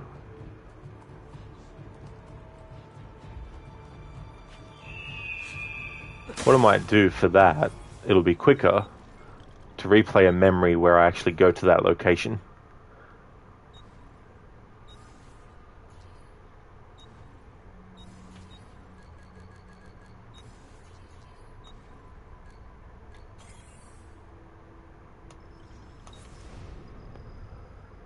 Senny, thank you so very much, dude, for the 100 bits. That's amazing. Thank you so much for that, dude. Thanks for a great start into the new stream year. Hope you have a great time off as well, Senny. Thank you so very much, dude. I definitely will. It'll be definitely good to take a long stream break, you know, and then come back fully re-energized as well and ready to do more streaming. And that's no worries at all, dude. I'm glad that you've been, you know, enjoying the start to my stream year as well. It's been great to catch your streams as well for the start of the year and see more Assassin's Creed and other games with different, you know, time periods and Ghost of Tsushima. Hey there, Biko. Oh, not yet. Yeah, I decided to actually do another bit of content for the playthrough. I want to show two different outcomes for a target you need to kill. You're going to hide in the background. This is the last day for 2 weeks, isn't it? Yeah, Biko. It might even be 3 as well. I haven't actually decided, but it'll be 3, you know, so I definitely would say 3, you know.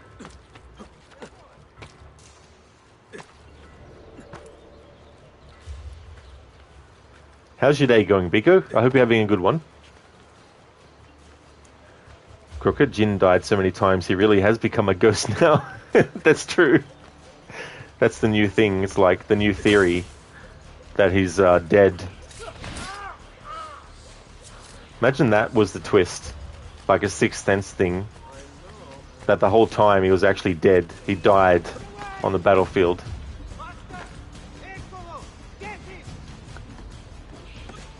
I don't know why Ezio can't put his feet on that little part first.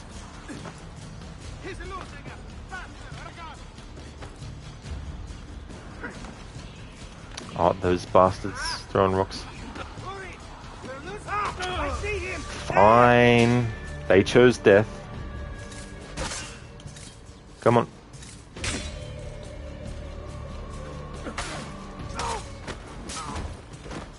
Alright.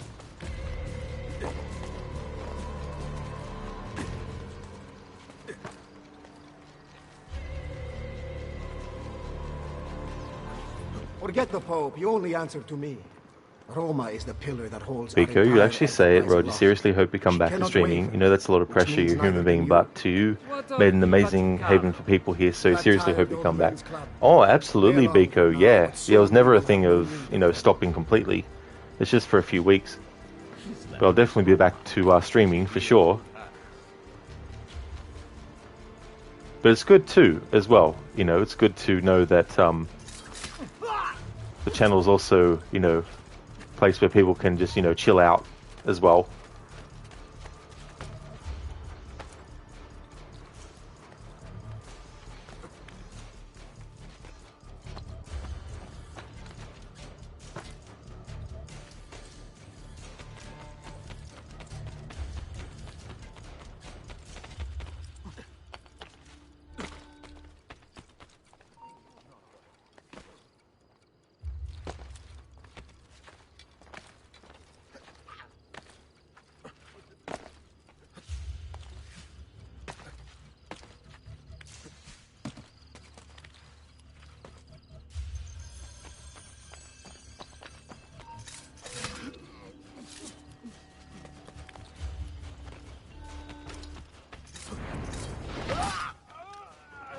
So what I'll do is I'll just keep climbing up on the top of this.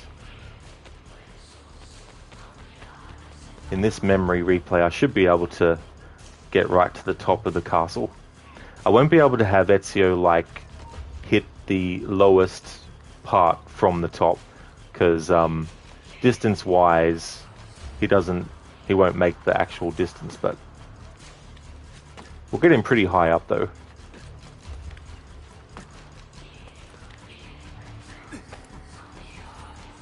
Cesare. Can I skip this cutscene, Ubisoft? Good.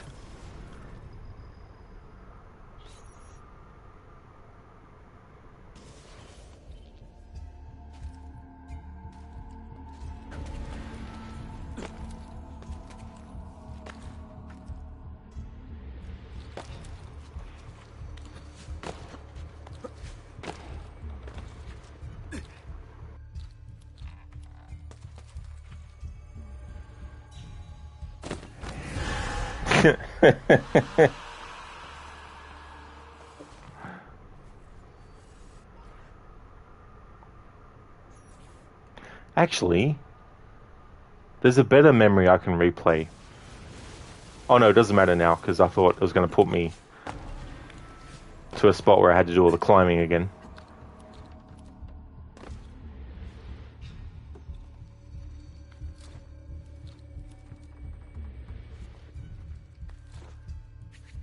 Open the gate! The general is leaving for Urbino! Buona fortuna, Padron Cesare!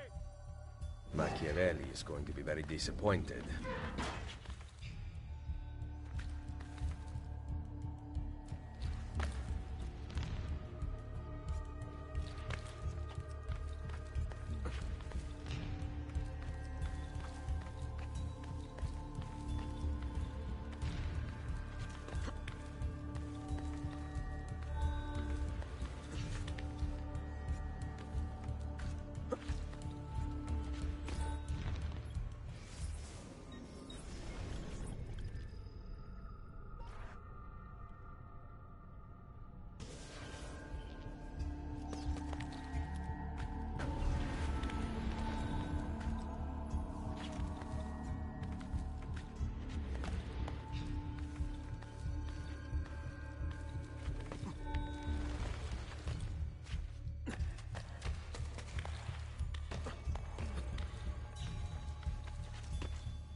Hurry!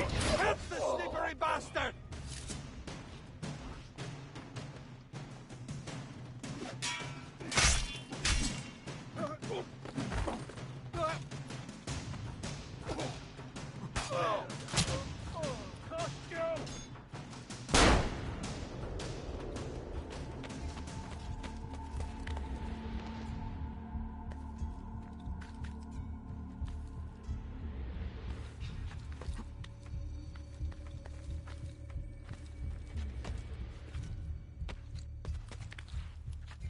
Here we go.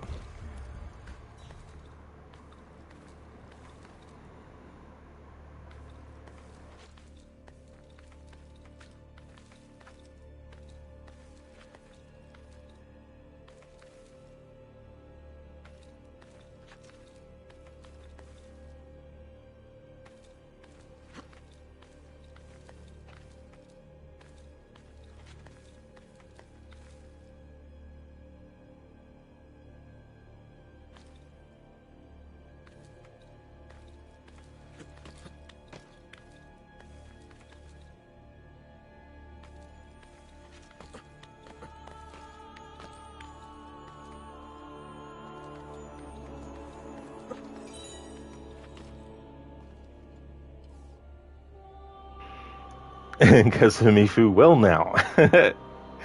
That's right, Senny, yeah. Yeah, there is a achievement. You glide with the parachute from there to the Tiba. Alright, leap of fail time.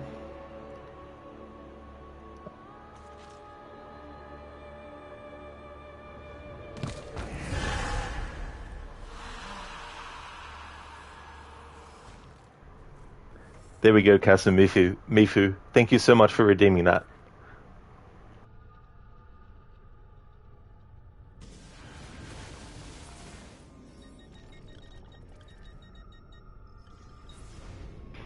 Yeah, Crooked, imagine catching the ledge there right at the last minute, and how jarring that would be, like dislocate his arm out of his socket.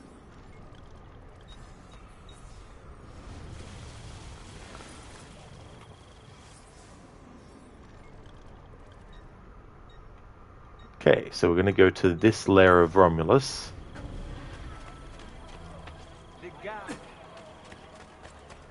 Yeah, Crooked. Gravity wins. Fatality.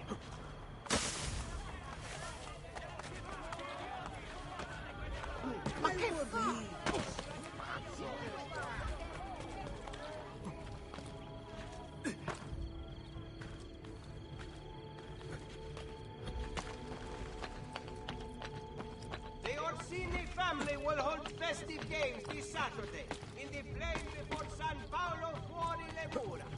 Richer prizes for all games champions promised.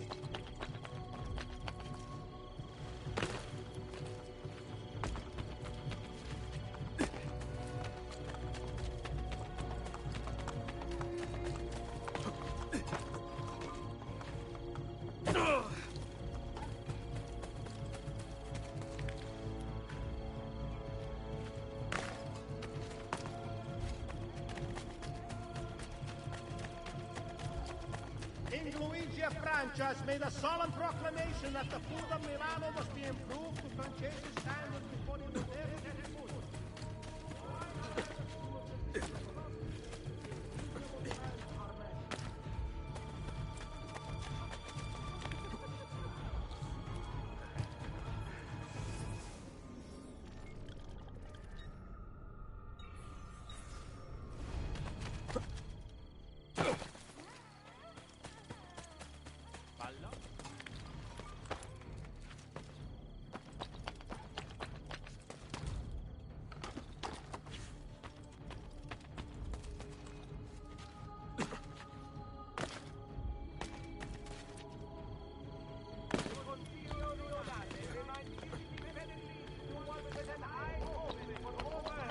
Architectural sanitation features. They would also like to apologize to the Duchess of the Alba, and we shall praise great peace and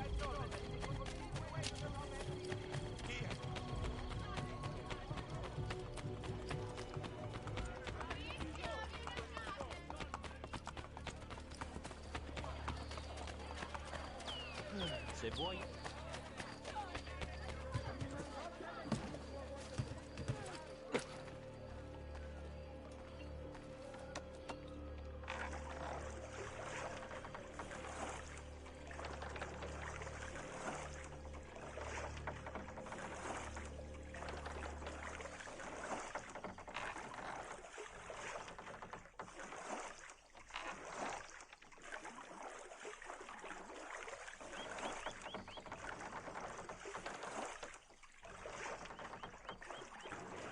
Oh yeah, I did Kasumifu. Yeah. But I can do it again though, if your internet was messing up.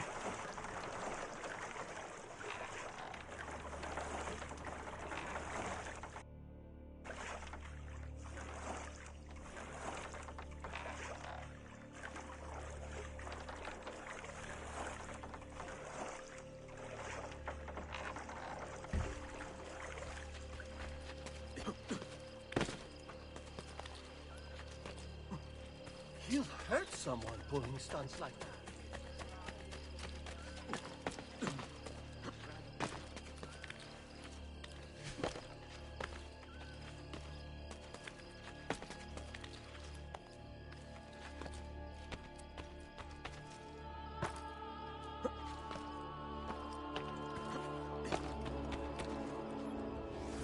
This time I might actually go and choose a different memory.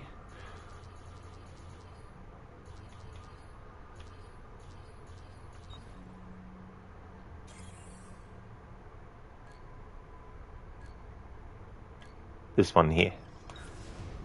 If I replay this memory, it'll have me in the castle, and then I'll be able to get to the top of the castle because there's a timer, but I should hopefully be able to still climb up.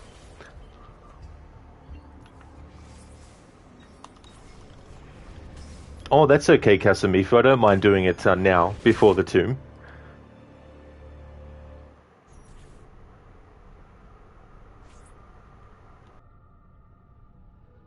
All right, Cesare. I am coming through that window. I want the apple!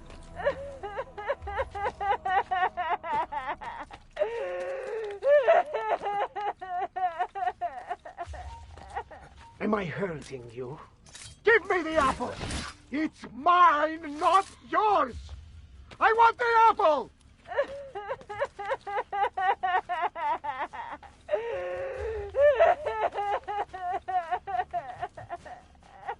Am I hurting you? Give me the apple! It's mine, not yours! I want the apple!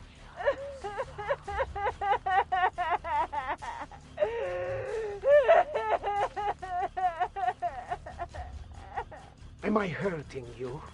Give me the apple! It's mine, not yours!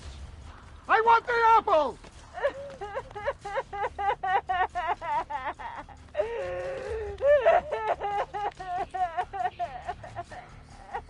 Am I hurting you? Give me the apple! It's mine, not yours! I want the apple!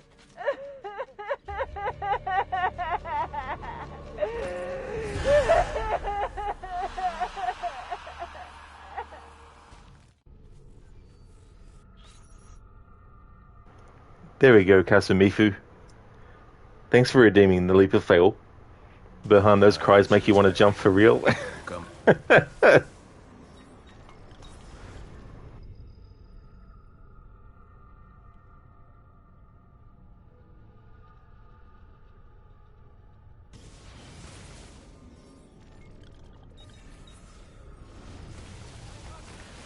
thy wounds, noble signor. Let their mark be not in vain. You have our hearts and sometimes more, ever grateful for your pain. This mighty man, he keeps the poor from the mighty's reach. He keeps the maiden's hope and more. His lips, they do beseech. Bring up no respect for art.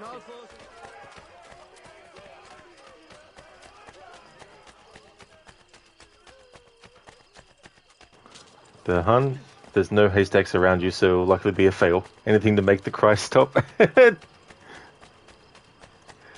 Pico, you swear there's an afterlife, lol. Oh, that is interesting. It's so funny, the two drunks that are near the entrance to this tomb as well.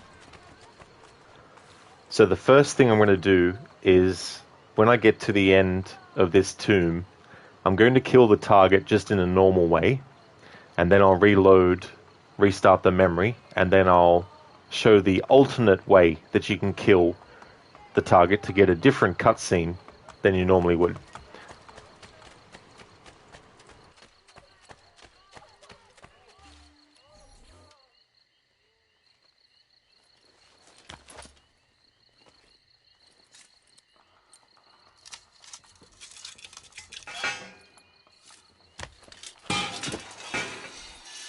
Did you see that white knight? Yeah, it's good.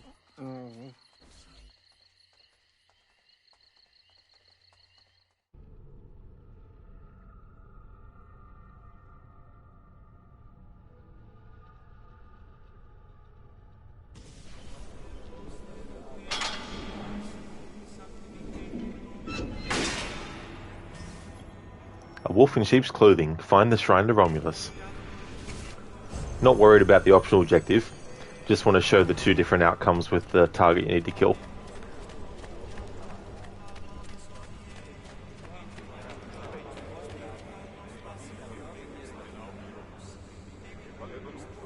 Benedicat vos omnipotens Deus, Pater et Filius et Spiritus Sanctus.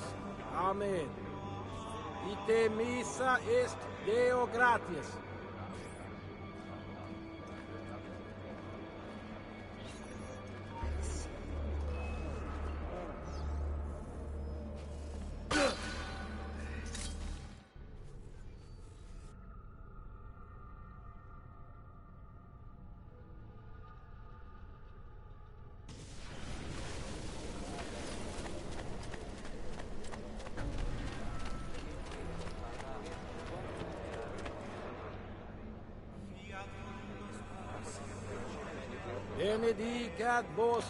Benedicat vos omnipotens Deus Pater et Filius et Spiritus Sanctus. Amen. Ita missa est Deo gratias. Deo gratias.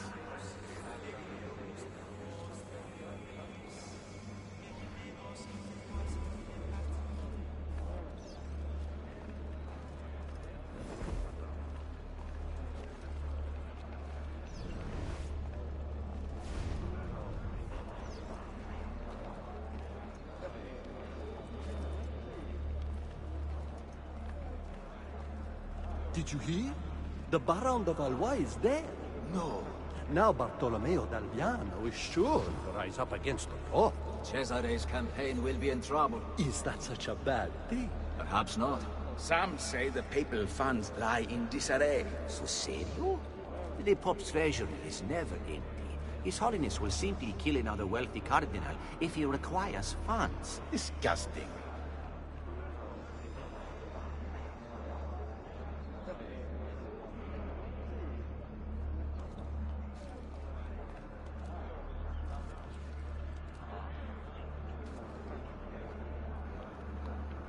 There's one guy, one of these character models makes me think of Steve Carell. I don't know if it's this guy or not.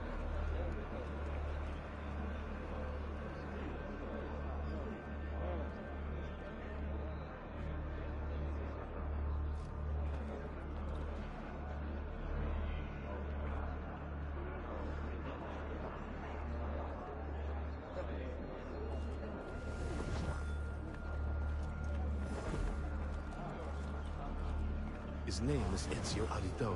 Who? The assassin. He killed the banker. Some say he even walks the halls of Il Vaticano with no one able to stop him. There is hope after all. Perhaps Cesare's rule will finally end, and the church will be restored to its former glory.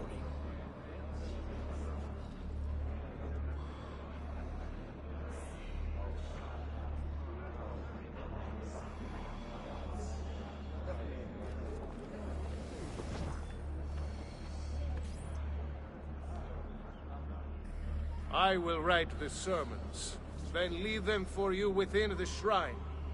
Make sure you deliver them convincingly, with passion. The followers will do anything we tell them to, Padrone. They believe their God commands them.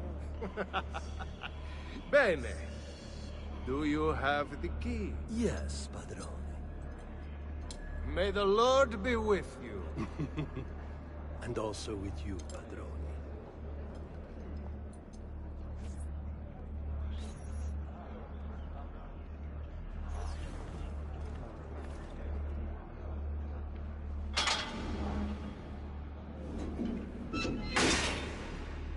Assassino!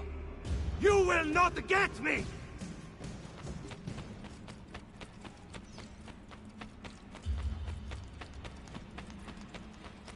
My ascension takes me closer to God and away from you, Assassino!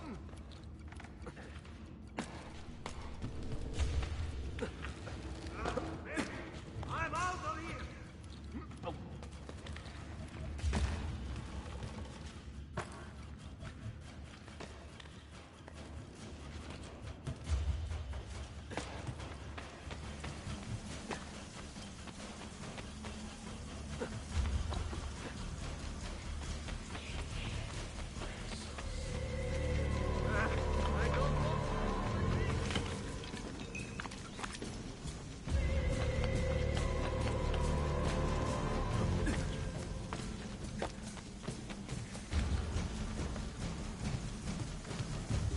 Sanctuary denied.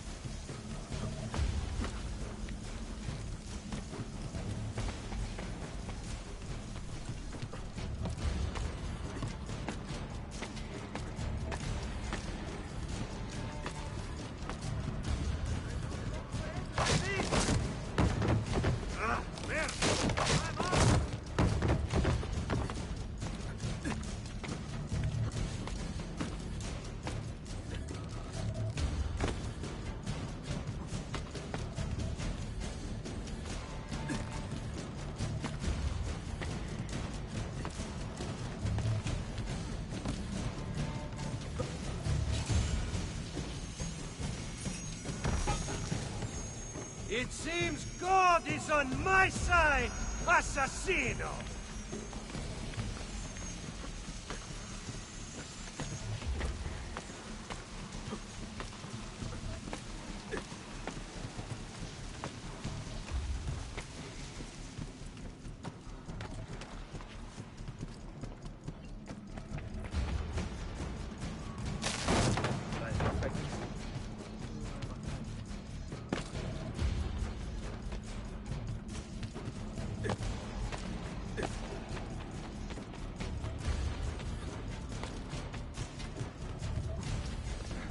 What do you want, assassino?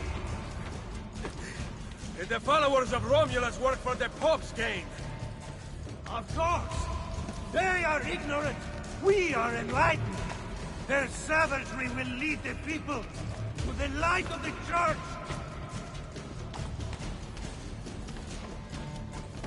Godspeed!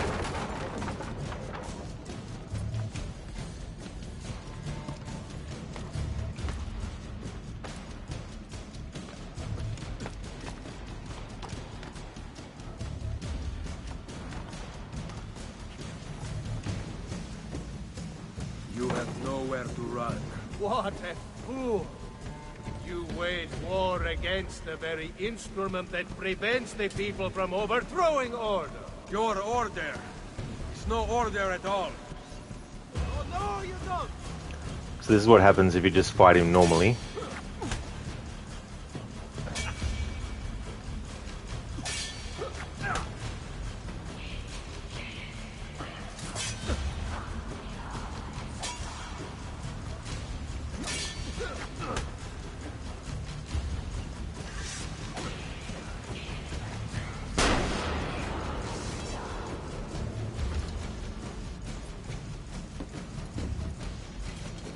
Requiescat in pace.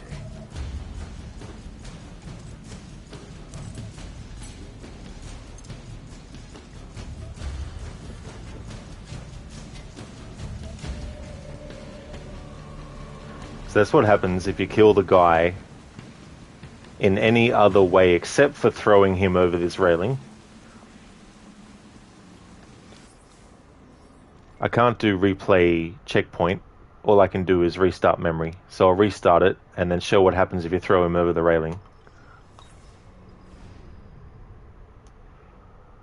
I'll catch up with chat first, of course, before I do that.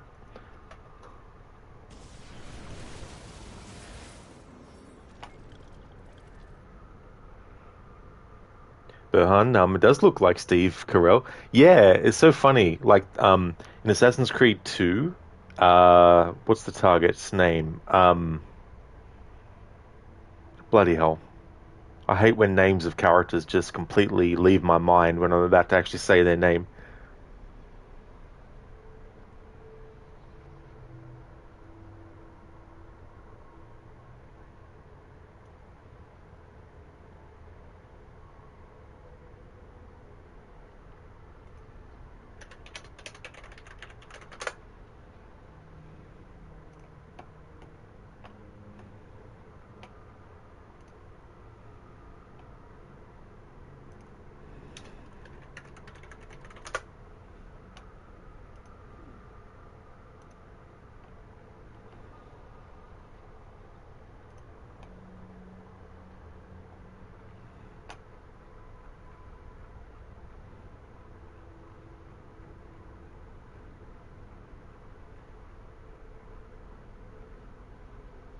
Silvio Barbarigo, that's the friggin' target's name.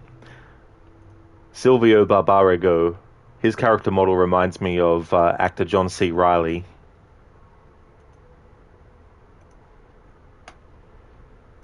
Hey there, Ave. How's it going? Welcome on in. All is well here? Yeah, things are going good, Ave. I finished off Assassin's Creed Brotherhood story. I just wanted to show the two different outcomes with this target in this tomb before I ended the stream and the playthrough. But thanks for joining in. How's your day going today? Burhan bro has some flow with the bars. He's spitting. Yeah. It's funny, Latin, you know, like, it seems like a language I think I might be able to learn. But, I don't know, there's probably some words that are very tricky to say too. Biko is saying it so quick, like he does it all the time and is fed up. Lol. Exactly, Biko. I'm like, oh, damn it, got to synchronize. Now I have to listen to that again. So it's like da da da da da da da da da da. But Hunter does look like Steve Carell. Yeah, I was like, I'm sure that's the one. Biko, it would be funny if he said at the end and whatever. I love that animated emote, Crooked, that Zamaxi has.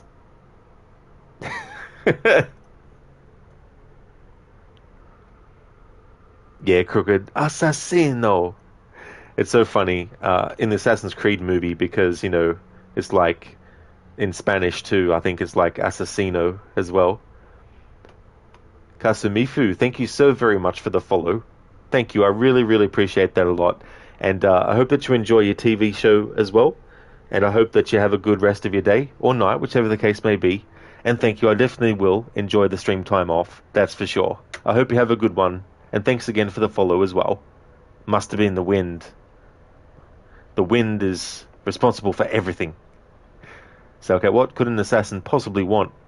Oh, he might just want to, you know, give a pamphlet out or something like that, I guess. He got out his wand but didn't do any spells, that idiot. Exactly. Like, come on. Crooked, you're going to take the dog out, so if you're not live anymore by the time I get back, I hope you have a great rest of the stream.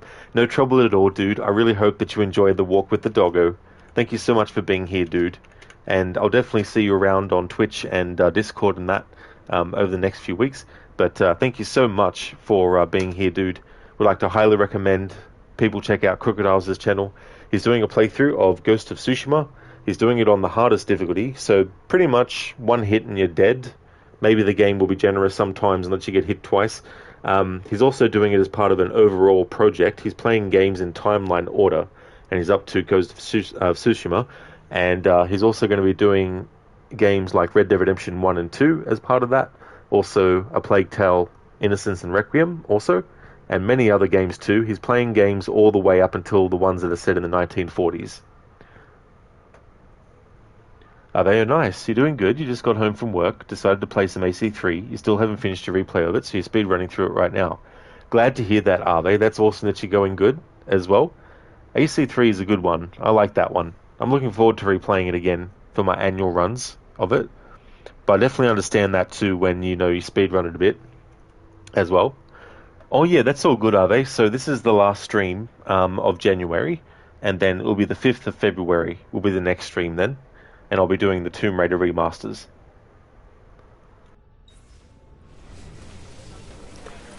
Any cutscenes, except for the one I want to show at the end of this, showing the different way to take out the target. I'll skip the other ones. When I can, that is. Benedictat vos omnipotens Deus Pater et Filius et Spiritus Sanctus. Amen. Et missa es Deo gratias. Hasta la vista, baby.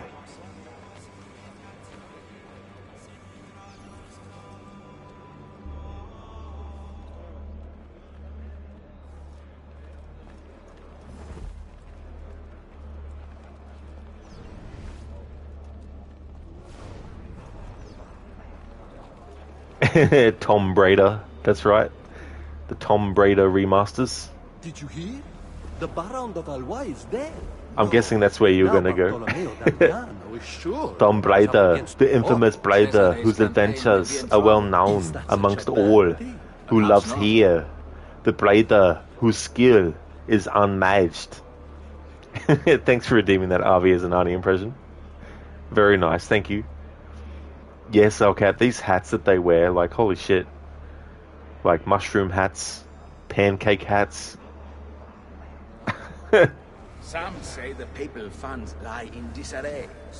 They just get to, like, you know, stand around all day, gas bagging, stand around. Burhan looks more like a massive nipple.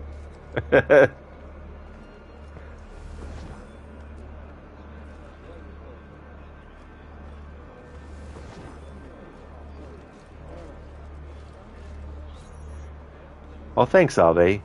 Yeah, it'll be good.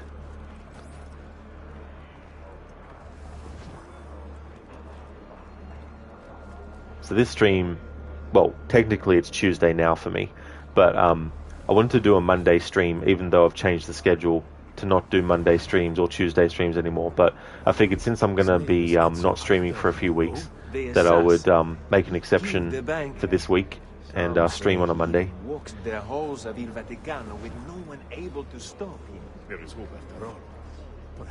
Okay, so let's see if I can skip this. Alright, cool.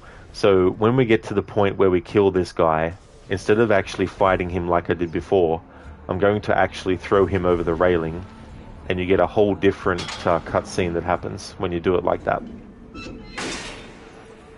Assassino! You will not get me!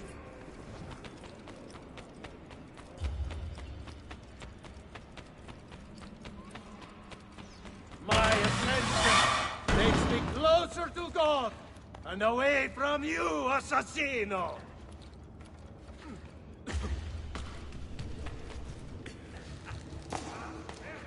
I'm out of here!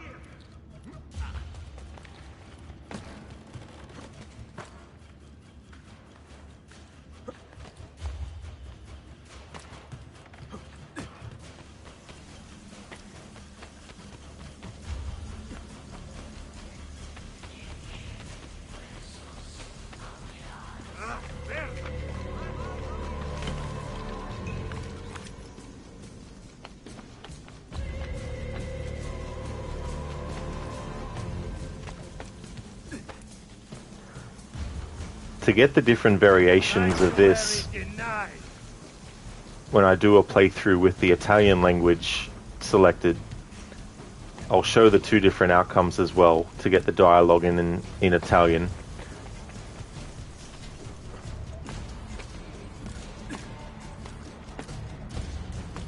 But while I'm doing this phase in English,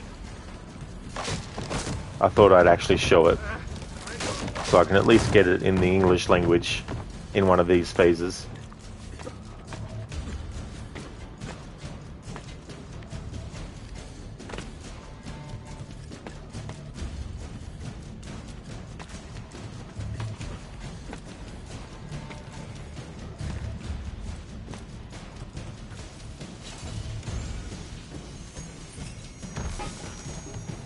It seems God is on my side, Assassino!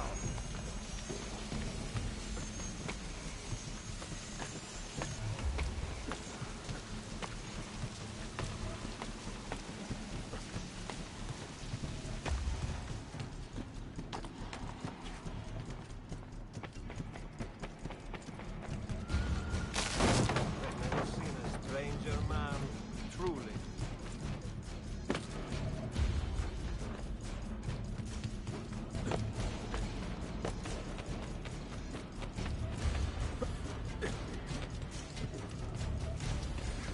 What do you want, Assassino?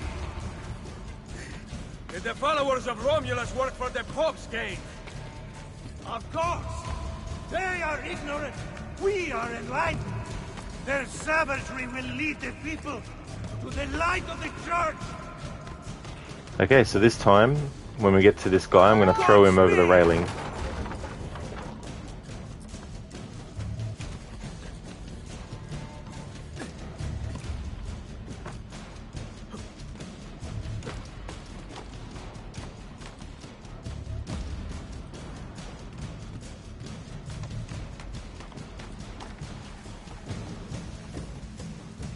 You have nowhere to run. What a fool! Oh, exactly, Salcat. All this climbing and running and jumping and swinging on things. From overthrowing order. So if you actually throw him over the railing instead of fighting him normally, you'll get a cutscene. You saved me!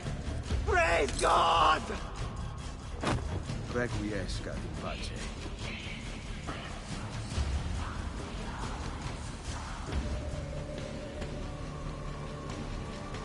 And there you go. If you throw him over the railing, there'll be a little cutscene where Ezio grabs him before he falls, and then takes the key, and then the guy falls, and then he says, Requiescat in pace. So, okay, next time, just poison his garlic bread. Exactly. Do it that way. Like, use the poison.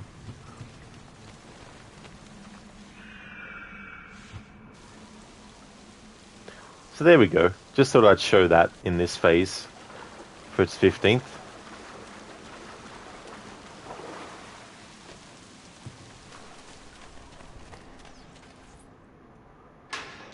With the English language, and then in one of the future phases I'll do the Italian language, and then show both outcomes to get both different dialogues in Italian.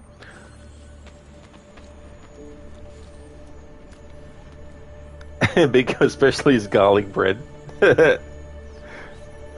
Now I want some garlic bread. But I've got some leftover roast chicken from earlier.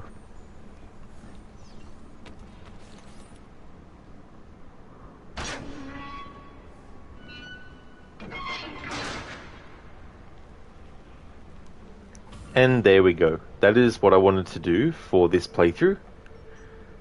I want to thank everyone so much for watching the stream. I really appreciate it a lot. We're going to go and raid out to a channel that I haven't been able to raid out to for a bit. Off the Shelf Reviews, they're actually playing through the Thing remastered version. So the Thing game originally came out... Oh, cutscene. There he goes again. Oh.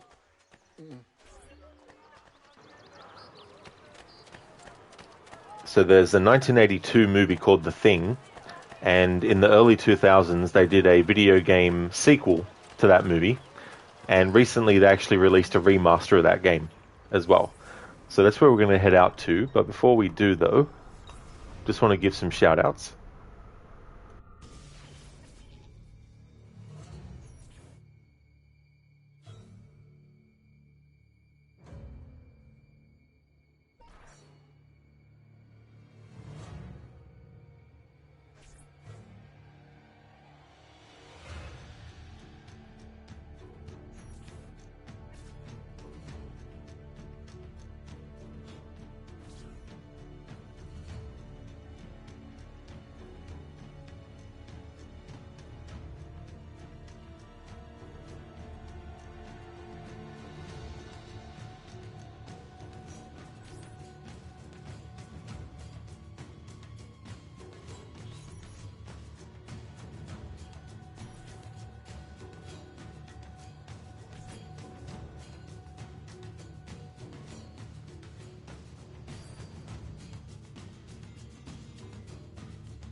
Would like to highly recommend people check out the following streamers: Absolution, who's been doing some IRL streams lately; Amateur Tech, who's been doing a playthrough of Helldivers 2; Bernie who has been doing Marvel Rivals; Enmita has been doing some Resident Evil 7 Biohazard; Foxenheim has been streaming Elden Ring; Crocodiles is doing a playthrough of Ghost of Tsushima on the hardest difficulty; Lucinda is doing a Resident Evil marathon, is currently on Resident Evil 4 Original; Mr. Gote is a streamer of games like Banishers Ghost of New Eden; and Salcat has been doing House of Ashes, one of the Dark Pictures series games by Supermassive; and Shitterlock has been doing a playthrough of Skyrim. So definitely recommend checking out those channels if you haven't before.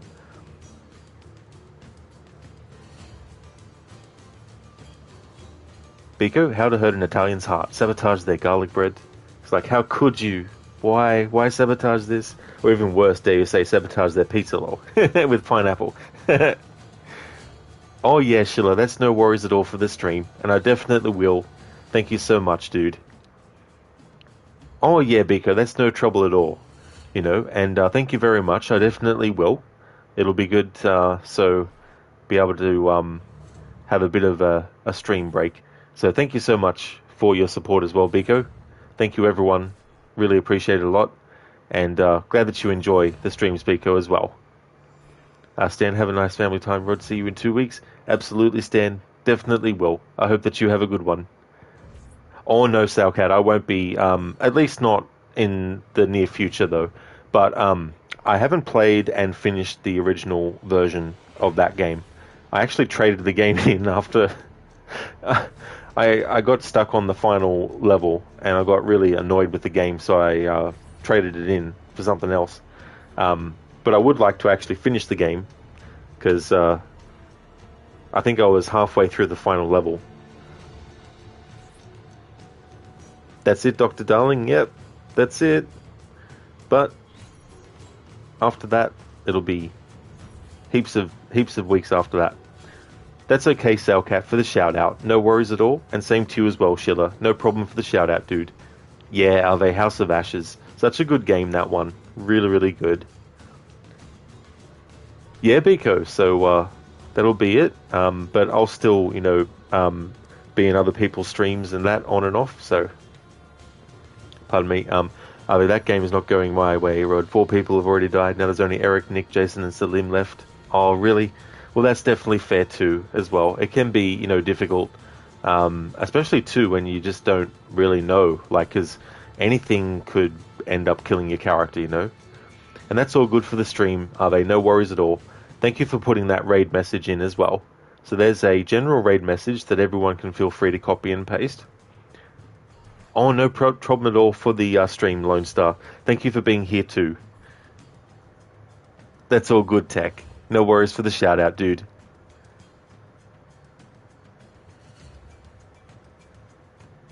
Absolutely, Burhan. Thank you so much for being here too, as well. And I definitely will have a great stream break for sure. Are they 2 funny guys and the assistant died so fast? Oh, yeah. Their banter between Joey and Merwin was just so good. I've also got a raid message for subscribers, so I'll just set that up as well, because I like to change what emotes I use as part of that. Let me see, so got some Assassin's Creed.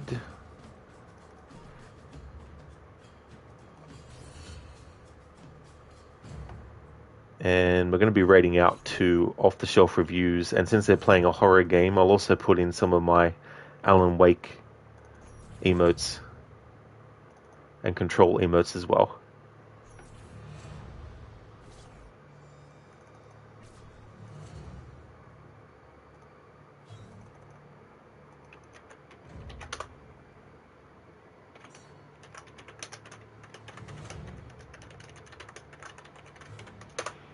Off-the-shelf reviews are great as well because they also have a YouTube channel, and that's where they actually began doing their content. I think it's over 10 years ago now, doing reviews of various kinds of movies, and then they branched out to actually have a Twitch channel as well. So that's where we're going to raid out to, off-the-shelf reviews, and see how they're doing with The Thing Remastered. I want to thank everyone so much for watching this stream. I really appreciate it a lot. So the next stream, and I'll also put it into chat as well, so the next stream won't be until the 5th of February. I'll update my stream title as well as my About Me, and I'll also have a message that will post while I'm offline, just, putting that date in as well. But yeah, so the 5th of February will be the next stream, and it'll be Tomb Raider 1 Remastered as well. See ya, Burhan. I hope you have a good one. I hope that everyone has a good day or night, whichever the case may be, and catch you in the next stream a few weeks from now.